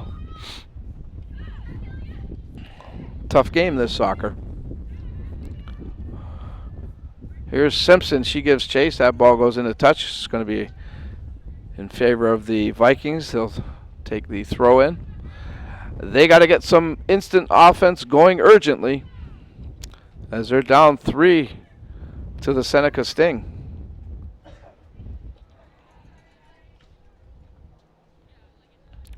Again, St. Lawrence coming in after finishing the regular season 3rd in the East with a 7-4-1 record. Seneca very, very strong in the Central Division in 10 games, winning 8, no losses and 2 ties.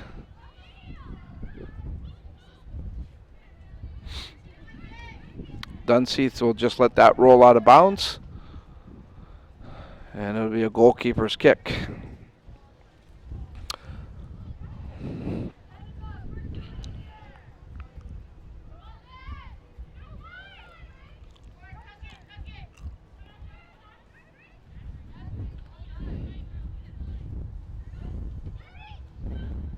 Granada's long shot right to where Megan Edwards was standing.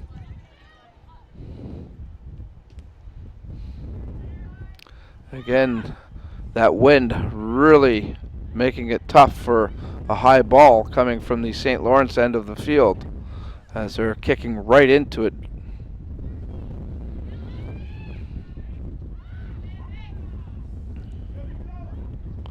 Quick throw in by the Vikings, and there's a foul, no question about it, as Sarah Donato took out McQueen of the Vikings.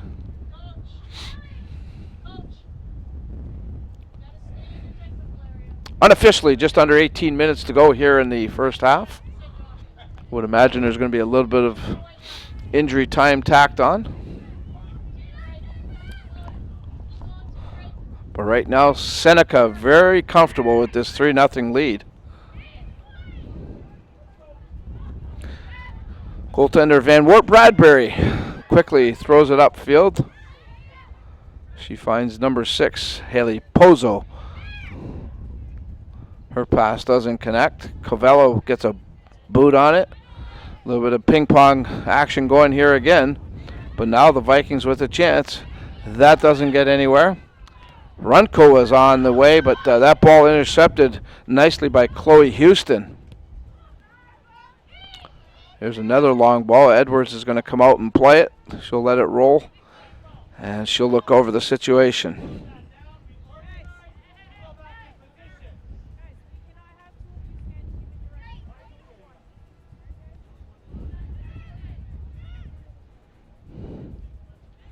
Pozo to Berardi. She tried to give it back to Pozo, who was on a run on the left side and doesn't connect. It goes into touch.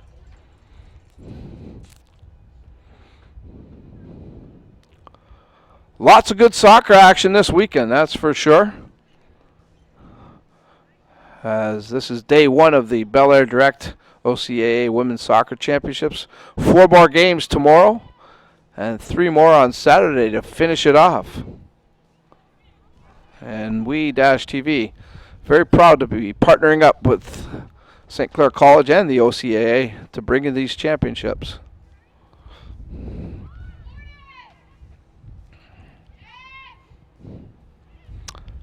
Edwards handles that one easily. A long shot from the left side. Just under 16 to go unofficially here in the first half. A short kick. Berardi gives chase. She can't catch up to it.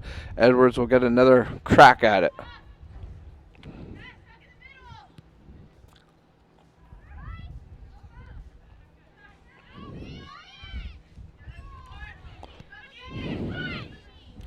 Monahan can't get anywhere with it. Here's Runco into Granada to Berardi. Berardi pulls up. Back to Granada. She wasn't expecting a pass. She does get to it, though. Granada being hounded, but she still holds on. A long ball there for number 4, Nicole Berardi, and just too far out of her distance. Edwards will try to move the ball out. Again, the Vikings kicking right into the wind right now. McQueen can't get anywhere for the Vikings.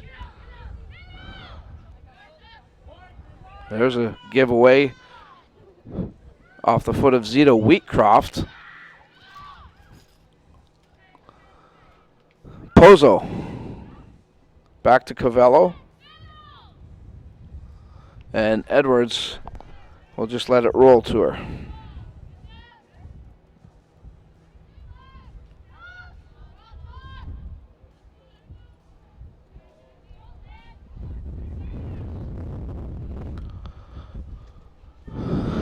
Gone to a standstill here as Seneca has a belly full of goals. 3 of them here in this first half.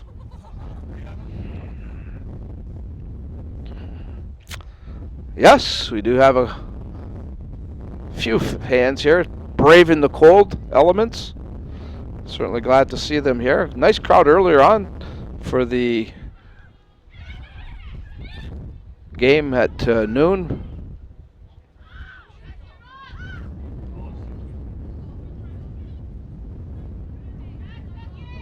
And I'm anticipating a very good crowd tonight when St. Clair College, the host team, plays against Humber.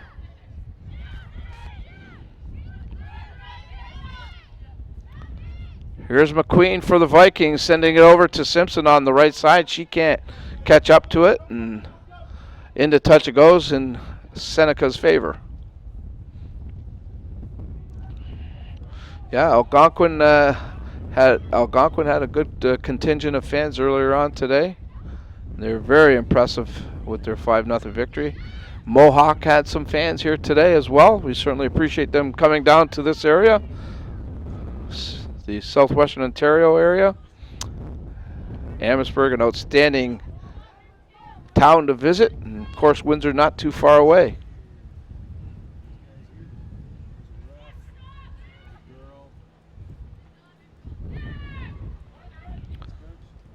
Dunseith, one-timer, trying to find her teammate that time. That was Monahan.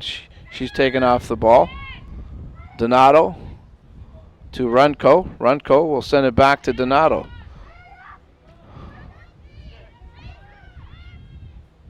Ward can't get anywhere.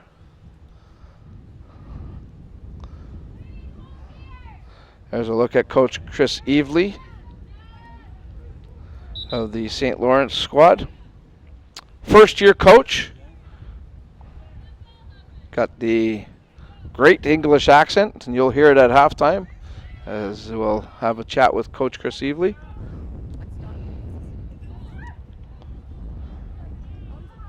This one's going to go into touch as Dunseith can't handle it.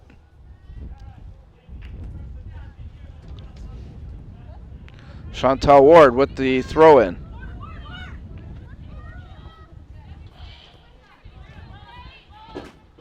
And one more time, that's headed into touch.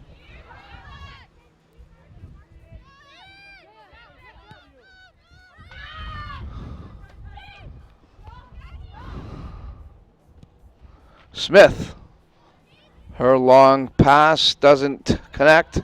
Edwards has been fielding a lot of balls that have slowly rolled into her.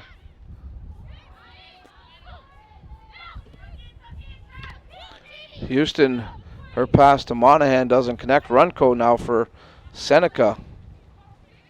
She gets by Houston. Runco. Another move. Runco continues on the right side. Runco pulls up. She's tripped up as Mallory McQueen wasn't going to let her go any further. She made sure. And she took her legs from out under her. But a free kick in a very dangerous area, and Seneca with a chance to look at a 4th goal in this half. There's the cross, and it's over everyone's head, and it goes into a goalkeeper's kick. If you're looking for a better deal on your car insurance, go online and get a quick quote in only 3 minutes at belairdirect.com. Full-time college and university students under 25 could save over $250 on their car insurance with Bel Air Direct. That is a saving of $250 on car insurance for full-time college and university students. Get a quote today from Bel Air Direct at belairdirect.com.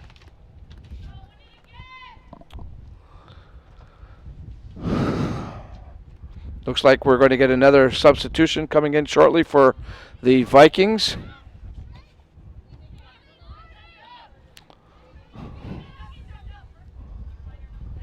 Ball rolls into the Seneca half of the field. Ward gets a foot on it, just enough to prevent a breakaway actually, as Monahan was in the area. And Ward now takes the pass from the goalkeeper Van Wart Bradbury. Runco can't connect. Ward a second try and intercepted one more time. The Vikings decide to regroup. Here's Dunseith. She's battling with Berardi. Dunseith being marked closely by Berardi. Berardi almost steals it away from her. Dunseith finally gets it moved up.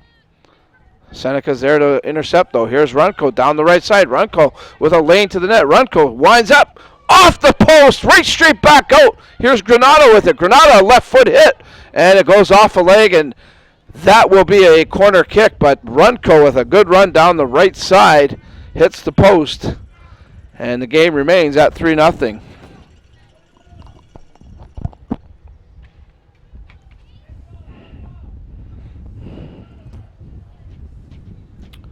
Corner kick coming up for Seneca.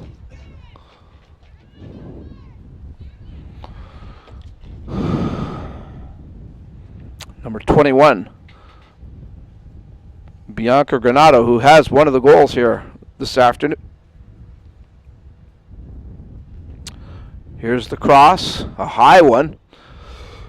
Floats to the other side. Giving chase is number 18, Cristiana Camasino. And Edwards punches that one out as it was dangerously in her area. Here's Monahan now for the Vikings, turning it upfield. Monahan pulls up, finds her teammate, McQueen, a right side pass to number 14, Jesse Pennock. Pennock moves the ball into the middle here. The Vikings being very patient here, trying to find the back of the net. That pass doesn't connect. Granada gets a foot on it. Pozo now battling with Simpson. She comes up with the ball. Pozo does to Granada, and she'll just boot it downfield.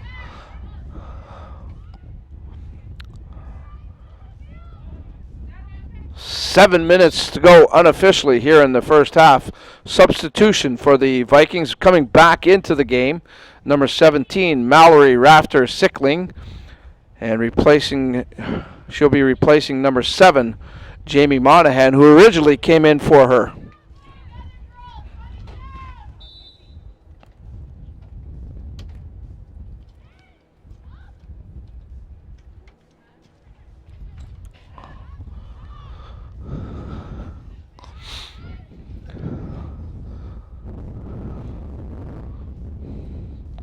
Into touch again. April Lynn Covello with the throw-in. She finds Pozo. Pozo on the left side. Over to Berardi. Berardi touches it. Moves forward. Berardi with the lane to the net. Sends it across to Runco. And a good heads-up play there by Megan Edwards. As Runco had a crack at a loose ball.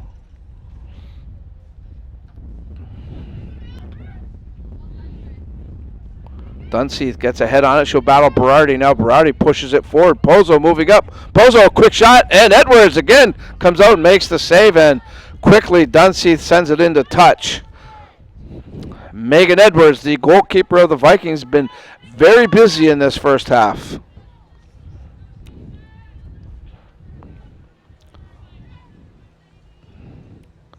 Throw in for the Vikings.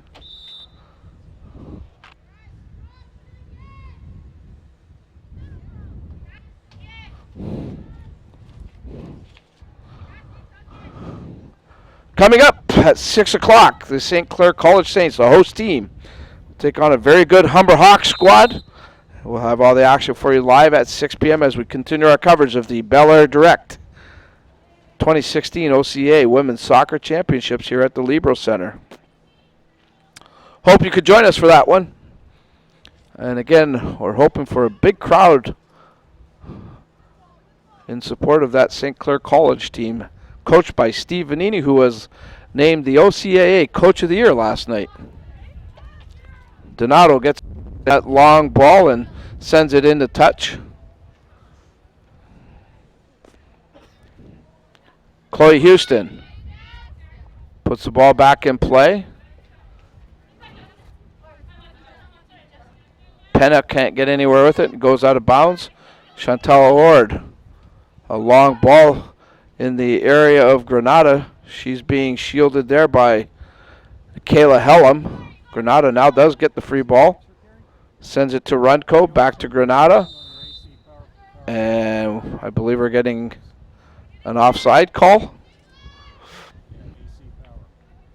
So it'll be a free kick for St. Lawrence.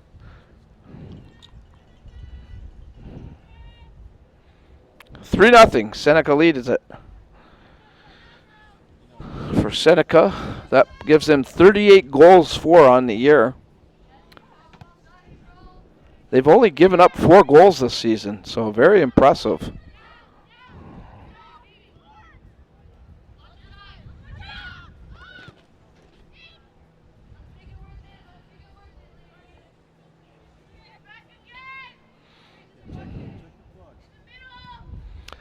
Edwards boot, a short one. Runco. To Berardi. Back to Cavello. Cavello to Donato. Donato. Her pass attempt blocked. Ward boots it upfield now to the right side. Runco trying to catch up to it. She will not beat Edwards, as Edwards comes out of her net to retrieve the ball. First half winding down here.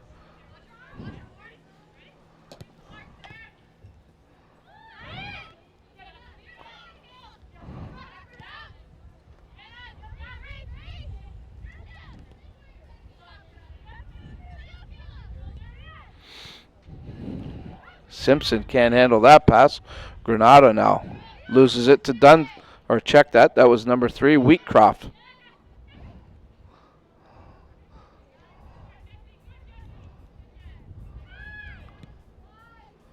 A one-timer by Jamie Smith of the Sting goes all the way down.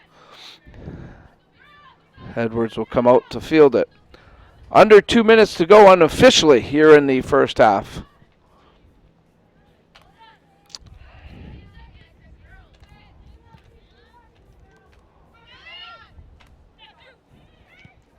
Rafter Sickling can't get anywhere. Here's Berardi. She's tripped up. Granada takes over the ball, trying to send Pozo on a run. This is Cavello now moving up on the play. Cavello looking for Berardi, can't connect there. That ball sent into touch. Berardi's been very good in this half. She's been very aggressive, number 4 for the Seneca Sting. Simpson, Megan Simpson turns for the Vikings. Her pass knocked down. Cavello can't get anywhere with that ball. Granada now. Or check that. That's number 11. That would be Jamie Smith. She can't get anywhere. It goes into touch. St. Lawrence throw-in. Again, unofficially under a minute. We'll see how much time does get tacked on. Injury time.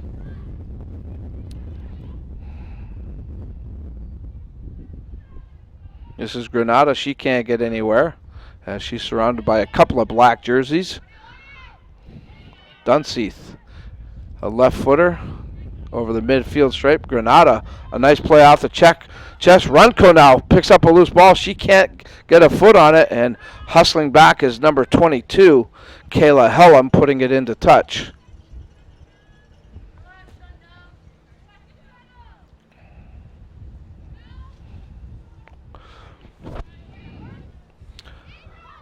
We'll see how much time they do add on as we await the official, and they're going to tack on 2 minutes of extra playing time. So 2 minutes of injury time been added on. And there you see the score, 3-0 in favor of Seneca. A good first half for Coach Luca Sirianni and the Sting.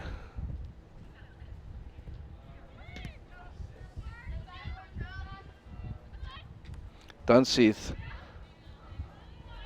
moves that ball up to McQueen. McQueen taken off the ball by Runco. She gives it right back to St. Lawrence. Here's Houston. Chloe Houston to Dunseith. Her pass knocked down. Berardi comes up with it. Berardi, a long shot. Edwards can't handle it. Into the back of the net it goes. Took a funny bounce on Edwards, and it actually bounced over her. And it's now a 4-0 game. Number 4, Nicole Berardi, puts one back into the back of the net.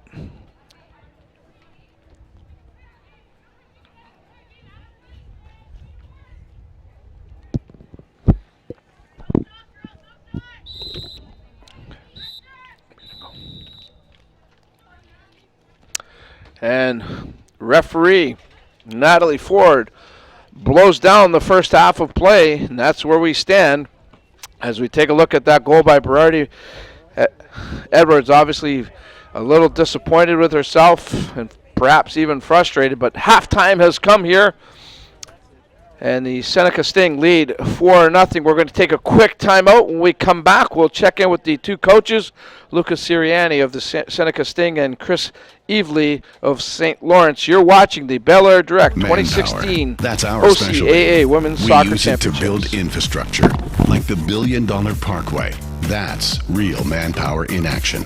End-to-end over 1,000 strong, forming bridges, carving out tunnels, shaping roadways. Our manpower is in demand. Well-trained, highly skilled, tough as nails. We've got what it takes to build your career. A solid career for building a better future. LiUNA. Feel the power. Manpower. That's our specialty. We use it to build infrastructure, like the $1 billion Parkway. That's real manpower in action. End-to-end over 1,000 strong, forming bridges, carving out tunnels, shaping roadways.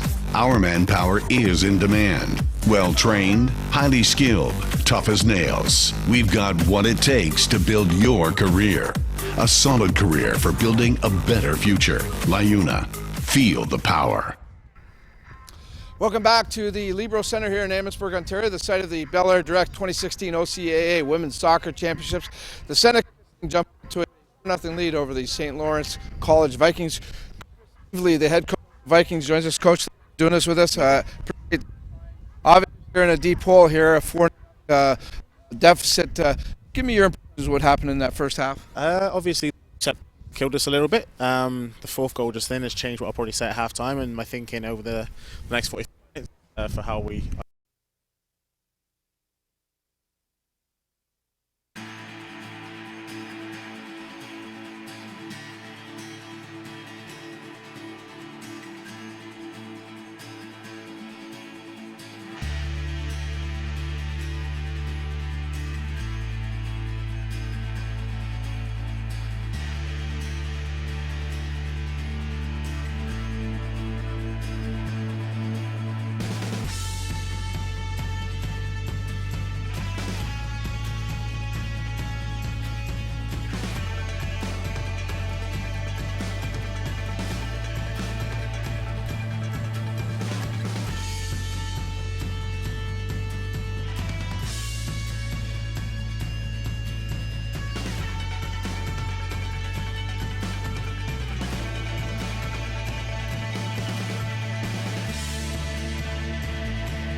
Go tell him I've got no picture on my screen.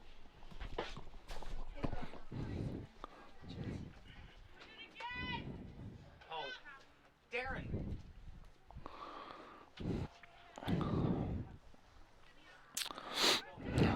Welcome back to the Libro Center here in Amherstburg, Ontario. Second half action just underway here between the Seneca Sting and the St. Lawrence Vikings. We apologize. We lost power. We lost power here at the Libro Center, and we had to reboot up the system. And as you can see, we're a couple minutes into it. Didn't really miss anything as things just underway here nicely in the second half. Again, Seneca leading St. Lawrence 4-0. 4 first half goals, the difference in this contest. My name's Dominic Papa, and this is the 2016 belairdirect OCAA Women's Soccer Championships on we-tv.ca, and certainly glad to have you along with us. So hopefully we will have no more interruptions and bring you the rest of the action here. We'll recap the first half of scoring in just a moment for you. But right now, Seneca in the red uniforms, St. Lawrence in the black jerseys, and it's been all Seneca. And this is one of the corrections I will make. Number 21 is actually Rochelle Dorland. I apologize. We had a number change on our rosters that was not given to us, and so I do apologize to Bianca. And it is indeed number 21, Rochelle Dorland, wearing number 21. As you can see, play in the midfield area. St. Lawrence trying to get something going here offensively, try to get themselves back into this game before it's all done and said. Seneca, though, playing a very solid contest yet so far this game, as they've had no cracks in the armor, so to speak.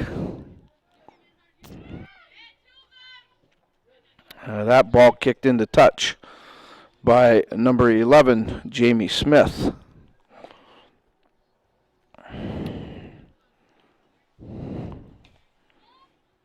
Rochelle Fardella with the throw in. Sends it over to Kayla Hellam. To McQueen, and we have a foul. So it'll be a free kick awarded to the Vikings. Caitlin Dunseith moving up quickly. She'll set it up there for Megan Simpson.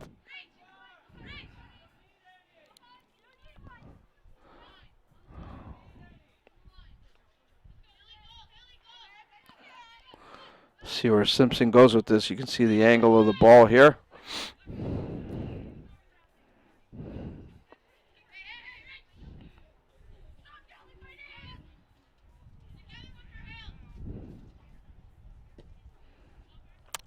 Simpson trying to curve it into the top shelf. Doesn't happen.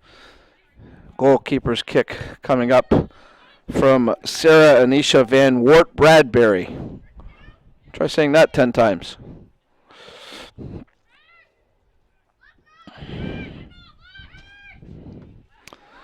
Seneca now having to battle with the wind. As you can see that ball hanging up there. Simpson getting loose for a second, but couldn't continue on as she's taken off the ball by number 11, Jamie Smith, who's had a very solid outing here this afternoon. And we have a shaken up Seneca player.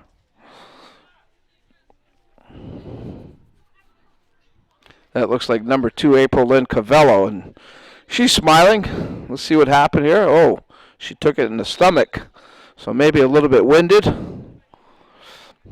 but she's going to be okay.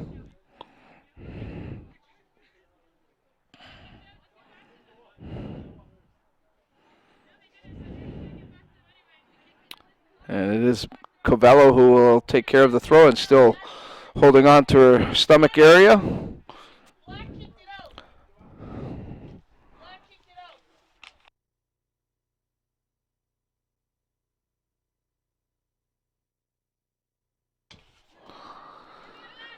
The throw in, nobody reacting to it. They're all just watching it. Finally, it's played. Here's Simpson. She's met there by Dorland for a moment, but Simpson carries on. Simpson now tripped up, and yes, indeed, we get a call from the head referee, Natalie Ford.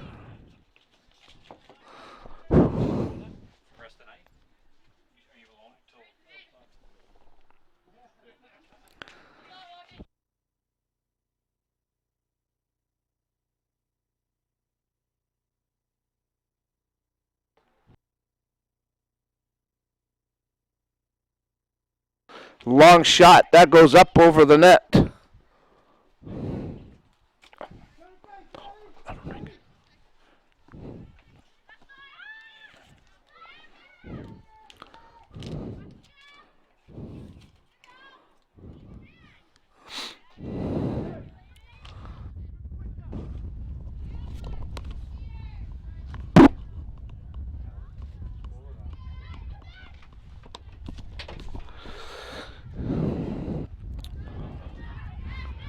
Here comes Seneca.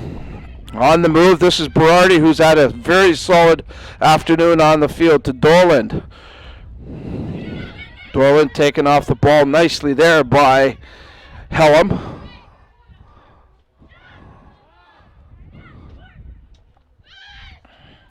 Ward now moves it up to Berardi, and she's just offside. She was looking to time it perfectly, but doesn't happen.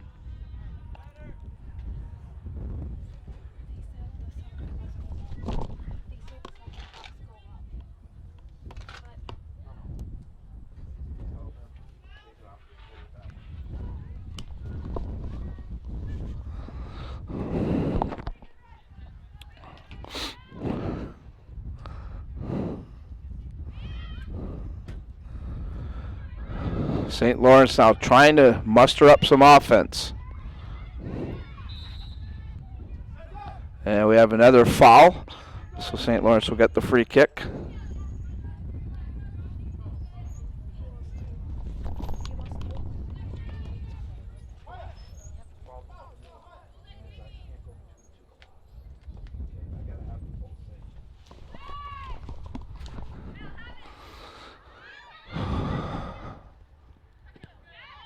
Long shot off the foot of Kayla Helm, handled nicely by Van Wart Bradbury. Smith to Dorland. Here's Berardi. She's hit from behind a little bit. Dunseith, quick pass up, that doesn't connect. Donato sends a long ball. That doesn't get anywhere. Here comes Seneca. This is number 3. Brianna Lena. She can't move forward.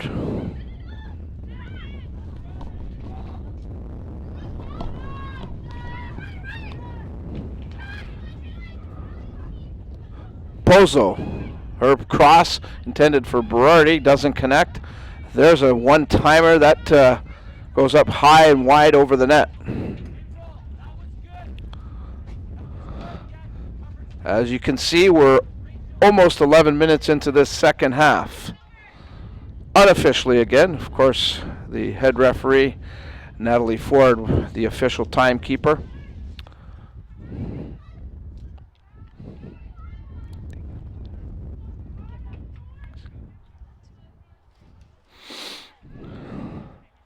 Throw in by Chantel Ward, doesn't connect. The Vikings can't move it up, goes back into touch. St. Lawrence throw in.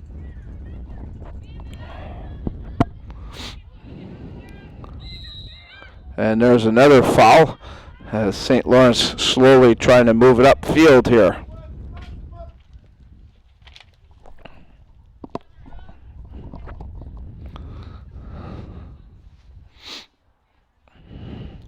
Seneca in control of this one, 4-0, 4 first half goals. The difference in this contest so far.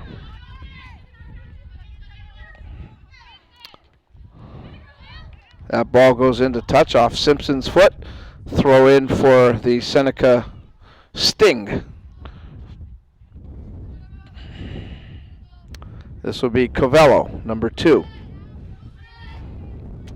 Right down the line, and right back into touch it goes.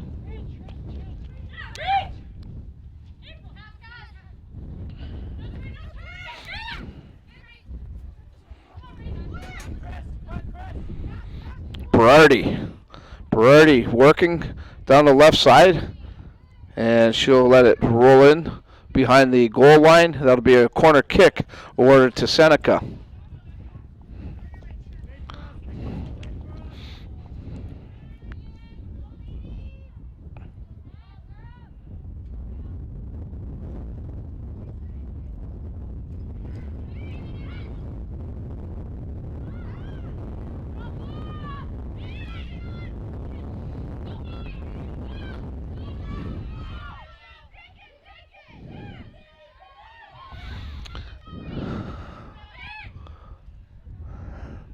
Lone man rush doesn't get anything there for St. Lawrence.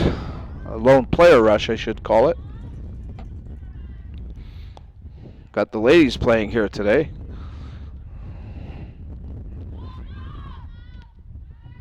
An easy one here for Sarah Anisha Van Wart Bradbury. Long toss to Dorland, up to Cavallo. Cavallo tries to find Berardi. That doesn't connect, and it goes into touch. Cavallo will quickly play it to Pozo. Pozo on the left side, pulls up. Pozo looks to the front to Berardi. She couldn't get a foot on it, and Wheaton moves the ball up to McQueen. McQueen can't get her pass through. Dorland, a long shot, and it just hangs up in the air in that wind.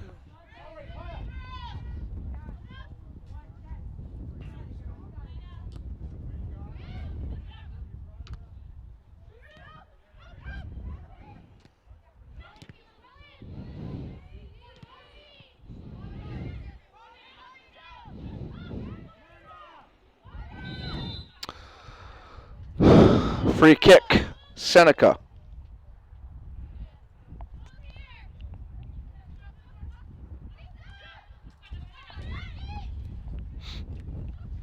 Here's Berardi. She gets a foot on it, sends it over to the right side, and now she gets it back over to Pozo. Here's Pozo on a run. She's beat to the ball by number 3, Zeta Wheatcroft, and that one's booted into touch. Pozo has worked hard this afternoon. Had a good game for Coach Luca Siriani. Free kick here. Dunseith boots it. This is Dorland fielding it. She can't get anywhere. She's tripped up on the play, and she gets the call as number 21, Rochelle Dorland, is shaken up, favoring the right ankle on the tripping infraction.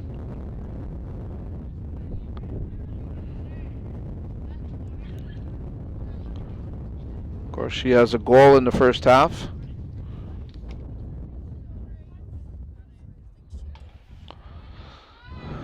She looks like she's going to be okay. She'll tough it out.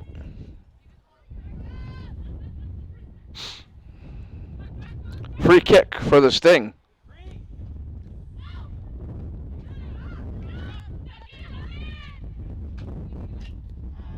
Doesn't get anywhere, and St. Lawrence can't mount an attack on the transition. Offside the call now. Charged against Seneca. Free kick coming up.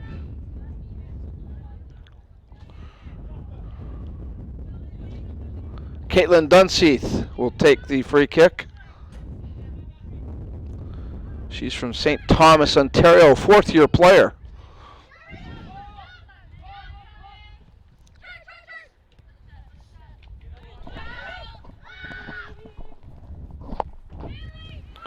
Covello to Berardi, and they're saying Berardi was offside. Took off maybe a little bit too soon.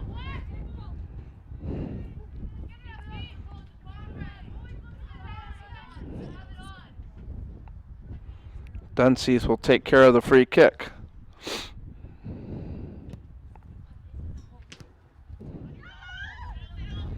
McQueen tries to move the ball up. She gets it right back. Now she does pass it over up to Nicole Cathcart, number 23. And it goes over the goal line. It'll be a corner kick off the deflection.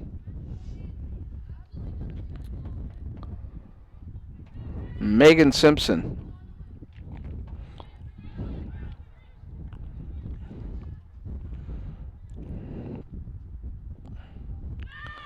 The high cross. Quick one-timer. Off of Chloe Houston's foot, goes well over the net. Unofficially just over 27 minutes to go in this one. Going to get a substitution for Seneca. Coming out of the game is number 21, Rochelle Dolan. Coming in is number 23, Amanda DeMarco. First-year player from Scarborough, Ontario. Number 23, Amanda DeMarco.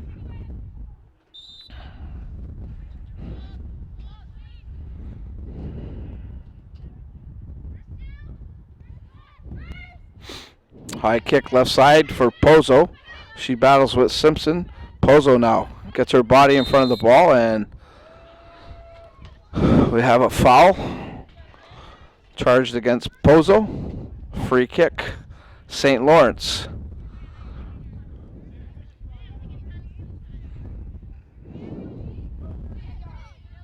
Caitlin Dunseith. Nicely put into the box, and a good play there by the goaltender, Van Wart Bradbury. Here's Covello. Covello, left side, looking down for Pozo. Pozo's on a run down the left wing. Pozo. Her pass blocked. Pozo gets her right back. She'll send it to Covello. Covello, a left footer into the box area, doesn't get through, and this one will slowly roll into Megan Edwards.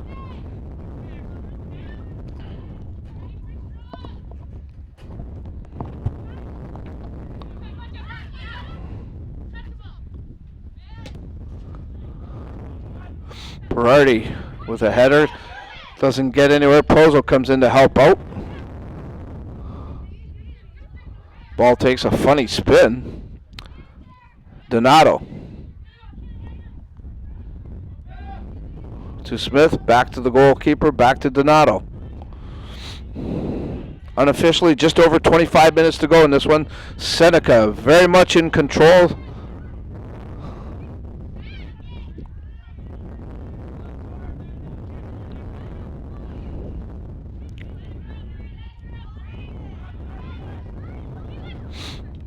Dunseith can't get anywhere. Here's Pozo. Her left foot cross just up over the net. A little more dangerous than what it actually seemed like.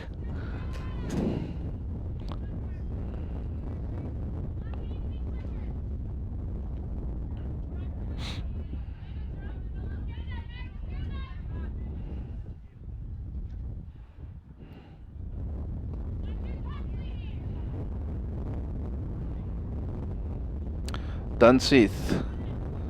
Her pass intercepted by Covello temporarily.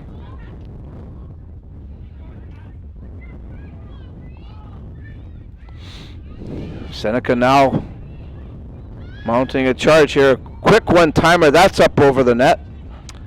It'll be a goalkeeper's kick. Don't forget, coming up at 6 p.m., the host team, the St. Clair College Saints, will be in action.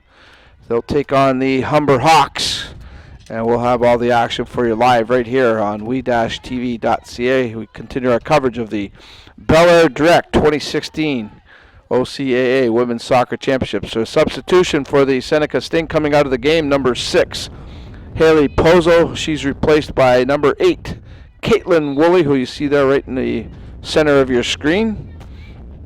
So Pozo replaced by Woolley.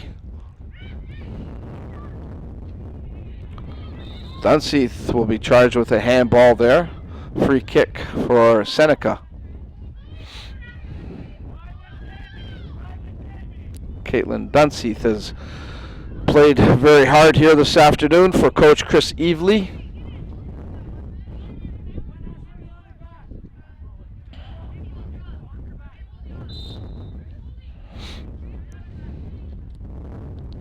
Long kick that'll go wide of the net and into the goalkeeper's kick.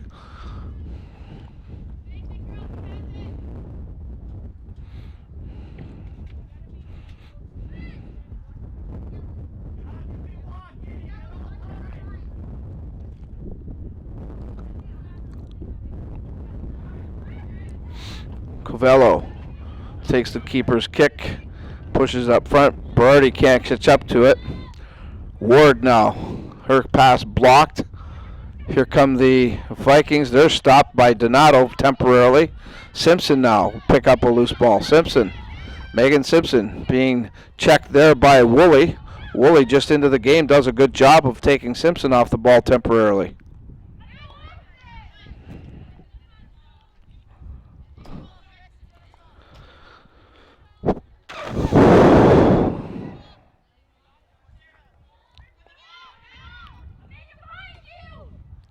Fardella, her throw in, intercepted temporarily, but a quick shot, and Van Wert Bradbury was able to handle it and maintain her shutout.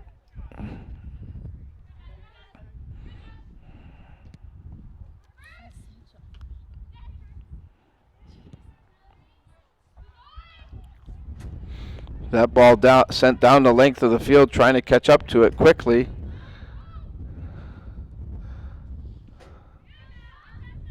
Where the Vikings went into touch.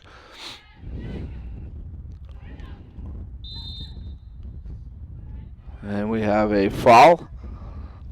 Free kick for St. Lawrence.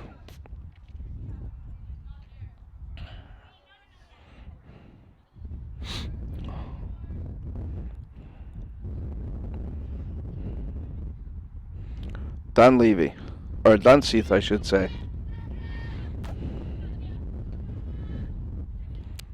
Covello interrupts that pass play.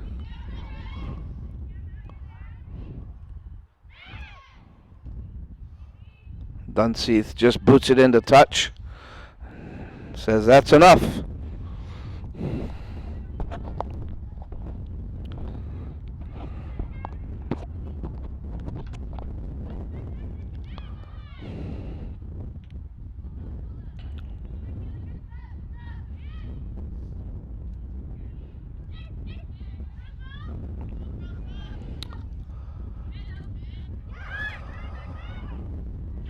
Covello takes the ball left side, looking for Woolley on a run. Woolley called for the offside. Right idea. Timing was off a little bit.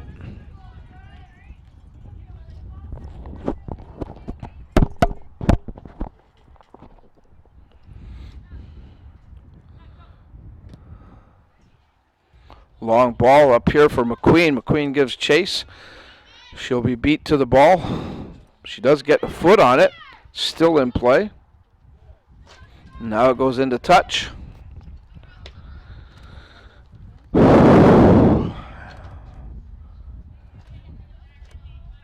Simpson being marked there by Covello.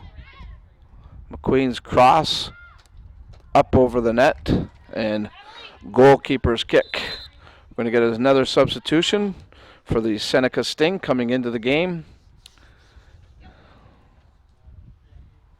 A player that I don't have her number on my roster. I apologize. She does replace number 4, Nicole Berardi.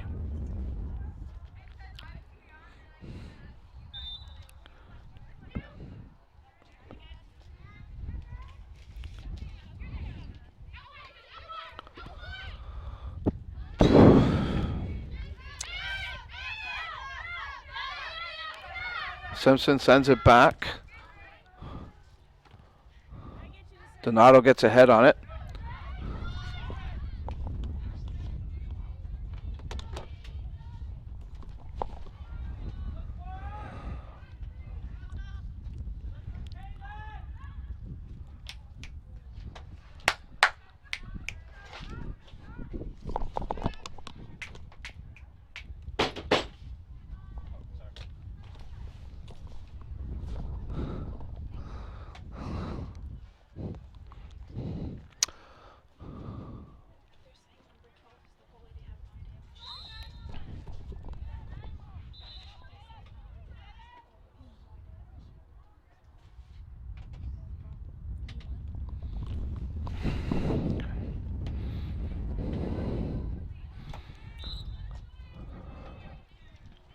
St. Lawrence.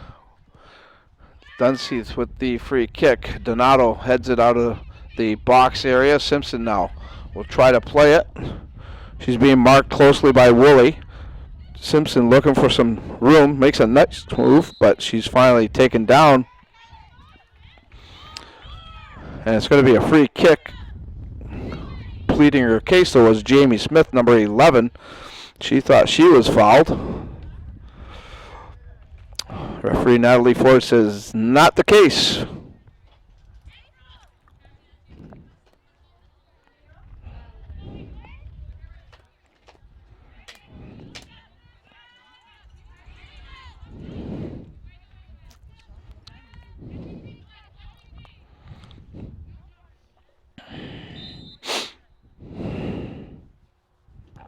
Simpson shot, a nice one and a great save there. Maybe the best scoring chance of the game right there for St. Lawrence, and Sarah Anisha Van Wert Bradbury equal to that test. Quick shot as they try to catch Bradbury out of position. As number 23, Nicole Cathcart, saw that Bradbury was not back in her net and tried to put one behind her. Another substitution coming up for Seneca. Coming out of the game, Jamie Smith, number 11. And she's replaced by number 13, Kendra Swan.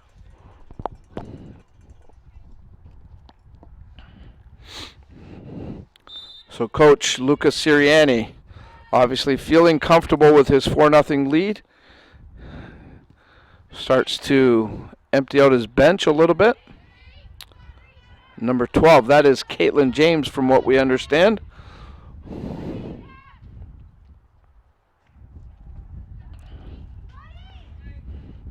For Seneca.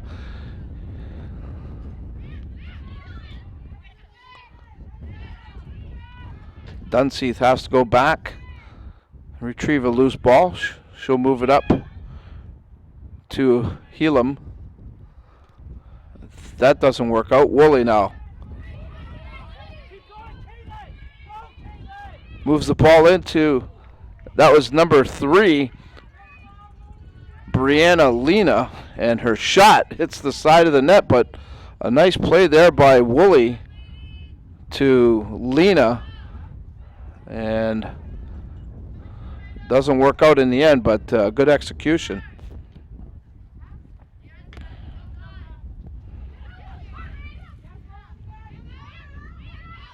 Here's McQueen. She's trying to turn. She's got Woolley marking her closely.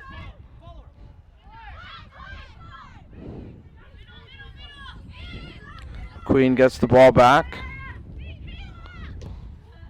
Simpson can't get to that as Covello, who's been very solid here this afternoon, breaks up that pass play.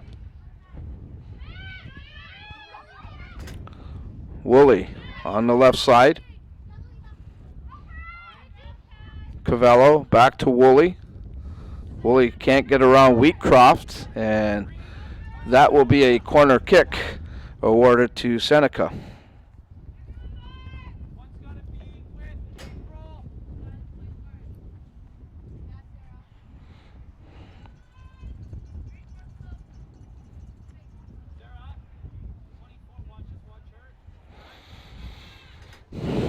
Coming up at 6 p.m., the Saints of St. Clair College.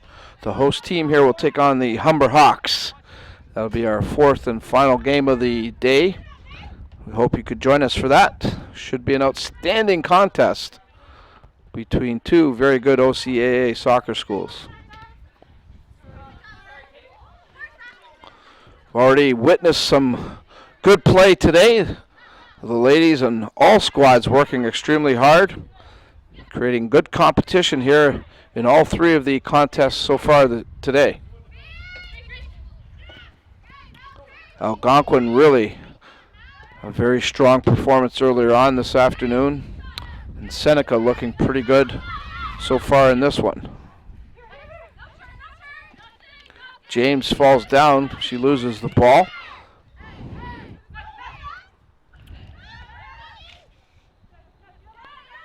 Here's Cathcart to McQueen.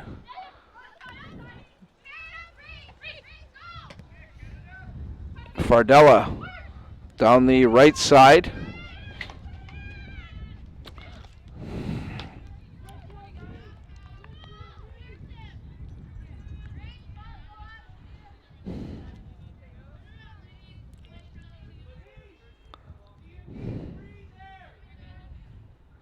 McQueen with the quick throw in, and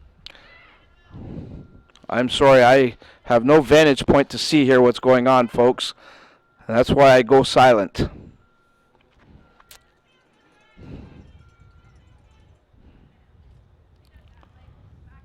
Obviously, it goes into a goalkeeper's kick.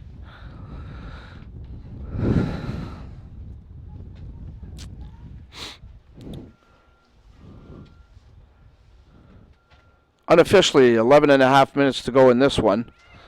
Seneca with total control of this contest.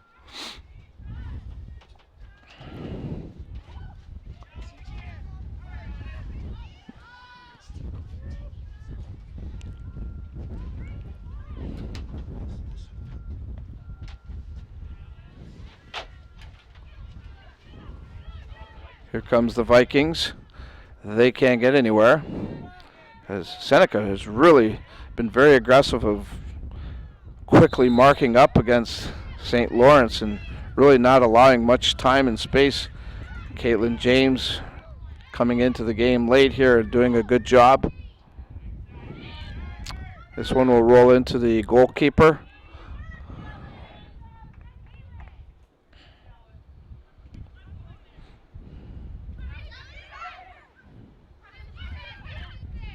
Simpson intercepts that attempted pass. Simpson down the right line now. Simpson makes a nice move over Cavello.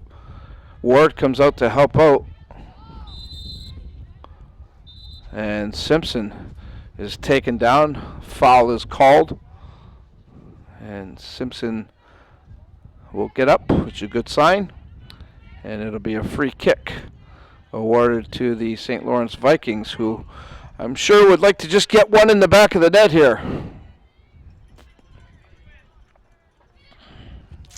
Good opportunity here.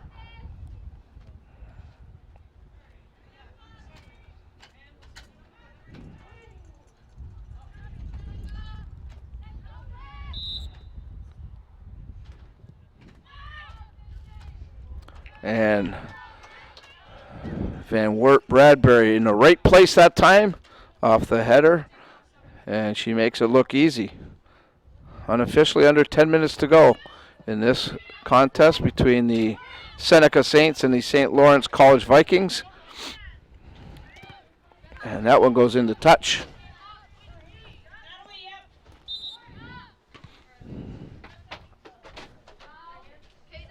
Oh, they're taking shots at me all over the place here.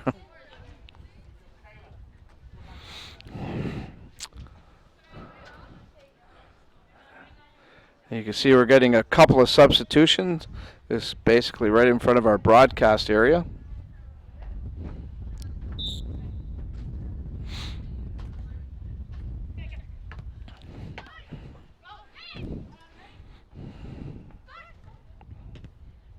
Covello boots one up to Caitlin James. James stopped immediately by number 22. That was Kayla Hellam. Hellam now. Left side, she finds number 7, Jamie Monahan. She can't get anywhere. Donato will take over the ball and she'll send it back to the keeper. One times it to the midfield. McQueen being checked by James. McQueen will send it back to number 22. That was Hellam. McQueen to Pennock. And that ball will roll into the keeper. As you saw, number 12, Monica Rafter-Sickling, giving chase for the St. Lawrence squad just into the game.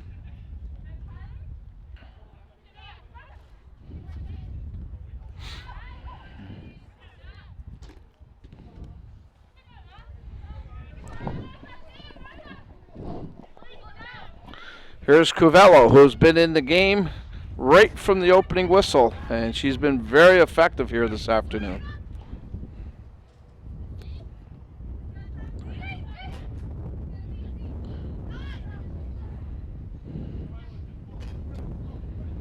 Long ball down the right side here.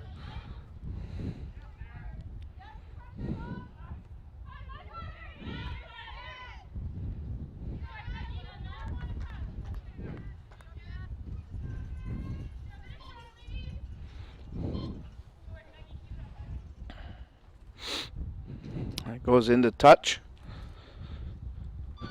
Time winding down slowly now as this game, again, very much in control by Seneca.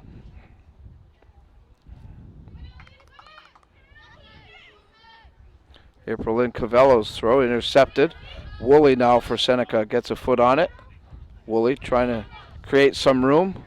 Her pass intercepted by McQueen. McQueen and Woolley meet up, and they're going to say throw in awarded to Seneca.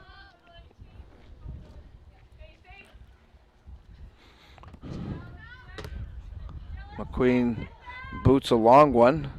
Donato will get back there first. She can't clear it though. This will be Cathcart. Cathcart sends it across. That's intercepted. Ward gets a foot on it. Doesn't clear it though. Still in the box area. And finally, it's kicked out of bounds into touch.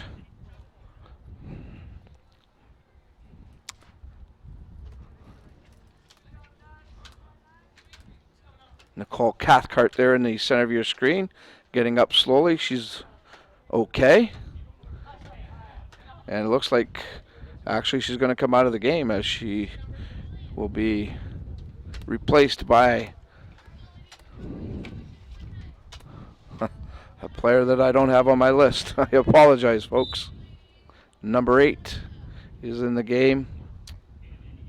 And unfortunately, she is not on my list.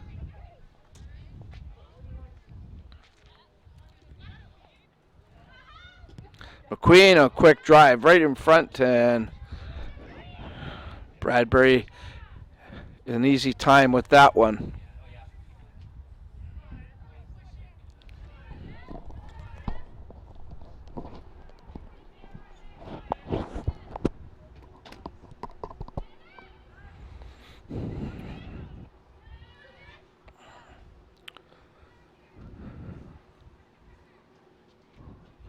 Donato looking for Caitlin James, can't connect. And we have a player down for Seneca. Or I checked that, that's St. Lawrence, I apologize. Number 14, Jessie Pennick. 5th-year player. She hails out of Sydenham, Ontario. And she's going to come out of the game. Coming in to replace her will be number 18, Kate Goody. You can see Sydenham's in some pain. Hopefully nothing too serious. Maybe a little bit of rest. She's favoring that left leg.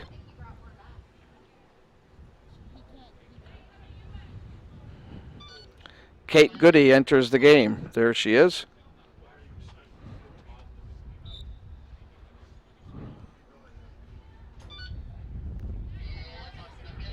Just over 3 minutes to go in this one. It's Seneca will move on to the championship round.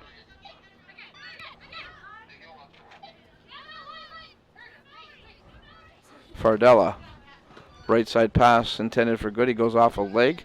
Throw in for St. Lawrence. Goody gets a head on it. Covello now interrupts another play. She's been very strong back there. Woolley gives chase as she's battling with McQueen. Goody tries to move the ball to the left side. That's intercepted. And right away, Seneca just puts it upfield. They have nothing to worry about. They just want to kill the time at this point. with a very solid 4-0 lead. Covello. Her pass intercepted by Fardella.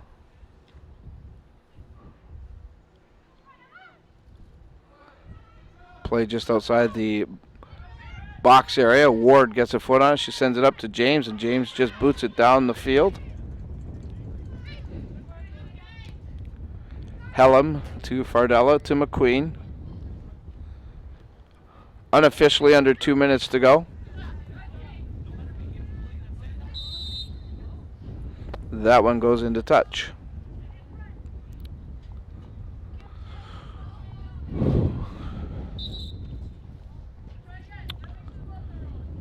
McQueen, I don't know what she was trying to get away with there, but she had a big grin on her face.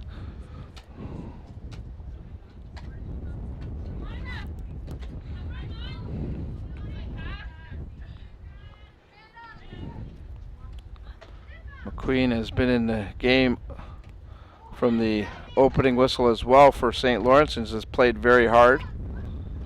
Unfortunately for her and her team, nothing to show for it, as Seneca has been very stingy with the defense.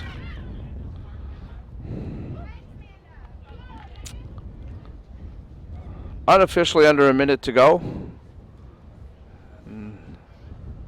Seneca will move on.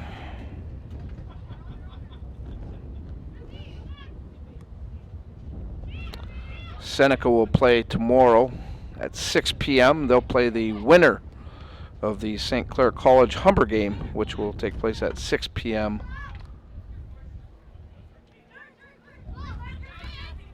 today.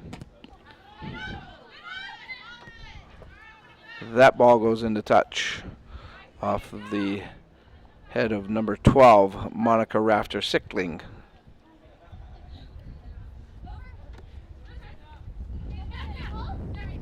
We'll see if referee Natalie Ford, how much time she's going to tack on. I would imagine it's not going to be too much, especially with the score being 4-0.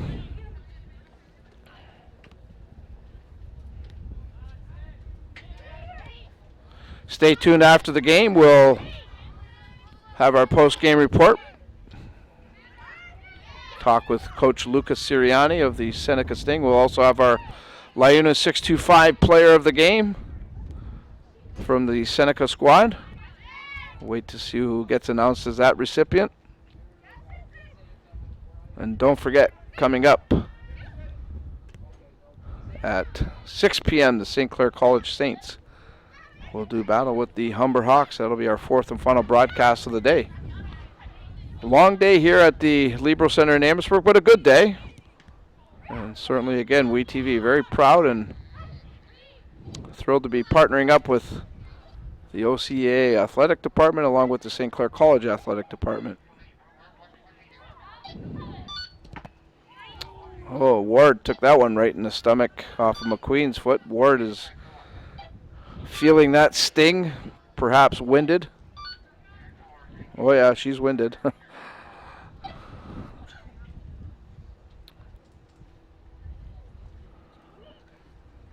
We are indeed in extra time. Ward's going to try to tough it out. Here's how it happened. The ball will come through. Right. Well, not yet. It's coming up, I'm sure.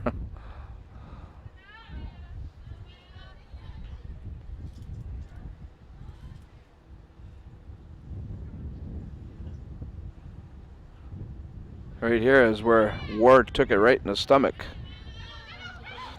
She's okay. She's up. She's running. That's good.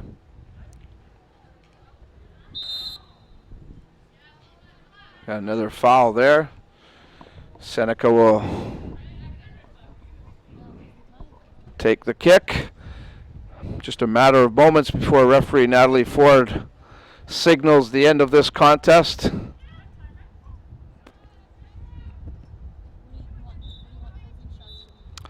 And indeed, there it is, the final whistle to end this contest. The Seneca Sting convincingly take care of business here as they knock off the St. Lawrence Vikings. A 4-0 final score.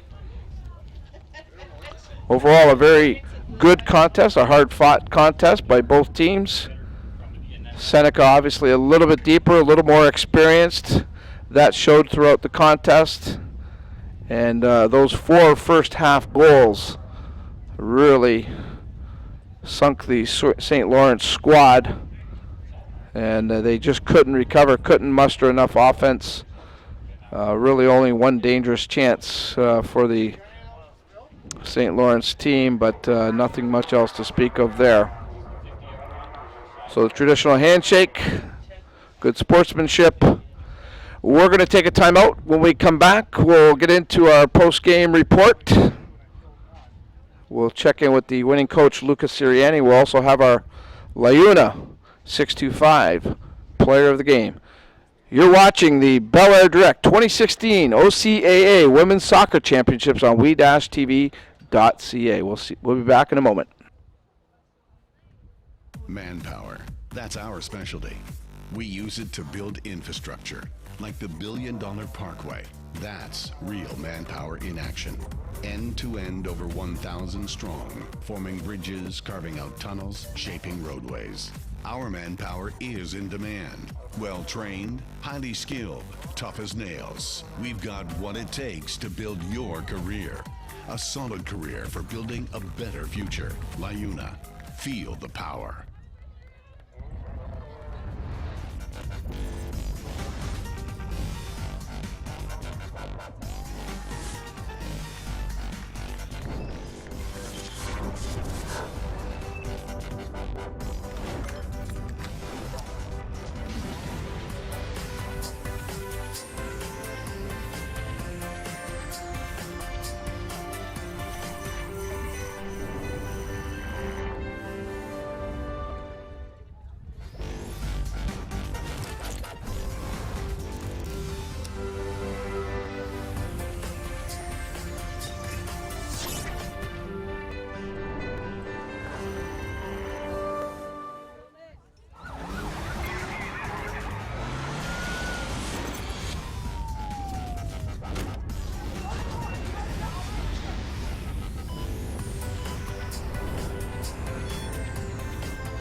Welcome back to the Libro Center here in Amherstburg, Ontario, the site of the 2016 belairdirect OCAA Women's Soccer Championships. The Seneca Sting knock off the St. Lawrence Vikings 4-0.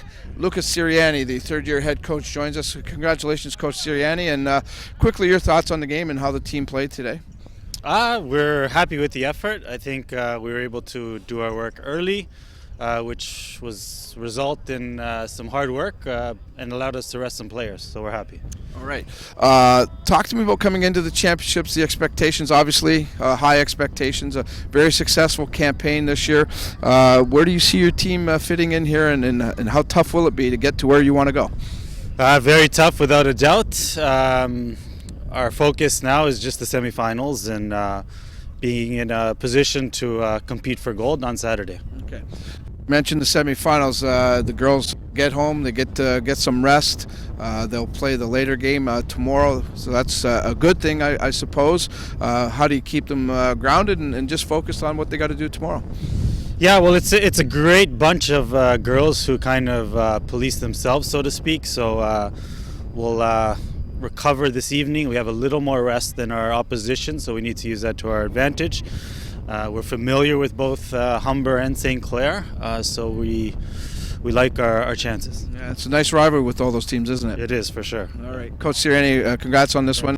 Talk to you tomorrow. Okay, thank you so much. Head coach Lucas Sirianni, his team victorious. Nothing over St. Lawrence. Speaking of St. Clair, you heard Coach Sirianni allude to it. St. Clair College Saints will be in action at 6 p.m. The hometown team will take on the Humber Hawks. That's when we'll be back here at the Libro Center to bring you all the action. and it should be a great contest. And I think we're going to finally get our Laguna 625 player of the game. So congratulations on that, right?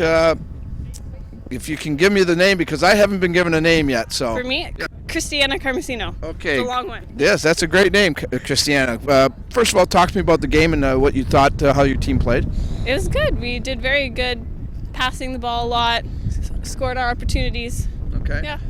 What's the expectations for your team? I mean, do you come to a tournament like this? Obviously, you want to come in with some confidence and feel that you can win this thing. But how do you feel about this team? Do you think you can do this thing? Yeah, we definitely have big goals. We want to make it all the way, so hopefully we'll get there. Not that you want to look too far, but you want to enjoy this victory a little bit, but you look down to tomorrow, you're going to play either the St. Clair College Saints or the Humber Hawks. Yeah. Two teams you're familiar with. Does that help you through a tournament like this?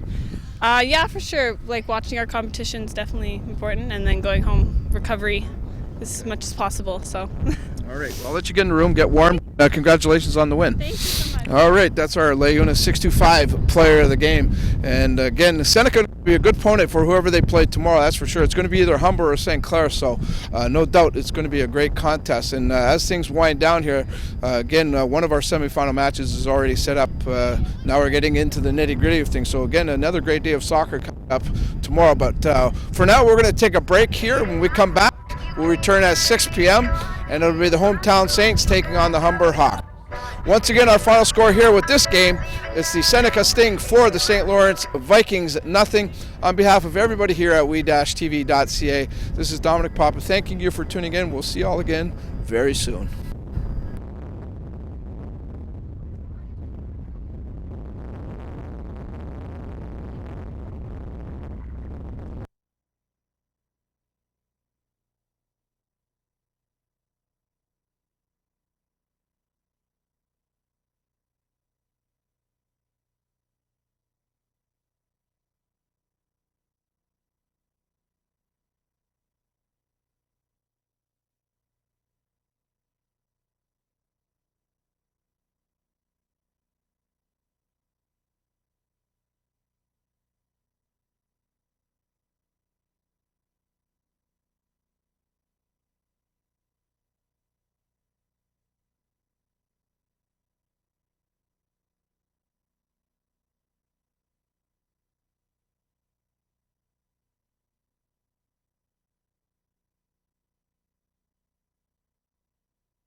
Okay, I'm here.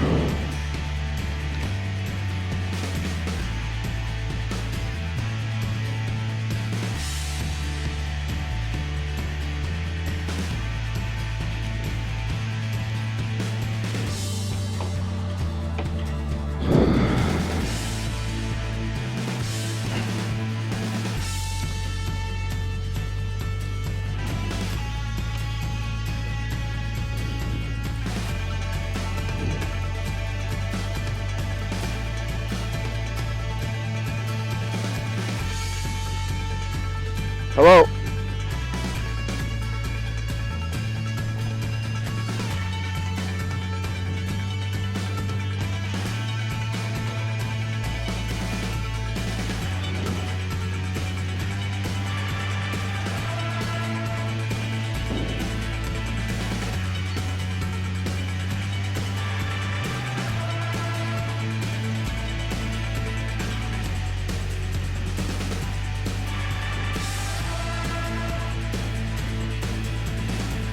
But I got nothing on.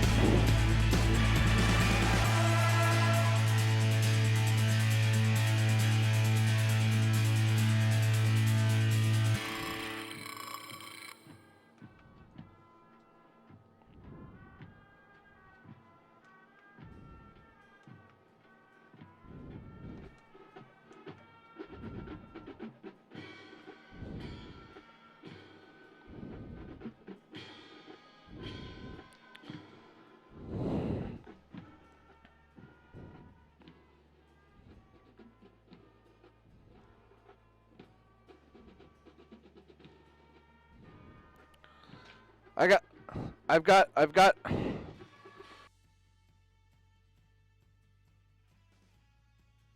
One.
It's not. Or it's going to in a second. Okay.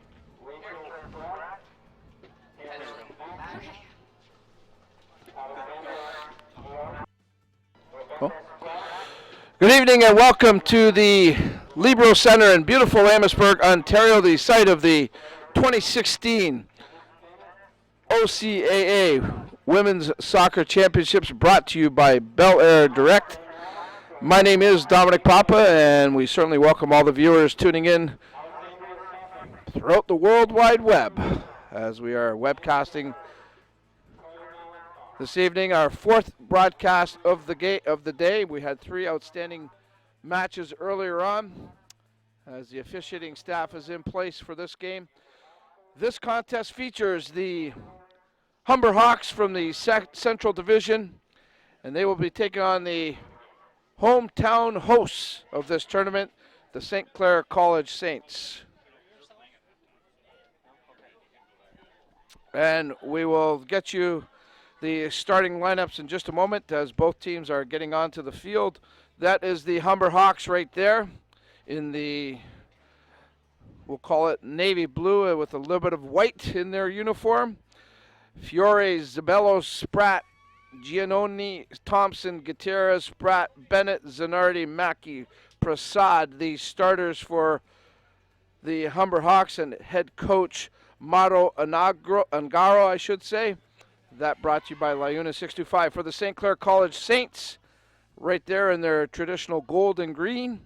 The Saints lineup looks like this. Samping in net, Provo, Diddy, Stratus, Vanini, Geyer, Austin, Melanfont, Hosker, Tremblay, and Jubenville get the call from head coach Steve Vanini. That is the starting lineup brought to you by Liuna 625 for the St. Clair College Saints. Humber comes into this game from the Central Division, second in that division this year.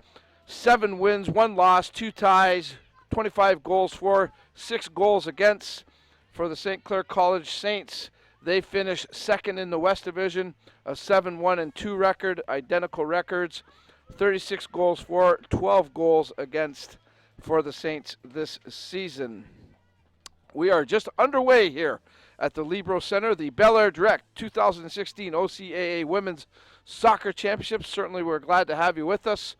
We hope you enjoy this telecast, this very important match between the Hawks and the Saints. Right now, the Saints controlling the ball. It's in the midfield. Vanini boots one up. The officiating staff, Jessica Patton, the head referee, Jeff Giulini, assistant referee number 1, Valed Hustic, assistant referee number 2, and the 4th official is Kusan Weeks. That's our officiating staff. That's Mr. Giulini right there, one of the assistant referees. Throw in awarded to the Humber Hawks. This is maybe the best matchup of the day. You look at that Fanshawe Cambrian game earlier that saw Cambrian upset Fanshawe. Obviously an outstanding contest, 2-1 Cambrian victory there. But this matchup looks to be very solid. 2 very evenly matched teams play in the Saints ends of the field. A nice crowd has come out despite the cool weather. Here to support the Saints, and I see some Humber Hawks jackets as well, so certainly glad to see them and welcome them to the area. The Saints with the throw-in.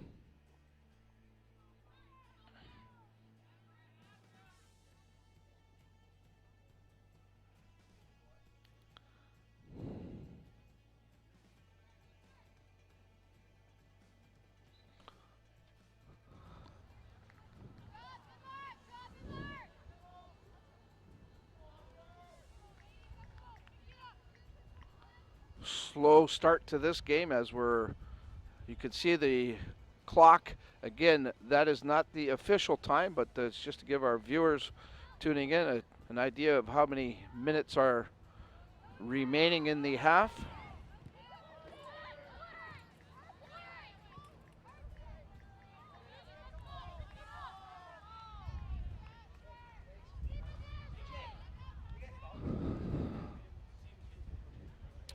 Throw in again for St. Clair. A solid first day. Great show put on by the organizing committee here with the St. Clair College Athletic Department, led by Christy Gatto, Jay Schufelt, Teddy Beal. Great support staff here, and the first day has gone without any hitches or any significant hitches. There's always a couple of little bumps, but nothing significant, and I think all the teams have to be very impressed and happy with what's happened so far at this belairdirect 2016 OCAA soccer tournament. Number 10 for the Saints, that's Emily Diddy. On the sideline, she's going to take care of the throw-in for the Saints. A long one, trying to come across with it, and that will roll into the Humber Hawks goaltender, Vanessa Fiore.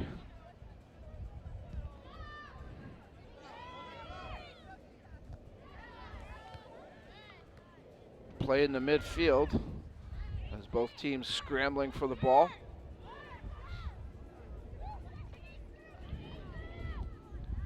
Stephanie Gutierrez boots one up, rolls all the way down into the Saints end of the field. Diddy will kick it into touch, and Humber throw-in coming up here.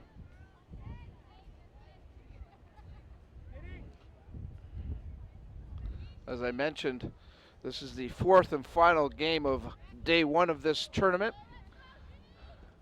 We'll have 4 more contests for you again tomorrow. Tomorrow's game's a little more meaningful. Not that all of these games aren't important, but tomorrow we'll have the semifinals. And of course, we'll also have the consolation round games.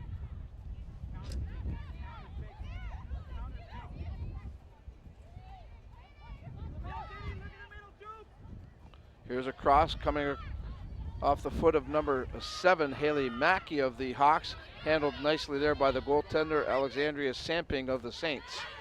Veniti's pass is intercepted. Saints get the ball back, and that one is blocked as well. You can see very tight marking by both teams, not giving much up at all. And I expect that to be the trend throughout the entire contest here between these two very fine teams. Geyer trying to send number 14, and that's Caitlin Austin on a run. Geyer now boots one up, looking for Amber Hosker. Hosker with a loose ball, left footer, shot, save, ball rolls out front, it's loose. And the Saints have nobody there that could put it home, but the first good scoring chance of the game, and a great save by Vanessa Fiore. Another quick hit from the outside, and Fiore decides to cover it up, slow things down, give her team a chance to regroup, but a good scoring opportunity for the Saints moments ago.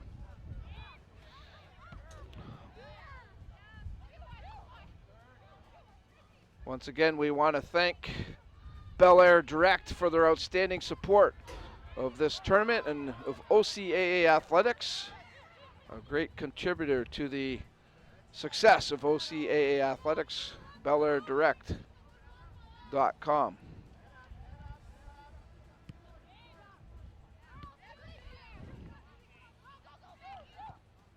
Zanardi, number 12, goes up the right side. That pass doesn't connect. The Saints will play it.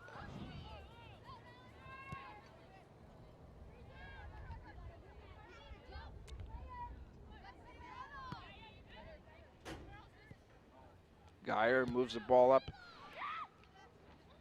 to Kylie Austin.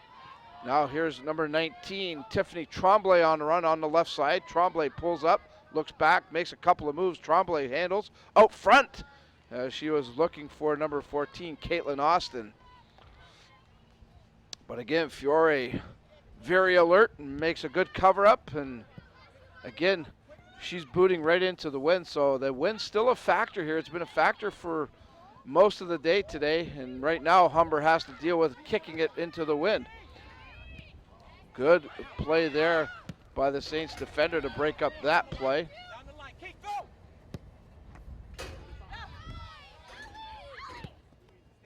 Trabasi, Emily Trabasi. Bennett, and she can't get anywhere for the Hawks. Saints booted down the field. Haley Mackey for the Hawks. Travasi, number 19. Or I should say that's Bennett, number 19 for the Hawks. I apologize.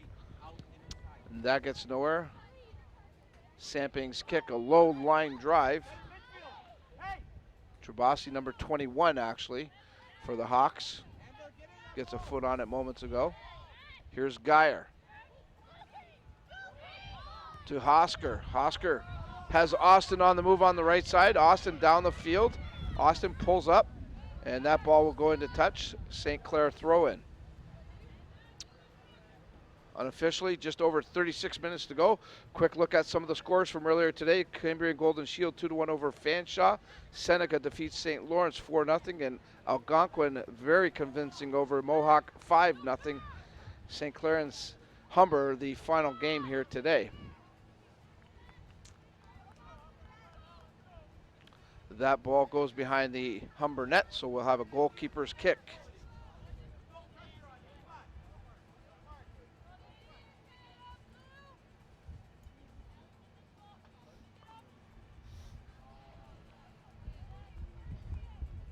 Vanessa Fiore, first-year goalkeeper. She's played in 8 games. She had 4 shutouts. And she's been good already here in this contest.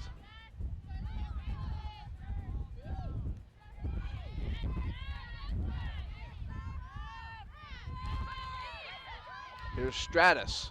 She'll send it back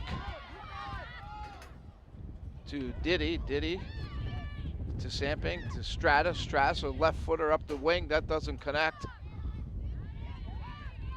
Tremblay does a good job battling for the ball. She comes up with it and controls. Hosker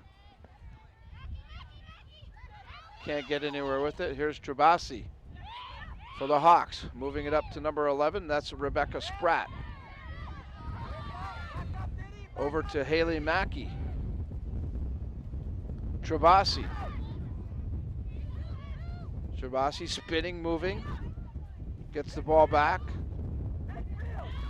Long shot, that's partially blocked. The Hawks now looking to get a good shot here, and that's a weak one, handled easily by Alexandria Samping. You can feel the intensity in this one. Good pace to start this match between the Hawks and the Saints.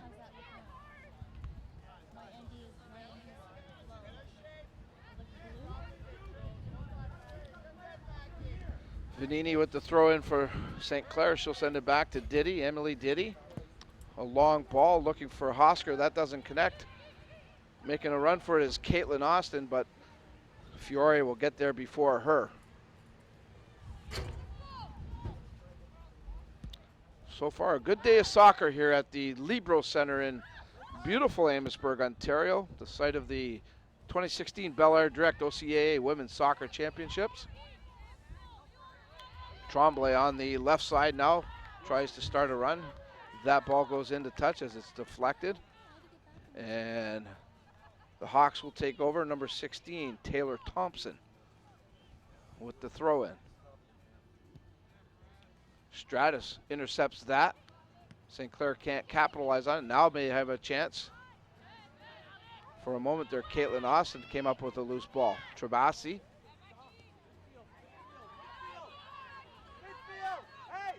Mackey. Mackey down the right side. Mackey carries, sending it into Spratt, number 11.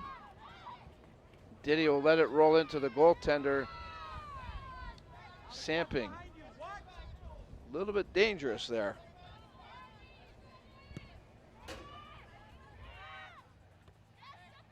Here's Hosker. Can't get anywhere with it, and that one rolls easily into Fiore.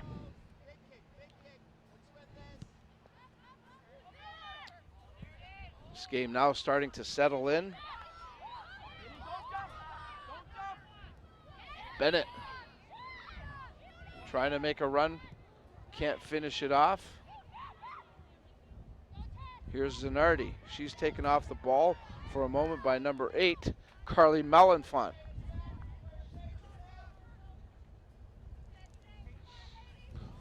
Into touch for the Hawks.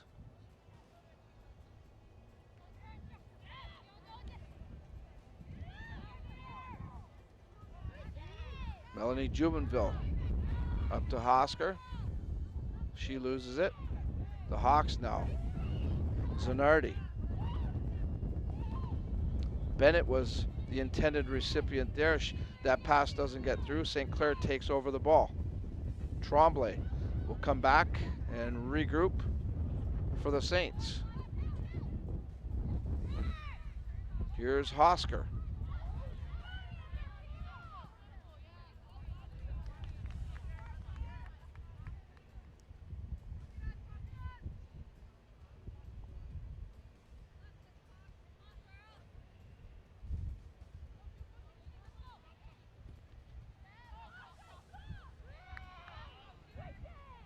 Gutierrez.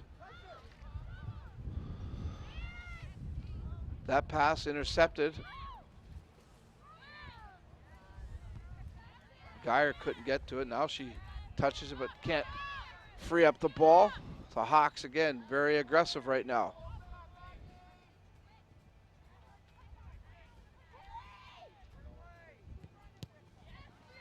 That pass intercepted. Here's Hosker. As soon as she turns around, though, she's marked up tightly there. She loses the ball. Spratt. Nice ball on the left side here for number 6, her teammate Rachel Spratt.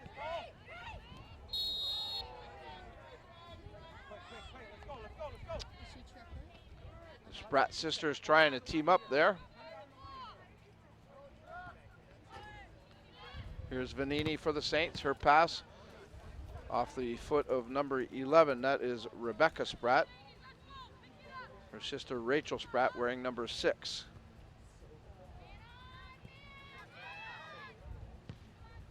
Hosker intercepts that pass. Hosker now trying to power her way into the ball. She does. Here's Vanini.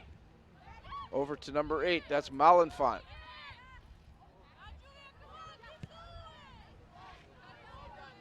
Jubenville's pass, a long one, doesn't connect. That goes into a goalkeeper's kick. As you can see, unofficially, under 30 minutes to go in this first half, we're still scoreless.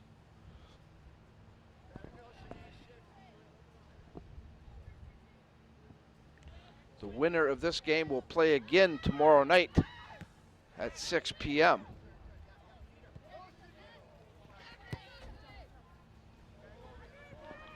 The loser of this game will have to play at 12 noon, so not much time to rest. That one goes wide of the net, and again it'll be a goalkeeper kick.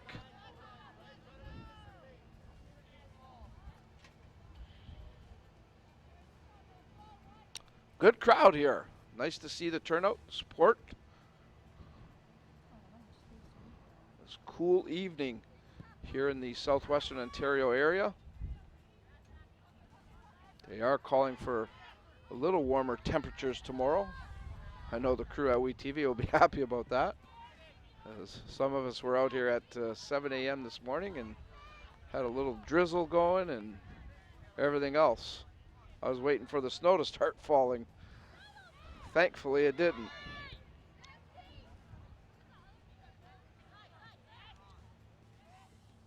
Trombley gets a foot on it momentarily for the Saints, but she can't follow up or follow through. Gutierrez sends it back, a one-timer sent into the Saints end of the field. Malenfant to Diddy. Her pass doesn't connect. Giving chase is number 14, Caitlin Austin, and it goes into touch.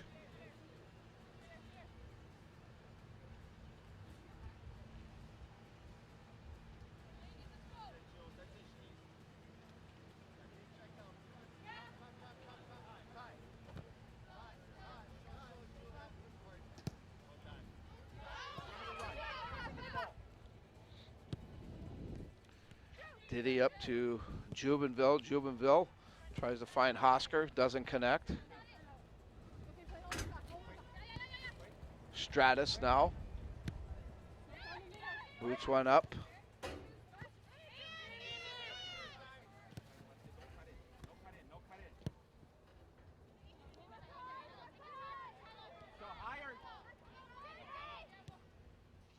Saints trying to get something going here. Neither team with much room right now. It's almost like a chess match out there. Each move watched very closely. Hosker, nice little touch pass there to Geyer. Geyer wanted to send Trombley on a run, but that doesn't work out. Goalkeeper kick coming up.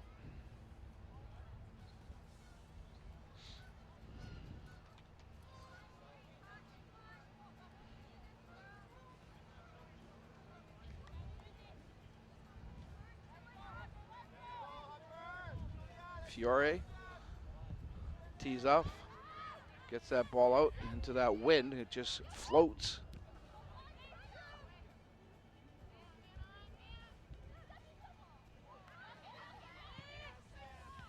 Gutierrez boots one up, doesn't connect with Bennett.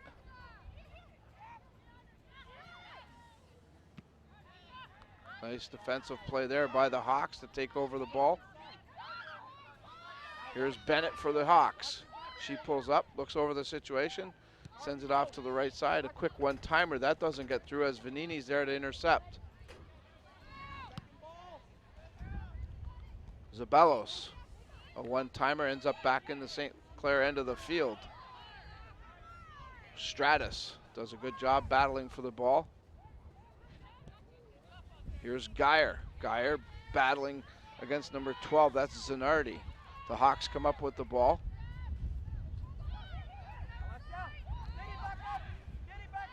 Thompson loses it. And once again, St. Clair is able to clear. Trabasi can't control it. A little bit of back and forth right now. Vanini gets a foot on it, trying to push it up to Austin. Getting there before her was Trabasi, number 21. Zanardi on the left side to Spratt. Spratt back to her sister, Rachel Spratt, or Rebecca Spratt. Here's the cross. Booted out of the danger area up to Hosker, who will battle with one of the Spratt girls. That was Rebecca Spratt. Geyer can't move the ball up. Saints will get a second chance here though, and again they can't clear it. The Hawks keep it in deep. Quick shot, one-timer off of Rebecca Spratt's foot. I don't think she got everything on it that she would like to have, and it rolled in to goaltender Alexandria Samping.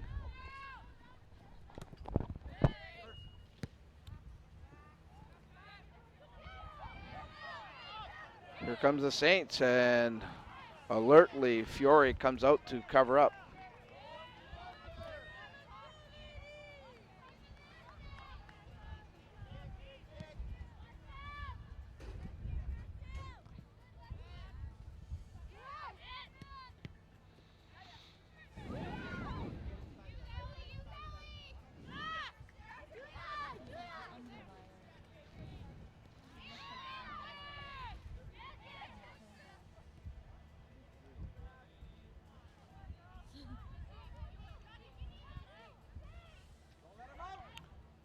The Hawks turn it upfield. There to intercept Jubenville. She loses it. That was number 12 coming up with the ball. Julia Zanardi for the Hawks. Diddy for the Saints. Stratus moves it upfield.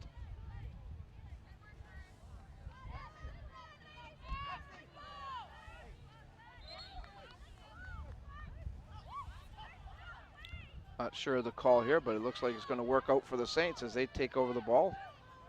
Hosker can't control that high ball. Here's Austin looking for Vanini moving up. Again, she's marked closely. Again, very little room to move. This is Spratt, number 11. Rebecca Spratt looking for some room. Sends it over to Zanardi. Into Bennett, and the Saints are able to clear it out. Bennett turns. Actually, check that. That's Trabasi. Emily Trabasi was on the ball there. Tried to get it into Zanardi. That doesn't click. This ball close to being into touch. Rebecca Spratt saves it, though. Spratt.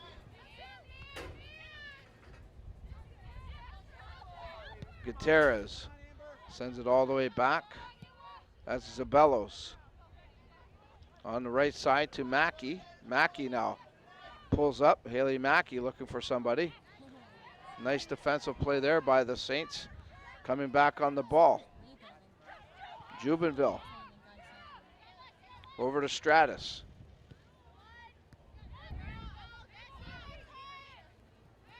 Spratt keeps the ball in play. This is Zanardi. Long shot, a soft one. Samping handles it.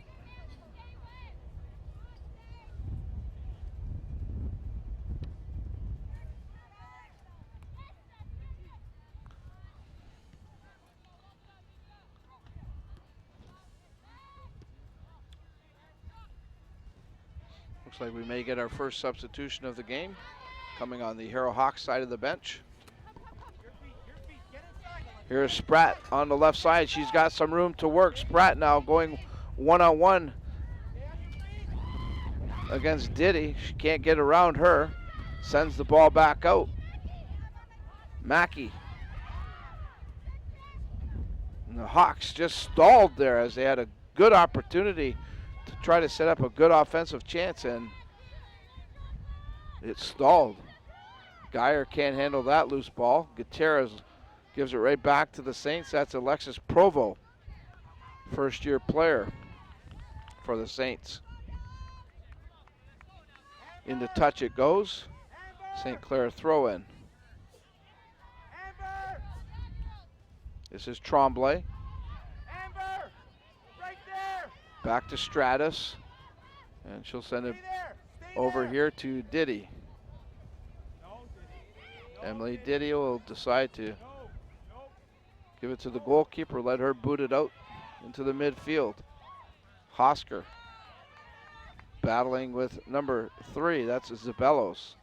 Zabellos looking for Bennett, that doesn't connect. Hawks get the ball back though, that's Mackey to Spratt. A nice defensive play there by Diddy to break it up. And Samping again has an easy time handling that long rolling shot. Her kick goes off the side of her foot. Austin keeps it in. Good job by Caitlin Austin there.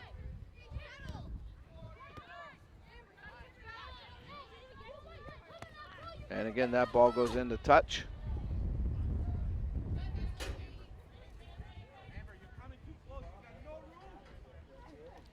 Vanini's throw into Austin. Back to Vanini. She one-times it, tries to get Hosker on the move. Sending it back to the goaltender, Giannoni. She boots it right up. That's Trebellis. That pass doesn't click. Throw in for the Saints. Under 18 to go here in the first half unofficially.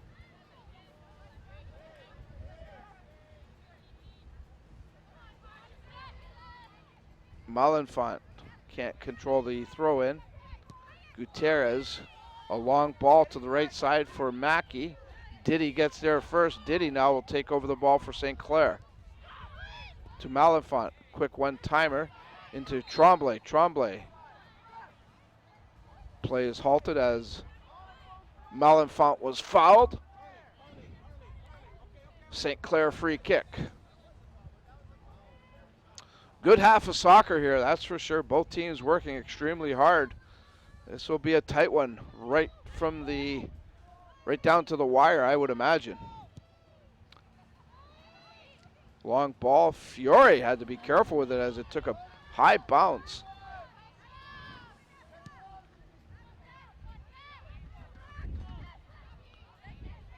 Provo gets a head on it, and that rolls out into touch.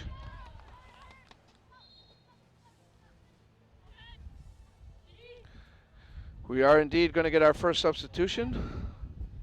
Number 4 coming into the game for the Hawks, that's Zoe Longsworth. She's going to replace number 19, Shanice Bennett. Longsworth in for Bennett. There she is. Zoe Longsworth, a first-year player out of Toronto, Ontario. Played in 8 games this season, had 5 goals. Good campaign for her. Austin now battling with the other Spratt. That's Rachel Spratt on defense. Vanini with the throw-in. Hosker steals the ball there momentarily. Hosker still going, and now it finally ends up over the goal line. Goalkeeper's kick.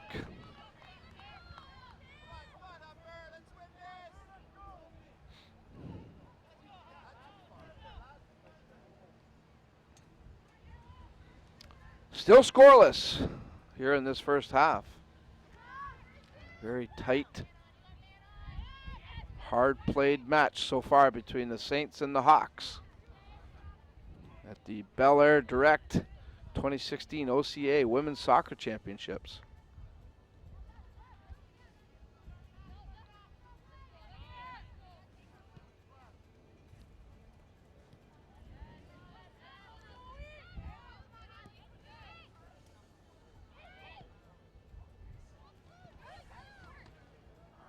Austin tried to one-time it over to Vanini, comes up short.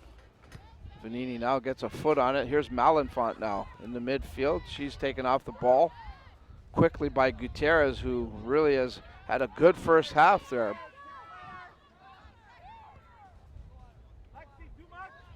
Zanardi to Mackey. Mackey trying to get around Provo, no doing there. Diddy's pass to Hosker. She's taken down, and Hosker's shaken up a little bit.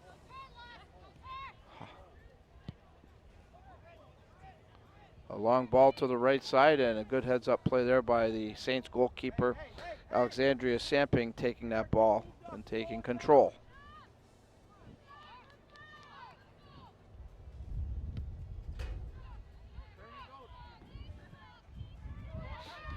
Hosker now giving chase. She's battling with Zabelos, and that goes into touch. Tremblay quickly comes over to take the throw in. Gutierrez takes over the loose ball. Up to Mackey. Mackey's long pass ends up on the foot of Diddy, and she'll just send it back to Samping. Unofficially, just a little more than 13 minutes to go here in the first half. Mackey.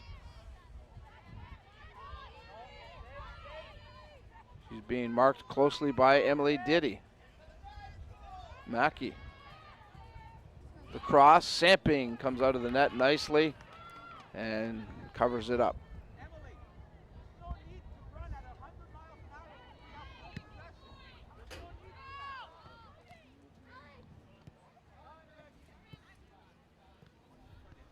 Here's Rebecca Spratt, can't get anywhere, and that will slowly roll into the Saints keeper, Samping. Hosker, she's going to try her luck now.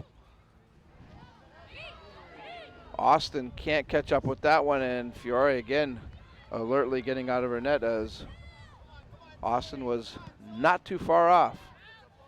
Here's Jubenville getting a foot on the ball. She can't control it. Spratt now gets in loose at the left side. She'll send in Longsworth. Longsworth couldn't get to the pass as the Saints were caught a little flat-footed on the defensive side there momentarily.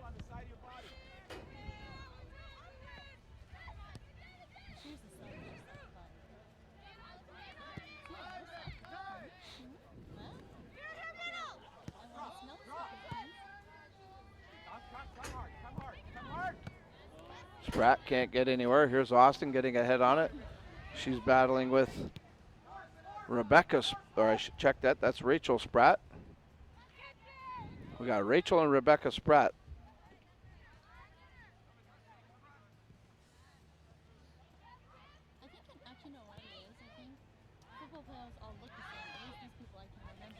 Rachel, the fourth-year player. Rebecca, a first-year player.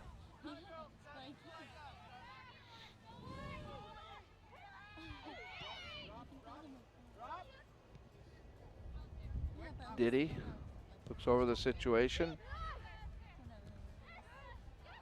Good pass to Jubenville.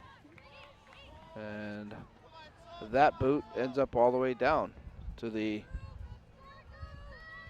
Humber net.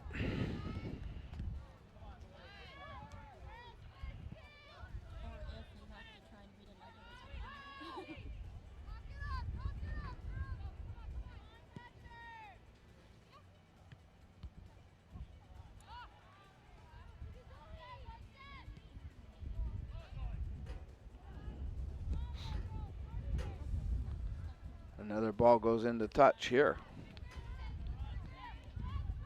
Unofficially, just a shade over 10 minutes to go here in the first half.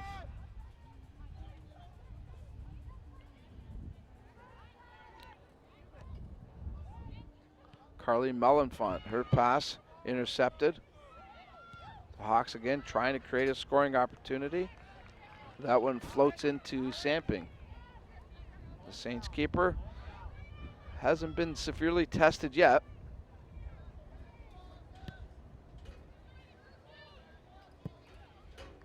That kick off the right side of her foot, right below our camera location.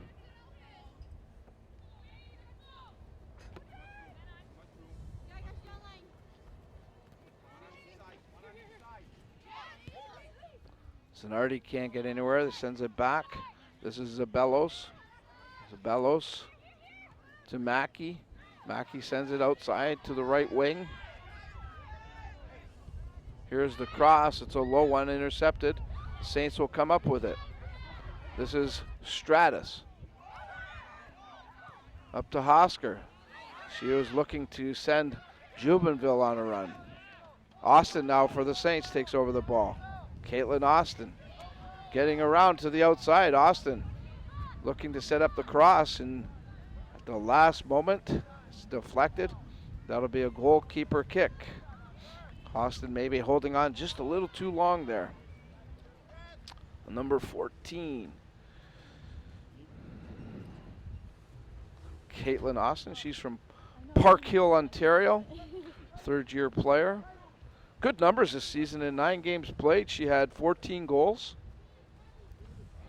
So very solid offensively, Caitlin Austin.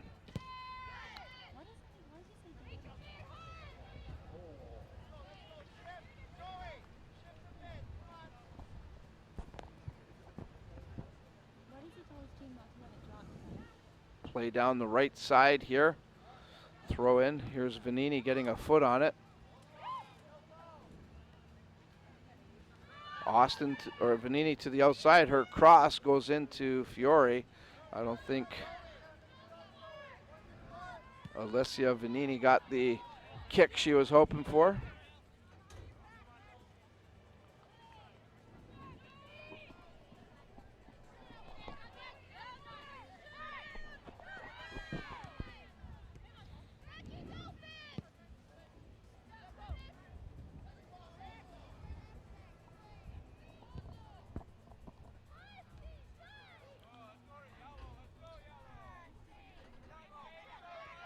Play very tight. Hosker now tries to turn right away. She's marked, but she does continue on. Jubenville can't get any further. Here's Gutierrez. Up to Spratt. Spratt looks to her sister on the left side and can't get the ball to her. Here's Hosker to Austin. Austin getting to the outside. Caitlin Austin going towards the net. Austin crosses it. Fiore was able to break up that play as Austin with a good run down the right side. Oh my, what a game. What a game. Back and forth, back and forth. Two very well coached teams. Longsworth turns, moves the ball up to Spratt. She doesn't catch up to it. The Saints are able to clear it. Longsworth will get another crack at it. Over here to Zanardi.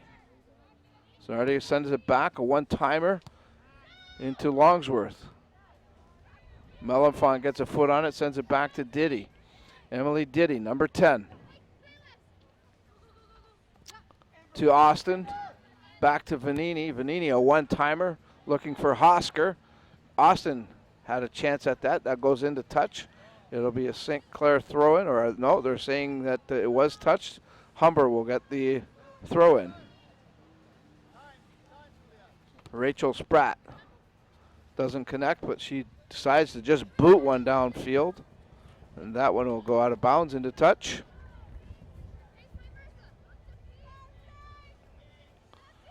Vanini with the throw in.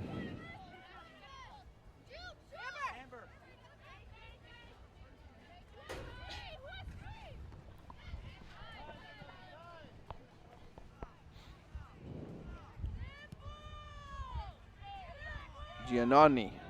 Her pass doesn't connect with Mackey. Mackey now battling for the ball with Provo. And Provo falls on the play. There is a foul. Referee Jessica Patton blowing down the play. Number 15, Marissa Stratus. We're going to take care of the free kick.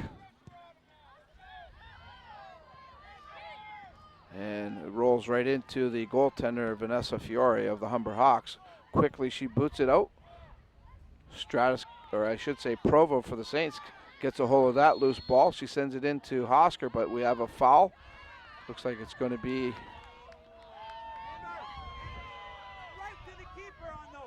against Mackey, and Mackey getting a warning from head referee Jessica Patton. No card, just a warning. I like that. Good feel for the game by referee Jessica Patton.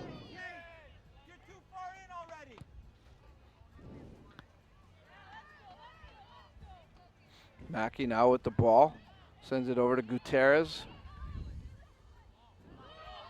Longsworth goes for a run. She can't catch up to that one. Diddy gets there first. Provo, Stratus. Stratus for the Saints. Melanfont. Oh my, there's an aggressive tackle as Geyer was taken down by the Hawks defender. Good soccer action here. Long shot there from number 7, Haley Mackey. That goes wide of the net. Goalkeeper kick for the Saints. Games tomorrow right there. Our 9 a.m. game will be the Fanshawe Falcons. No, that was actually, yes, Mohawk Mountaineers. And then Cambrian Golden Shield will take on the Algonquin Thunder. Those games are confirmed for tomorrow. And the winner and loser of this game will set up the next 2 matches tomorrow at noon and 6 p.m. As I mentioned earlier, the winner of this game will advance to the 6 p.m. game, a semifinal match. Trabas to Longsworth. Longsworth trying to get around Stratus. Gets it to the outside to Mackey. Mackey, the cross. It goes right through the crease, and Samping lets it go over the goal line. But yes, the Fanshawe Falcons upset earlier today by the Cambrian Golden Shield, 2-1. An exciting match that was.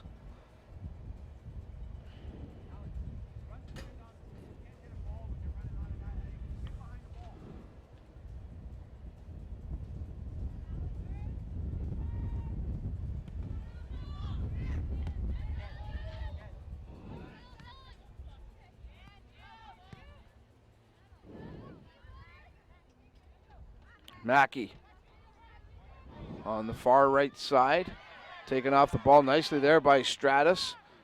She tried to send it to Hosker, that missed her.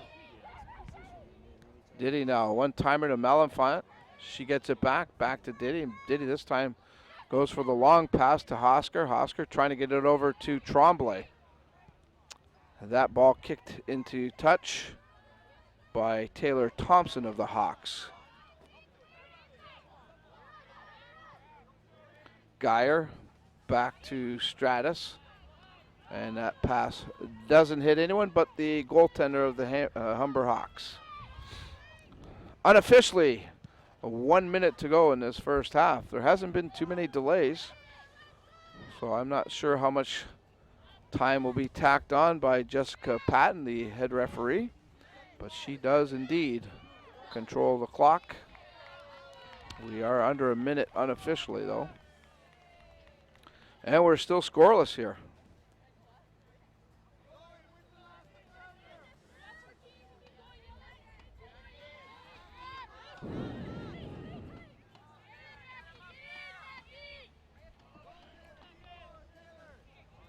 Julia Zanardi with the free kick.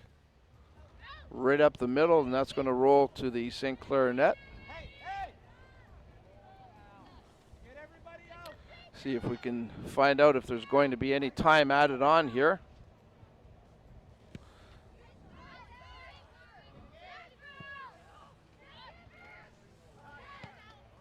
We are now into extra time, but nothing indicated as to how much time there is, and there you go. That's why there was no extra time to be added. So an outstanding first half of soccer. Nothing to talk about on the score sheet, but both St. Clair and the Humber Hawks playing extremely hard and putting a good effort forth. A really exciting half of soccer here at the Libero Center at the belairdirect 2016 OCAA Soccer Championships. We're going to take a quick timeout, and we're going to kick into our halftime report. We'll be joined by Justine Robb, the assistant coach of the Humber Hawks, and we'll also be joined by Chris Geyer of the St. Clair College Saints. You are tuned in to the belairdirect 2016 OCAA Women's Soccer Championships on we-tv.ca. Manpower, that's our specialty. We use it to build infrastructure, like the $1 billion Parkway. That's real manpower in action. End to end, over 1,000 strong, forming bridges, carving out tunnels, shaping roadways. Our manpower is in demand. Well-trained, highly skilled, tough as nails. We've got what it takes to build your career. A solid career for building a better future. LiUNA. Feel the power.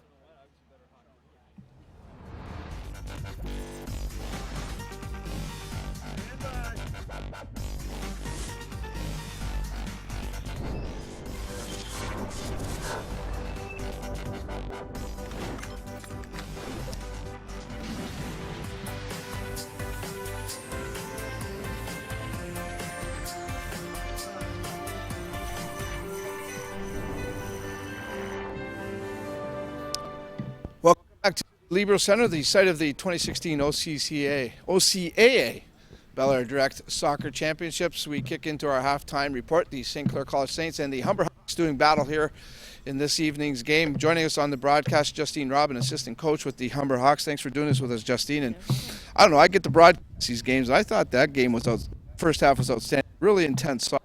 Yeah, I thought so too. Yeah. Well, tell me about the game plan coming into this one. I mean, you're playing the home team, so you know added incentive, intensity that to be aware of. Yeah, for sure. You know what? We come into every game wanting to win, so that's our main goal. I'm winning though, right? So that's what we came in to do in the first half. Okay, and give me your quick assessment of that half. How did you feel that your squad did perform? You know, I think they were nervous. We have a group of 17 rookies on the team, and you know, they've never been in a provincial championship before, and to get those nerves out of the way, I think second half will be much better. Talk to me about the conditions here as well. It's obviously a very cool night. I'd like it to be a little bit warmer, but do you have to adjust to that? Do you have to take some of that into consideration with your players? So, I mean, it's for both, right? So we can't take that and, you know. All right. Take me into your dressing room. What's being said by the coaching staff? What are they emphasizing? What do you anticipate, if anything, adjustment-wise? Just obviously the nerve, what is really big and really clear for our girls, and I think they're going to come into the second half willing to play and wanting to win every single ball. Well, certainly they played hard in that first half. You have to be happy with that. Justine, appreciate the time. Go the rest of the way. All right, Justine Robb, the assistant coach of the Humber Hawks. Her team still very much in this one with a 0-0 draw. Joining us now is the longtime soccer guy in our area here in the Windsor-Essex County area, Chris Geyer. And Coach Geyer, I thought it was great, an outstanding half of soccer. Both teams working really hard here. Yeah, I thought it was an excellent first half. Very evenly matched. Both teams had their chances. So I guess it's going to come down to who's the first one to put the ball in the net. Now, this isn't, I mean, I know both teams have played a lot of soccer at this point, but just the same, you haven't seen each other this season. So this is a first meeting. How tough is it to prepare that way? It's tough. We had a little bit of film that we broke down a little bit, and we were a little bit worried about their speed on the wings. But so far, our kids have done a good job containing them and filling in when they had to. So again, it should be an entertaining second half. Obviously, the St. Clair College Saints, they host school for this tournament. It must add a little more pressure. I know there's always pressure, Chris, but certainly, you want to perform well. You want to get into at least a chance to win a medal here. How did you and Coach Vanini and the rest of the staff prepare the girls for during the season? I would imagine it was a season-long thing. For sure, yeah. For this, we had a couple practices on turf. We went to St. Cecile. We try to get the comfortable. We the same routine, the same warm-up, same everything. More nervous. But the kids, I thought, hey, again, they did a good job the first half. We pushed the ball around when we had to. We played a couple through balls to Kate and Tiff, and we had a couple chances. We just have to sharpen up a little bit, in the 20 yards in, and hopefully we can bury one and take a little pressure off everybody. Yeah, the weather conditions. It's a very cool night here. Obviously, that's factoring a little bit, I would imagine. I mean, the girls are putting it aside, but do you factor that in, and does it change anything? I don't think so. I mean, I think once they start, it doesn't really become that much of a factor. It's not too bad. The wind died down a little bit, which is the killer. So hopefully, the second half it stays down because we're going against it. So, but I think once they're warmed up, it doesn't become much of an issue for the girls. If you can, Coach Geyer, take us into the room with Coach Vanini. You know him very well. You guys have been doing a lot of soccer together for a long time. What's he going to be telling the girls? What's going to be emphasized there? Stay the course. We have a game plan. We have things that we've done all season long. We've told the girls, we play our three strikers. Those are our target people.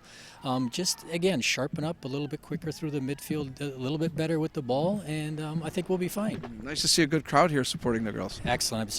I'm so pleased. Amherstburg did a great job. The college did a great job.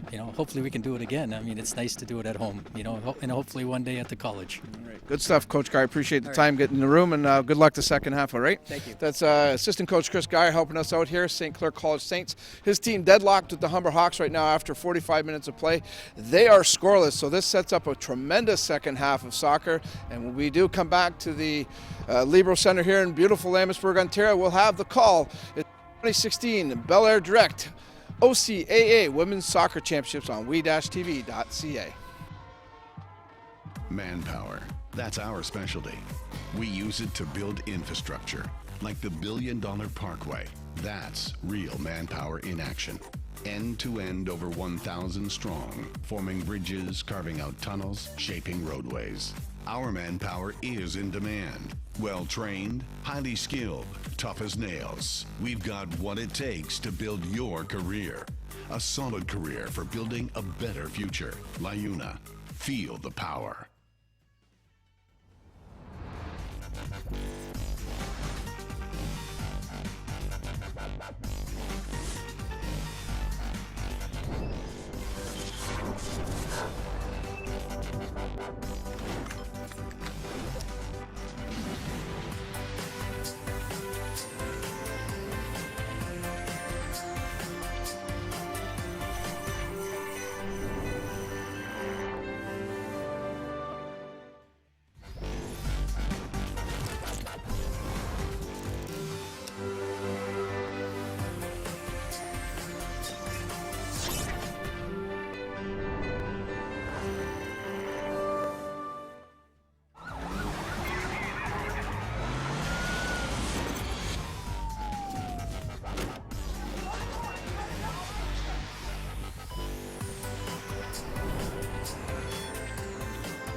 It's new, it's fresh, it's innovative, it's WeTV, Windsor Essex Television, and you can watch it anywhere. www.we-tv.ca is the place to be. If it's sports, entertainment, or community events, WeTV has what you're looking for. The people, places, and faces of our community are front and center on WeTV. Check out www.we-tv.ca for what's being webcast live. WeTV, we got you covered. Manpower, that's our specialty. We use it to build infrastructure, like the $1 billion Parkway. That's real manpower in action. End to end, over 1,000 strong, forming bridges, carving out tunnels, shaping roadways. Our manpower is in demand. Well trained, highly skilled, tough as nails. We've got what it takes to build your career. A solid career for building a better future. LiUNA. Feel the power.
Welcome back to the Libero Center in beautiful Amherstburg, Ontario, the site of the belairdirect OCAA Women's Soccer Championships. Some of the crowd here bundled up. A very cool night here in southwestern Ontario, but great soccer action, a great first half of soccer between the St. Clair College Saints and that team right there, the Humber Hawks. Scoreless after 45 minutes of play. Earlier today, an upset in Game 1. The Cambridge Golden Shield knock off the Fanshawe Falcons. In Game 2, it was the Algonquin Thunder all over the Mohawk Mountaineers, 5-0. Seneca advances to the semifinals. They knock off St. Lawrence. And the winner of this game will also advance to the semifinals. That brought to you by LaUna 625. This one is going to be a nail-biter, no doubt about it. Two very evenly matched teams. Hey, speaking of belairdirect, if you're looking for a better deal on your car insurance, go online and get a quick quote in only 3 minutes at belairdirect.com. Full-time college and university students under 25 could save over $250 on their car insurance with belairdirect. That's a $250 savings on car insurance for full-time college and university students. Go get a quote today, belairdirect.com. And again, we thank belairdirect for their outstanding support of these championships and OCAA athletics. The Saints are standing at the midfield stripe. Number 3, that would be Samantha Geyer, along with her teammate number 18, Amber Hosker, and we are underway, second half action between the Saints and the Humber Hawks. A lot on the line here, as one of these teams will advance to the semifinal game tomorrow evening at 6 p.m. That one slowly rolls into goaltender Alexandria Samping. The Saints now, you heard Coach Geyer, he mentioned it, the Saints now having to deal with the wind a little bit as the teams have changed ends, but we'll see how it affects, if it does contribute to the outcome of this game before it's all said and done. Didn't really factor in that much in the first half, and it pretty much has remained the same, but it looks like we're getting a little bit of a mist out there right now. So there is a little bit of a shower taking place. That just started. Hopefully that'll blow over quickly. Maybe athletic coordinator Jay Sufelt can do something about that, turn the tap off somewhere. But yeah, there is a mist blowing through. Not a very heavy rainfall, but enough just to make things a little bit annoying.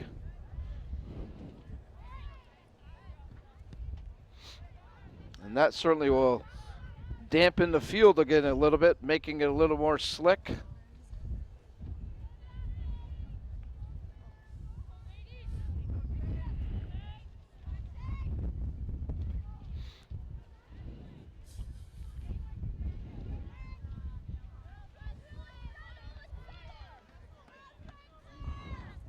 St. Clair College last year hosted the CCA Women's National Basketball Championship, did a great job with that. Later on this season, in the spring of 2017, the Saints will be hosting the OCAA Women's Volleyball Championships with their beautiful new facility.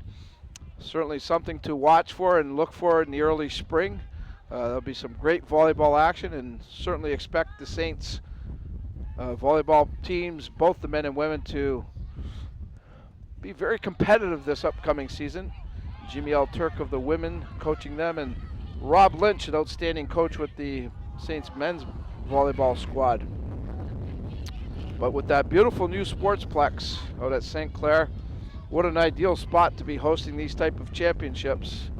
And certainly the staff and crew here at St. Clair College really have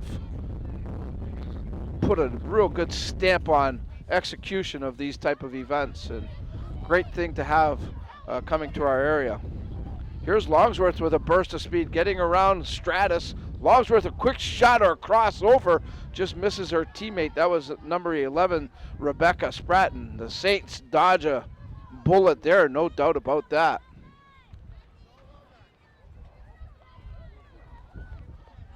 Just about 3.5 minutes into the second half here. We're still scoreless, and as mentioned, a mist has started to fall here at the stadium, but certainly none of the fans have left.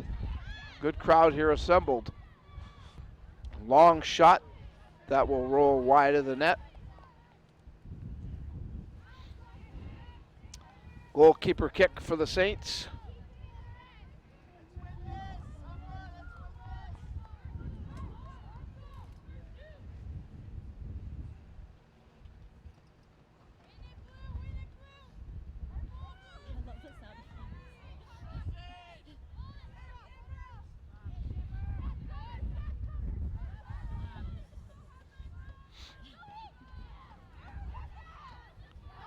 Oh, there's a foul, and are we going to get a penalty kick? Let's see. It's a yellow card as well. Alessia Vanini charged with a yellow card, but the infraction took place just outside the penalty box area. Still a dangerous kick here as the Hawks will set it up.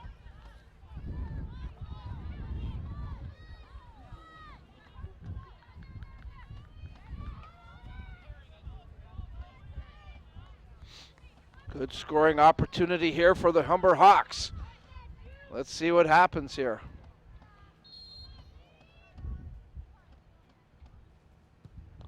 Quick drive, scores! Oh my, what a cannon! The Hawks take a 1-0 lead.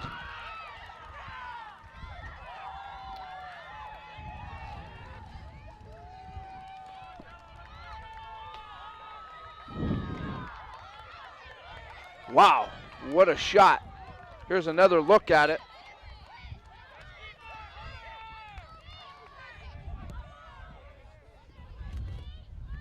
Far side beating Samping.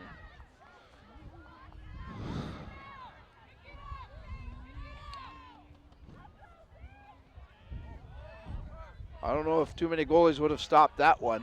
That ball was hit perfectly.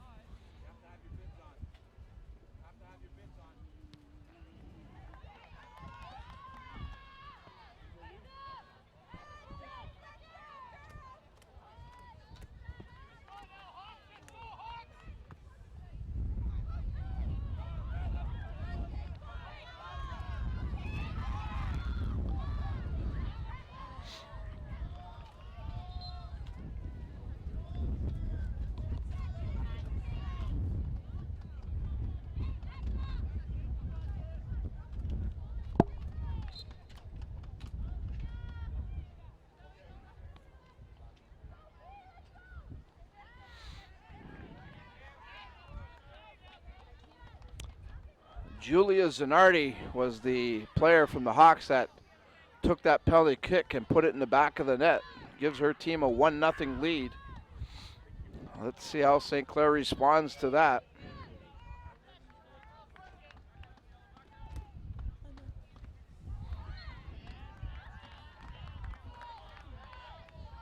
Still lots of time remaining. As you can see on the official clock, just under 38 minutes.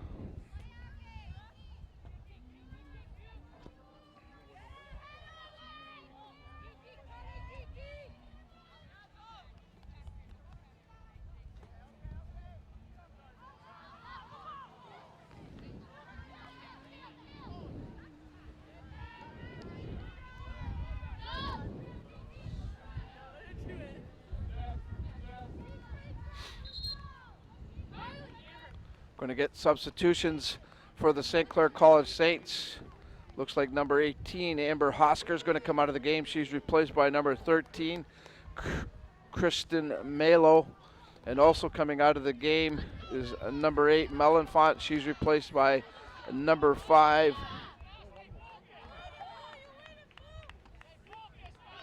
Nina Civitresi. And also coming into the game, number 4, Melanie Daniel. And another substitution for Coach Vanini Number 9 coming into the game, Cassie Nicholas. So Coach Steve Vanini making a slew of changes in his lineup to try to get something going.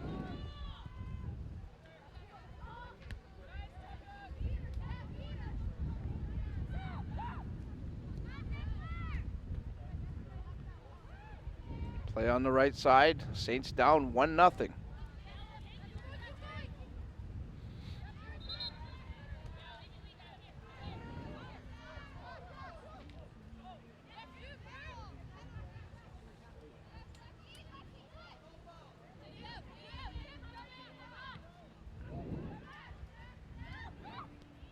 Here's Geyer looking for Tremblay. Tremblay trying to catch up to that loose ball.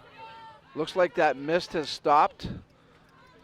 Did wet the field a little bit, but does look like it's come to a halt. That's a good thing.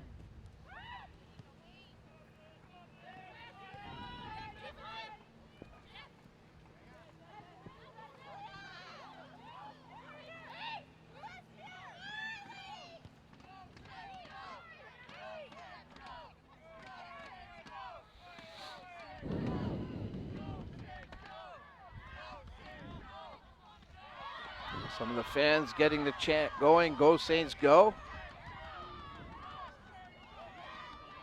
Melanie Daniel on a run there, looking out front. There's a shot that goes up over the net that comes off the foot of Cassie Nicholas, who just came into the game with Melanie Daniel. So the fresh legs creating an opportunity there for the Saints.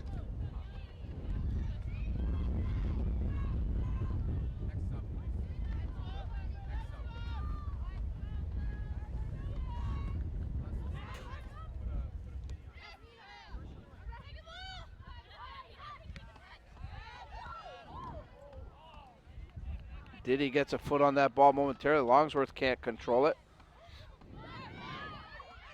Here's Gutierrez. That pass intercepted. That's Stratus. Foul called against the Saints. A little bit surprising there, as it looked like Kristen Melo was taken down. She doesn't agree with the call.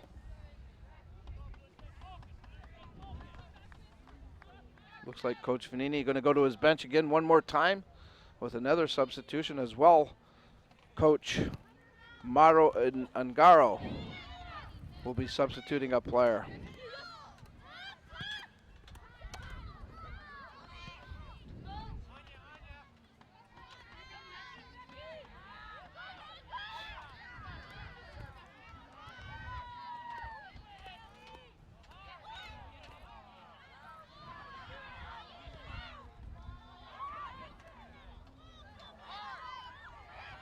Saints now on the move, trying to create a scoring chance. That ball chipped and out of bounds into touch.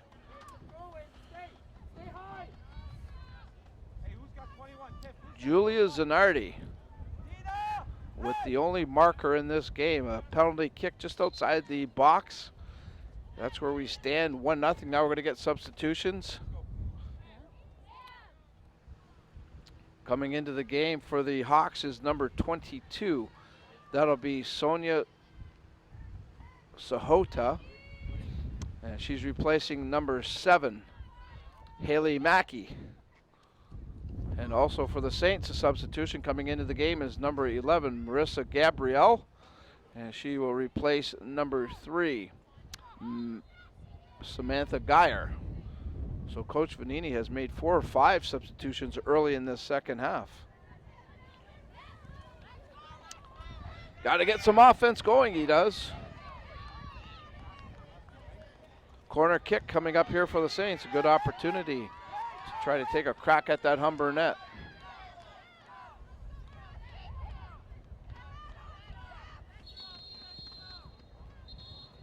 There's the cross, but I think the play was blown down before it actually... Well, the kick still came through, but the play was blown down by referee Jessica Patton. Let's see what's going to happen here. Maybe the Saints will get another crack at it as the play went dead. Coming up tomorrow, again, 4 more games. We'll get you updated as to who they will be. But we continue our coverage of the Bel Air Direct 2016 OCAA Soccer Women's Championships here at the Libero Center and on WeTV. Spratt on a run. She stopped right there in her tracks by Emily Diddy. A great play by the St. Clair defender. She boots the ball right upfield and unable to keep it in bounds are the Saints. That was number 4 trying to catch up with it, Melanie Daniel.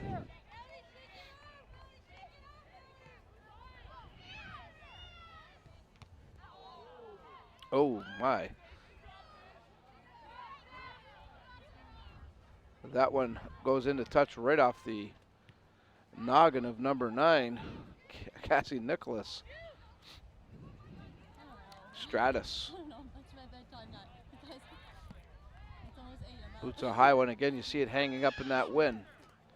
Here's Gutierrez. Her pass intercepted momentarily, but Spratt battles for it, and that one will roll into touch. Unofficially, just over 30 minutes to go here in the second half. Saints down a goal to the Hawks. The winner will advance to the 6 p.m. game. They'll take on the Seneca Sting. The loser will go into the consolation round, and they'll play at 12 noon against the St. Lawrence Vikings. Again, the mist is back, along with the wind. Offside is the call by a couple of feet there. As check that, number 13, Kristen Malo, trying to get that equalizer for the Saints. Seems like the wind has picked up again, though. That'll make things tough.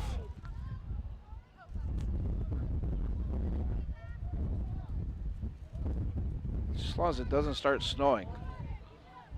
That's all I ask. No snow yet. Foul on the play.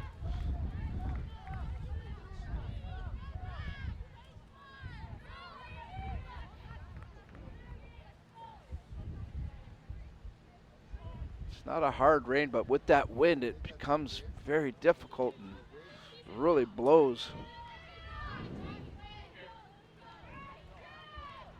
making it that much more difficult.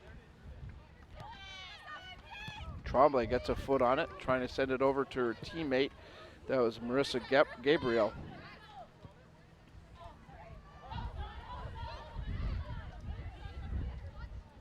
Sahota.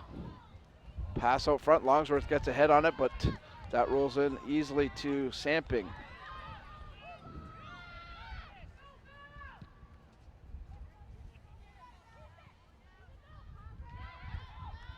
Daniel on the right side, sends it back. This is Nicholas looking for Provo. That doesn't connect.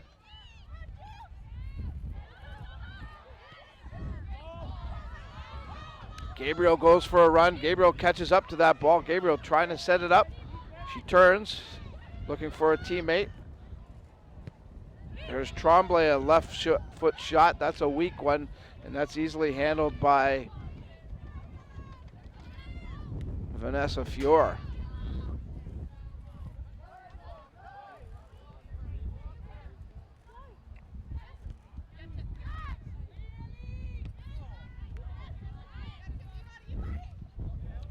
Tremblay gets the ball over here to that's Provo. Provo to Gabriel. Gabriel back to Provo. She lets it go through to number 5. That's Civitrezzi. Diddy gets a foot on that. And that will roll into touch. Humber throw in as number 9, Cassie Nicholas, couldn't catch up to it.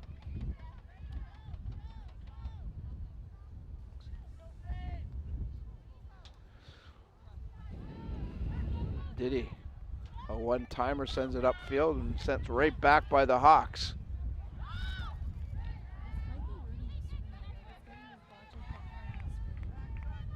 Humber's been able to keep St. Clair at bay offensively. The Saints not generating much offensively, not getting a good clean shot at that Humber net at all.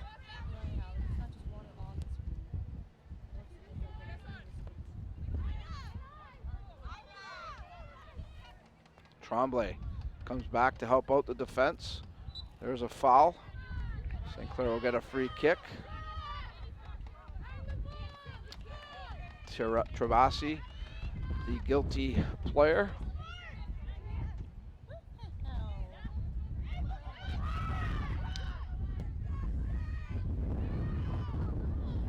Good job by Nicholas, a good long boot right into that wind.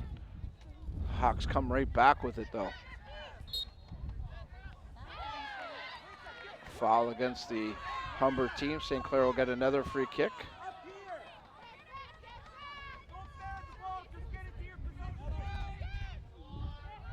Here's Nicholas again, a good left foot boot.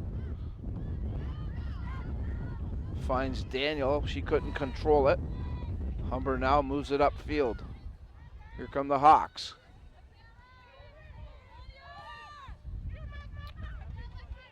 Sahota. Sahota looking for some room. Provo marking her closely. That ball goes into touch. St. Clair throw in.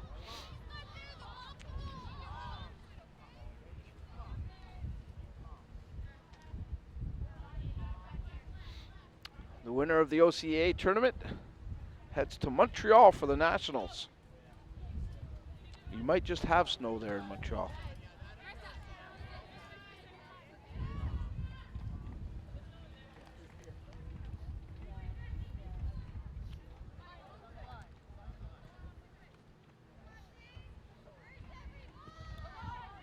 Throw in, intercepted there by Provo of the Saints. She moves it upfield right away.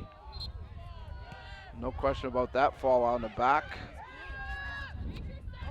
As Melo was hit from behind. Civitarese lets it go, and Nicholas boots it over to Provo. Provo up to Gabriel. Gabriel just lets it roll by. And again, it goes into touch, and the rain getting a little bit heavier now. The mist getting a little thicker. Coming up tomorrow at 9 a.m., the Fanshawe Falcons and the Mohawk Mountaineers. And at 3 p.m., the Cambrian Golden Shield versus the Algonquin Thunder. That is a semifinal match. The Fanshawe Falcons and Mountaineers are now in the consolation round. We'll have all the action for you here on we-tv.ca. Glad to be partners in the 2016 belairdirect OCAA Women's Soccer Championships.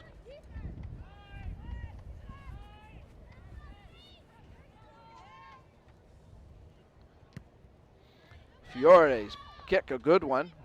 That goes right over Diddy's head. Provo's there to back her up. Hawks also in the area. Here's Longsworth, she can't control that. Stratus fights her off the ball. Sends it up to Gabriel. Gabriel on the left side. Gabriel up the left wing. She's taken off the ball nicely by Gutierrez. Gutierrez has had a strong game here for Humber. Now the rain getting much heavier. And that wind picking up as well. This makes it very difficult, these conditions. Got to give a lot of credit to the fans here, I'll tell you. They're sticking it out. Also to our camera crew. They're right in it.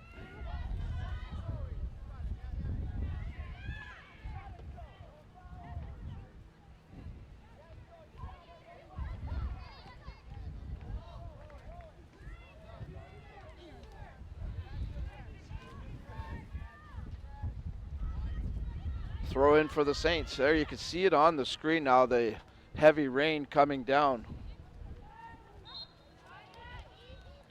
I thought the showers were gone.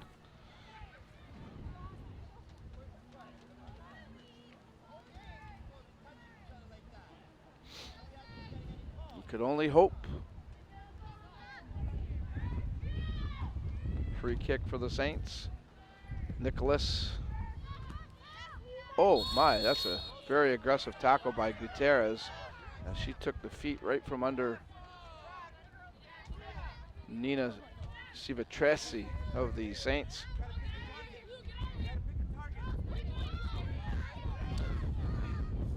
Cassie Nicholas will try to move it upfield one more time here with the free kick. Long balls.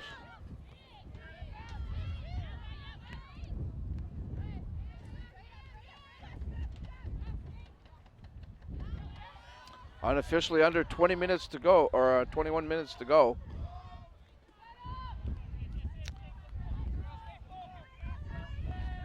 There you get a good look at the amount of rain coming down here.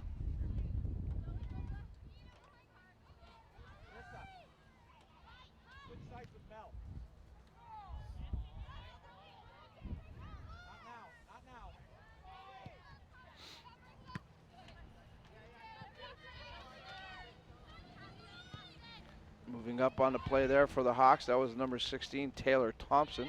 She can't get anywhere with it. And we have a foul on the play here. Free kick again coming up for the Saints.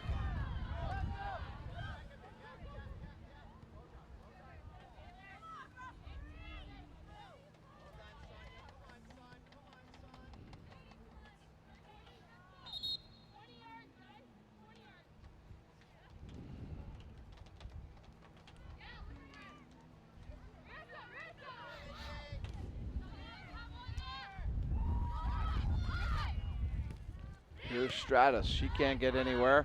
Gutierrez takes over for the Hawks down the right side. She makes a nice move on the inside. Gutierrez tees it up, a left foot shot, and Samping's able to handle it. I think that looked to be going wide, but you just want to be careful.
Time now becoming a factor.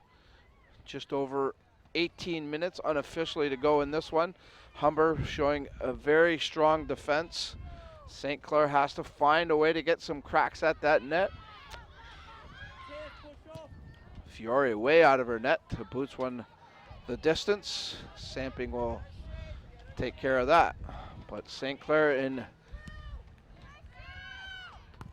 an IOU moment here. Instant offense urgently.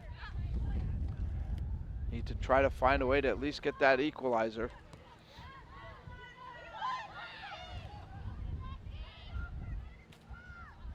I know Coach Vanini came here with the thought of getting a medal. Felt his team was capable of doing that.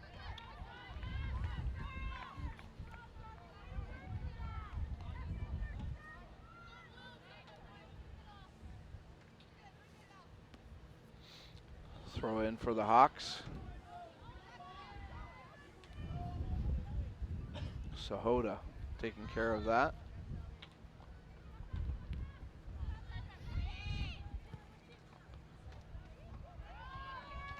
That one rolls into Samping. Humber content to just let it roll around back there, kill some of that clock. Longsworth can't get ahead on that ball. Sahota intercepts that pass. Gutierrez up to Terabasi. Over to the goal scorer, that's number 12, Zanardi.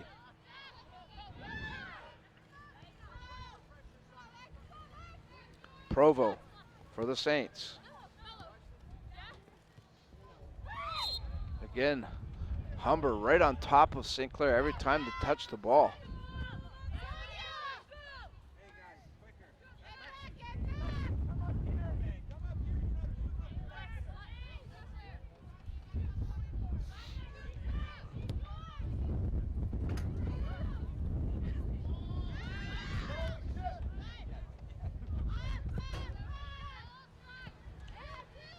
Coach Mauro Angaro going to make some substitutions by the looks of it.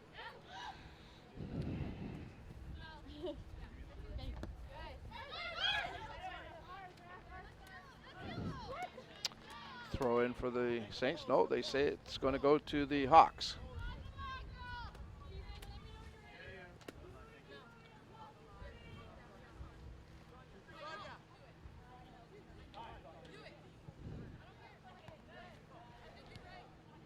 Sahota can't get around Provo. Out of bounds, that ball goes. Just over 15 minutes unofficially remaining here.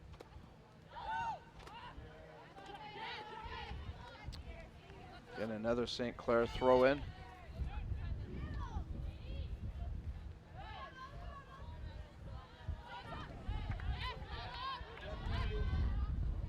This definitely playing in the hands of Humber, as St. Clair just unable to get any room to do anything.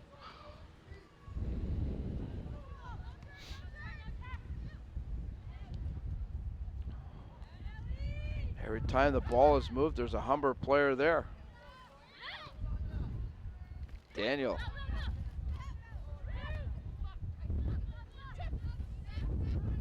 Here's Tremblay. She's taken down.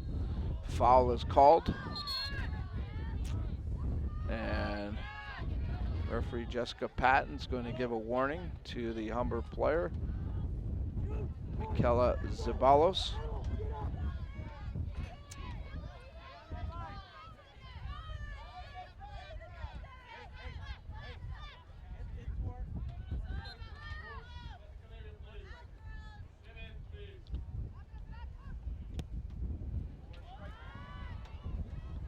Fiore, no problem handling that long boot from Nicholas.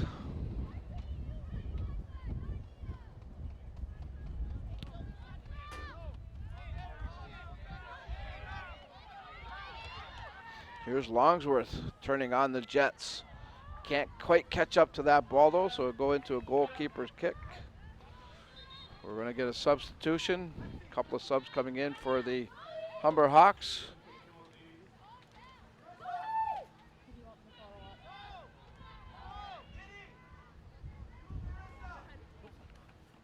Coming in is number 2, Megan Voltour.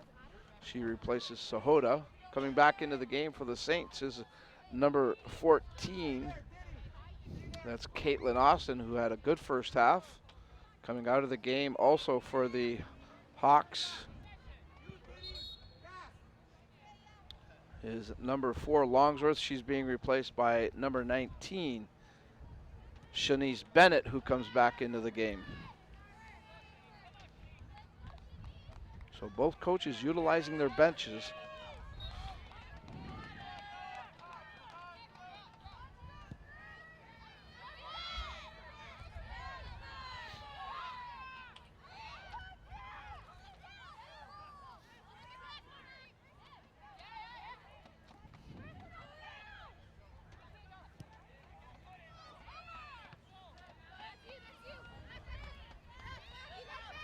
Voltour just into the game, gets her first touch of the ball.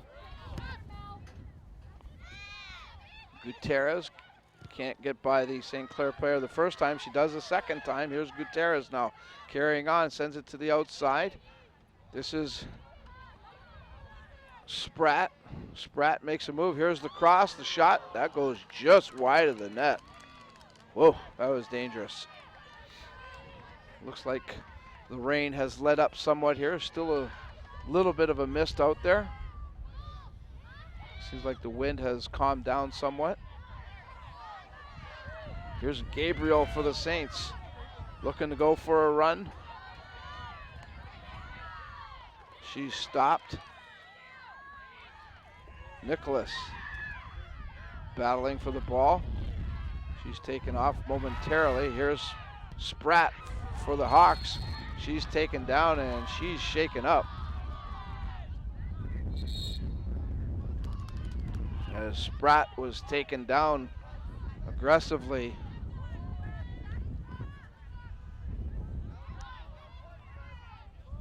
Here's another look at it.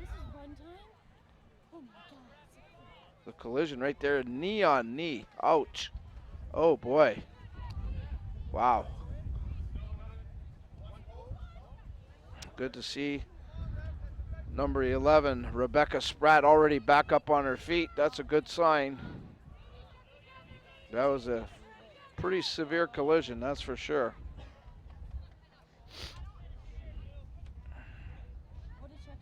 Spratt continues to be looked over.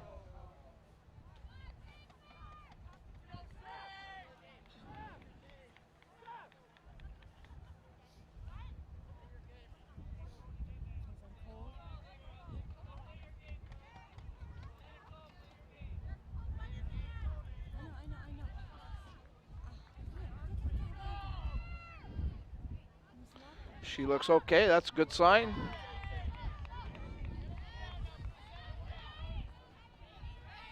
This will no doubt add some injury time on to the end of the game, as unofficially we're under 10 minutes. Looks like more substitutions coming in for St. Clair anyways.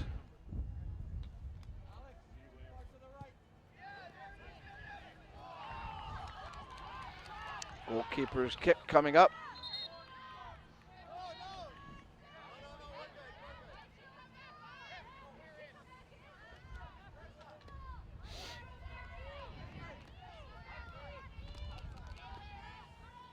Just a very light mist now continues here. Much better conditions than moments ago.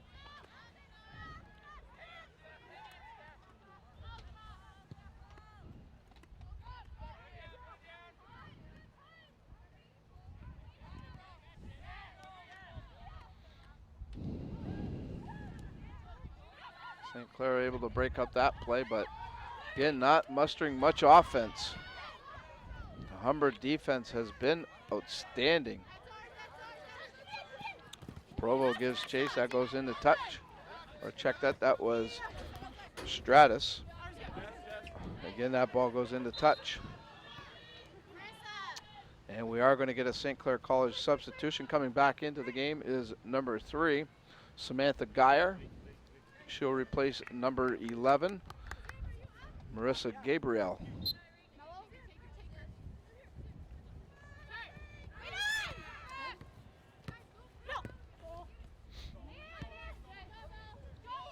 Humber again just content to play the long ball, kill some time.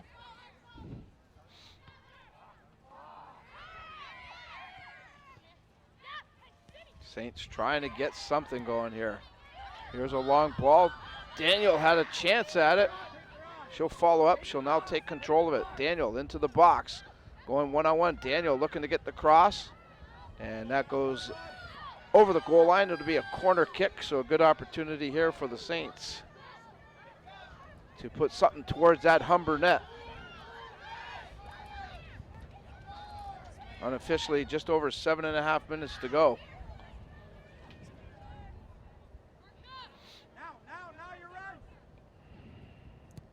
Here's the corner kick. And Fiore makes a nice play in covering up, controlling the area.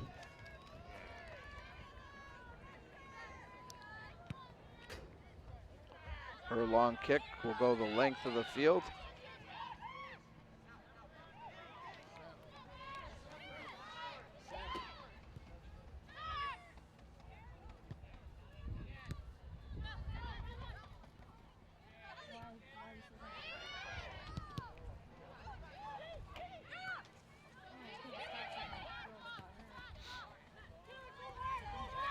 Here's Daniel. She's taken down aggressively. Foul is called. Free kick for the Saints. Stratus will take it.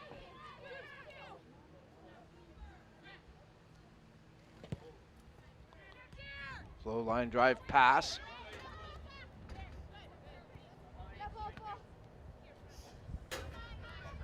Stratus now will handle the throw-in duties. That doesn't work out.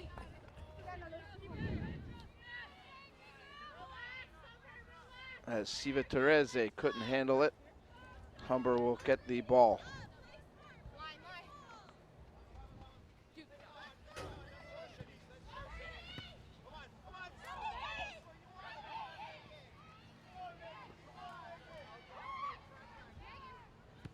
Jubenville sends it back to Samping, a one-timer.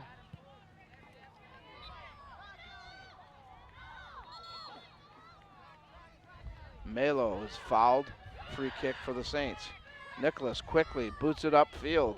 Time very much a factor now for the Saints. And no doubt about that one. As Diddy was fouled and taken down by Bennett.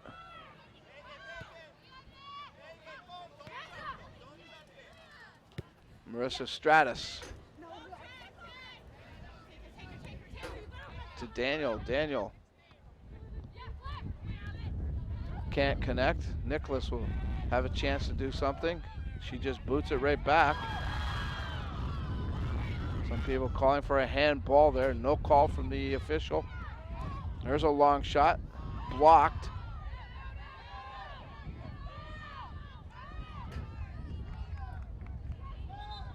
And into touch does go the ball. Play blown down. That shot by Siva Terese, blocked by number 10 there, Alexandria Giannoni. Looks like the mist has stopped.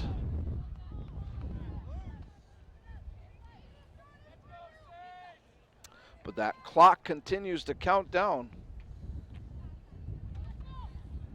And the Saints certainly don't want to see that happen, not until they get one behind the goaltender Fiore.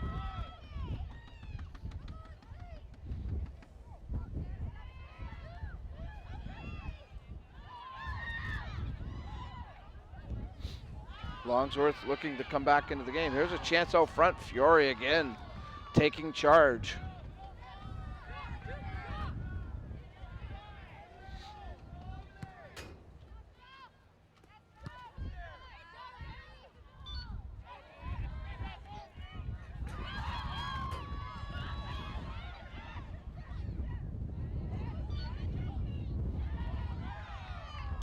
Looks like the rain has started up again. The mist is starting to blow, making it miserable. Nicholas with the throw-in. Foul against the Saints. Hawks bench calling for a yellow card as Gutierrez was taken down.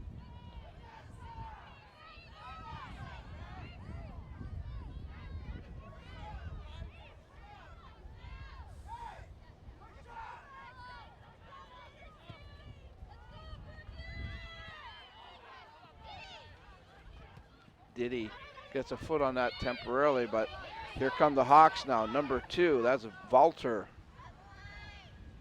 She's knocked off the ball by Siva Terese. She sends it upfield, that goes into touch.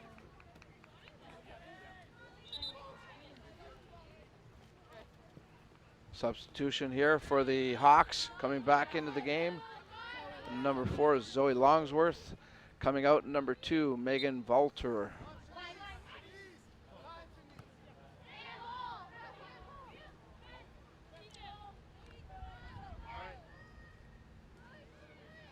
Unofficially, just over 2 minutes to go in this one.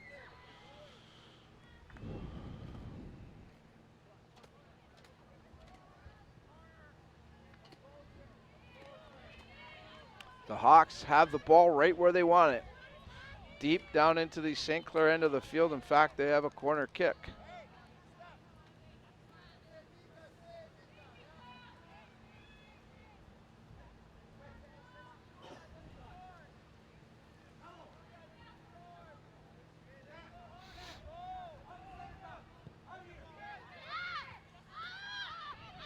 Saints able to clear it out. Not all the way though. Here's Longsworth trying to find some room. Ball rolls into the midfield. Tremblay comes back for it for the Saints. They can't get anywhere.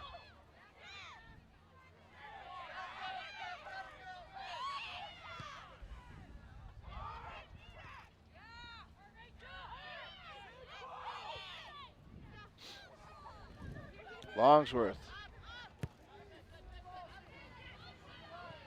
Back to Thompson. Long shot will roll. Unofficially under a minute to go here. Sure there will be some added time.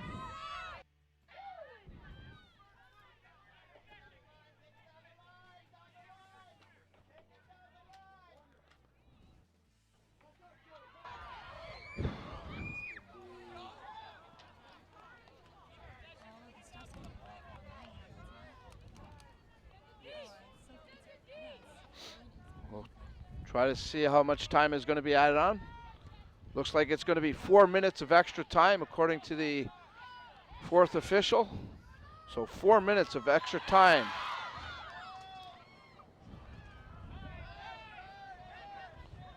And that extra time will start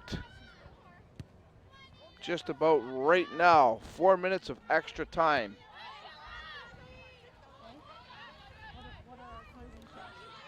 Saints hanging by a thread here.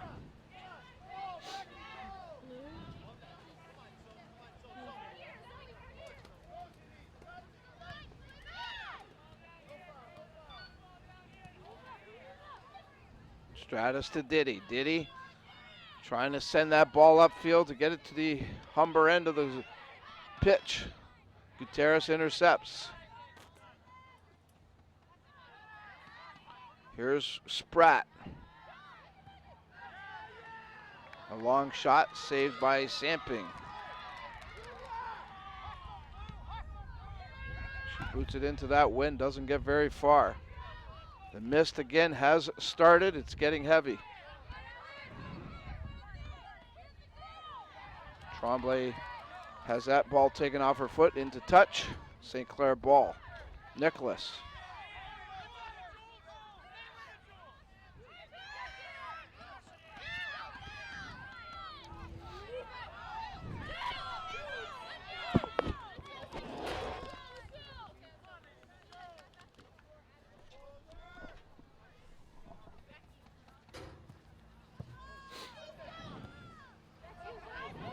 Here's Diddy trying to control that ball. It goes into touch. Things getting a little slick.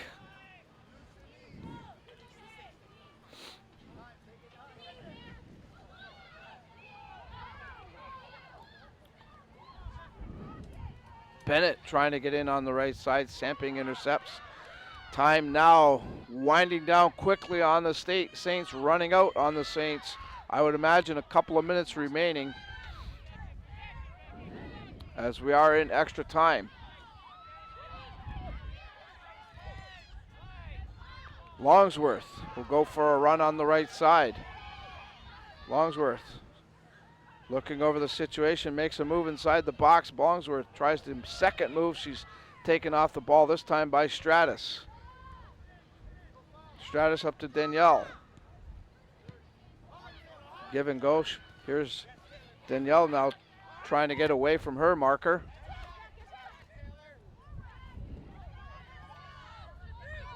Saints need to get down the field and try to get a crack at that Humber net. Here's Tremblay. She can't get anywhere with it.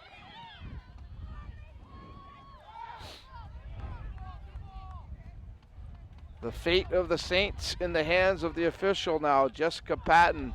I would imagine not much more than a minute or so to go here in extra time. Here's Spratt. She'll just try to kill some of the clock, sends the ball into over the goal line, goalkeeper's kick. Maybe one last chance for the Saints to boot one. Try to get it downfield.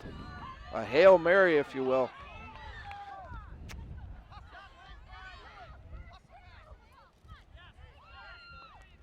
Austin can't handle it. Spratt lets it go into touch.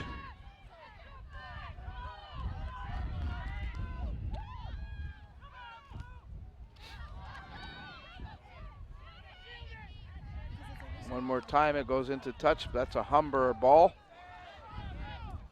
I would imagine any time now we could see Jessica Patton blowing this whistle and completing this game.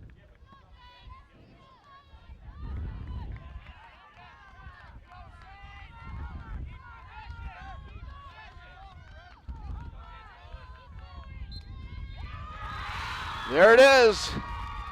Referee Jessica Patton signals the end of the game. The Humber Hawks have moved on to the semifinals tomorrow evening against the Seneca Sting.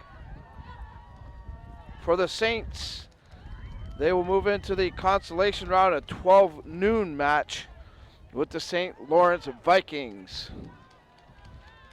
The Hawks celebrate an outstanding game for sure. And there's our lineup for tomorrow. 9 a.m. we'll be on air. The Fanshawe Falcons will take on the Mohawk Mountaineers. At 12 noon, as just mentioned, the St. Lawrence Vikings will take on the hometown St. Clair College Saints. 3 p.m., the Cambrian Golden Shield, who upset the Fanshawe Falcons earlier today, will battle with an outstanding Algonquin Thunder squad. And at 6 p.m., the Humber Hawks, who just defeated the Saints, will take on another very good squad in the Seneca Sting. So that's the story here. Day one is complete of the belairdirect OCAA Women's Soccer Championships. The final score here in this last game, as we take a look at the winning goal, the Humber Hawks 1. The St. Clair College Saints, nothing. On behalf of everybody here at we-tv.ca, this is Dominic Papa thanking you for tuning in. Have a great night, everybody, and we hope you'll be with us tomorrow morning for 4 more games of the belairdirect OCAA Women's Soccer Championships. Take care, everybody. Have a great night.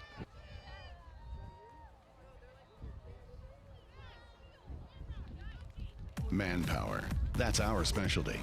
We use it to build infrastructure, like the $1 billion Parkway. That's real manpower in action. End to end, over 1,000 strong, forming bridges, carving out tunnels, shaping roadways. Our manpower is in demand. Well-trained, highly skilled, tough as nails. We've got what it takes to build your career. A solid career for building a better future. LiUNA. Feel the power.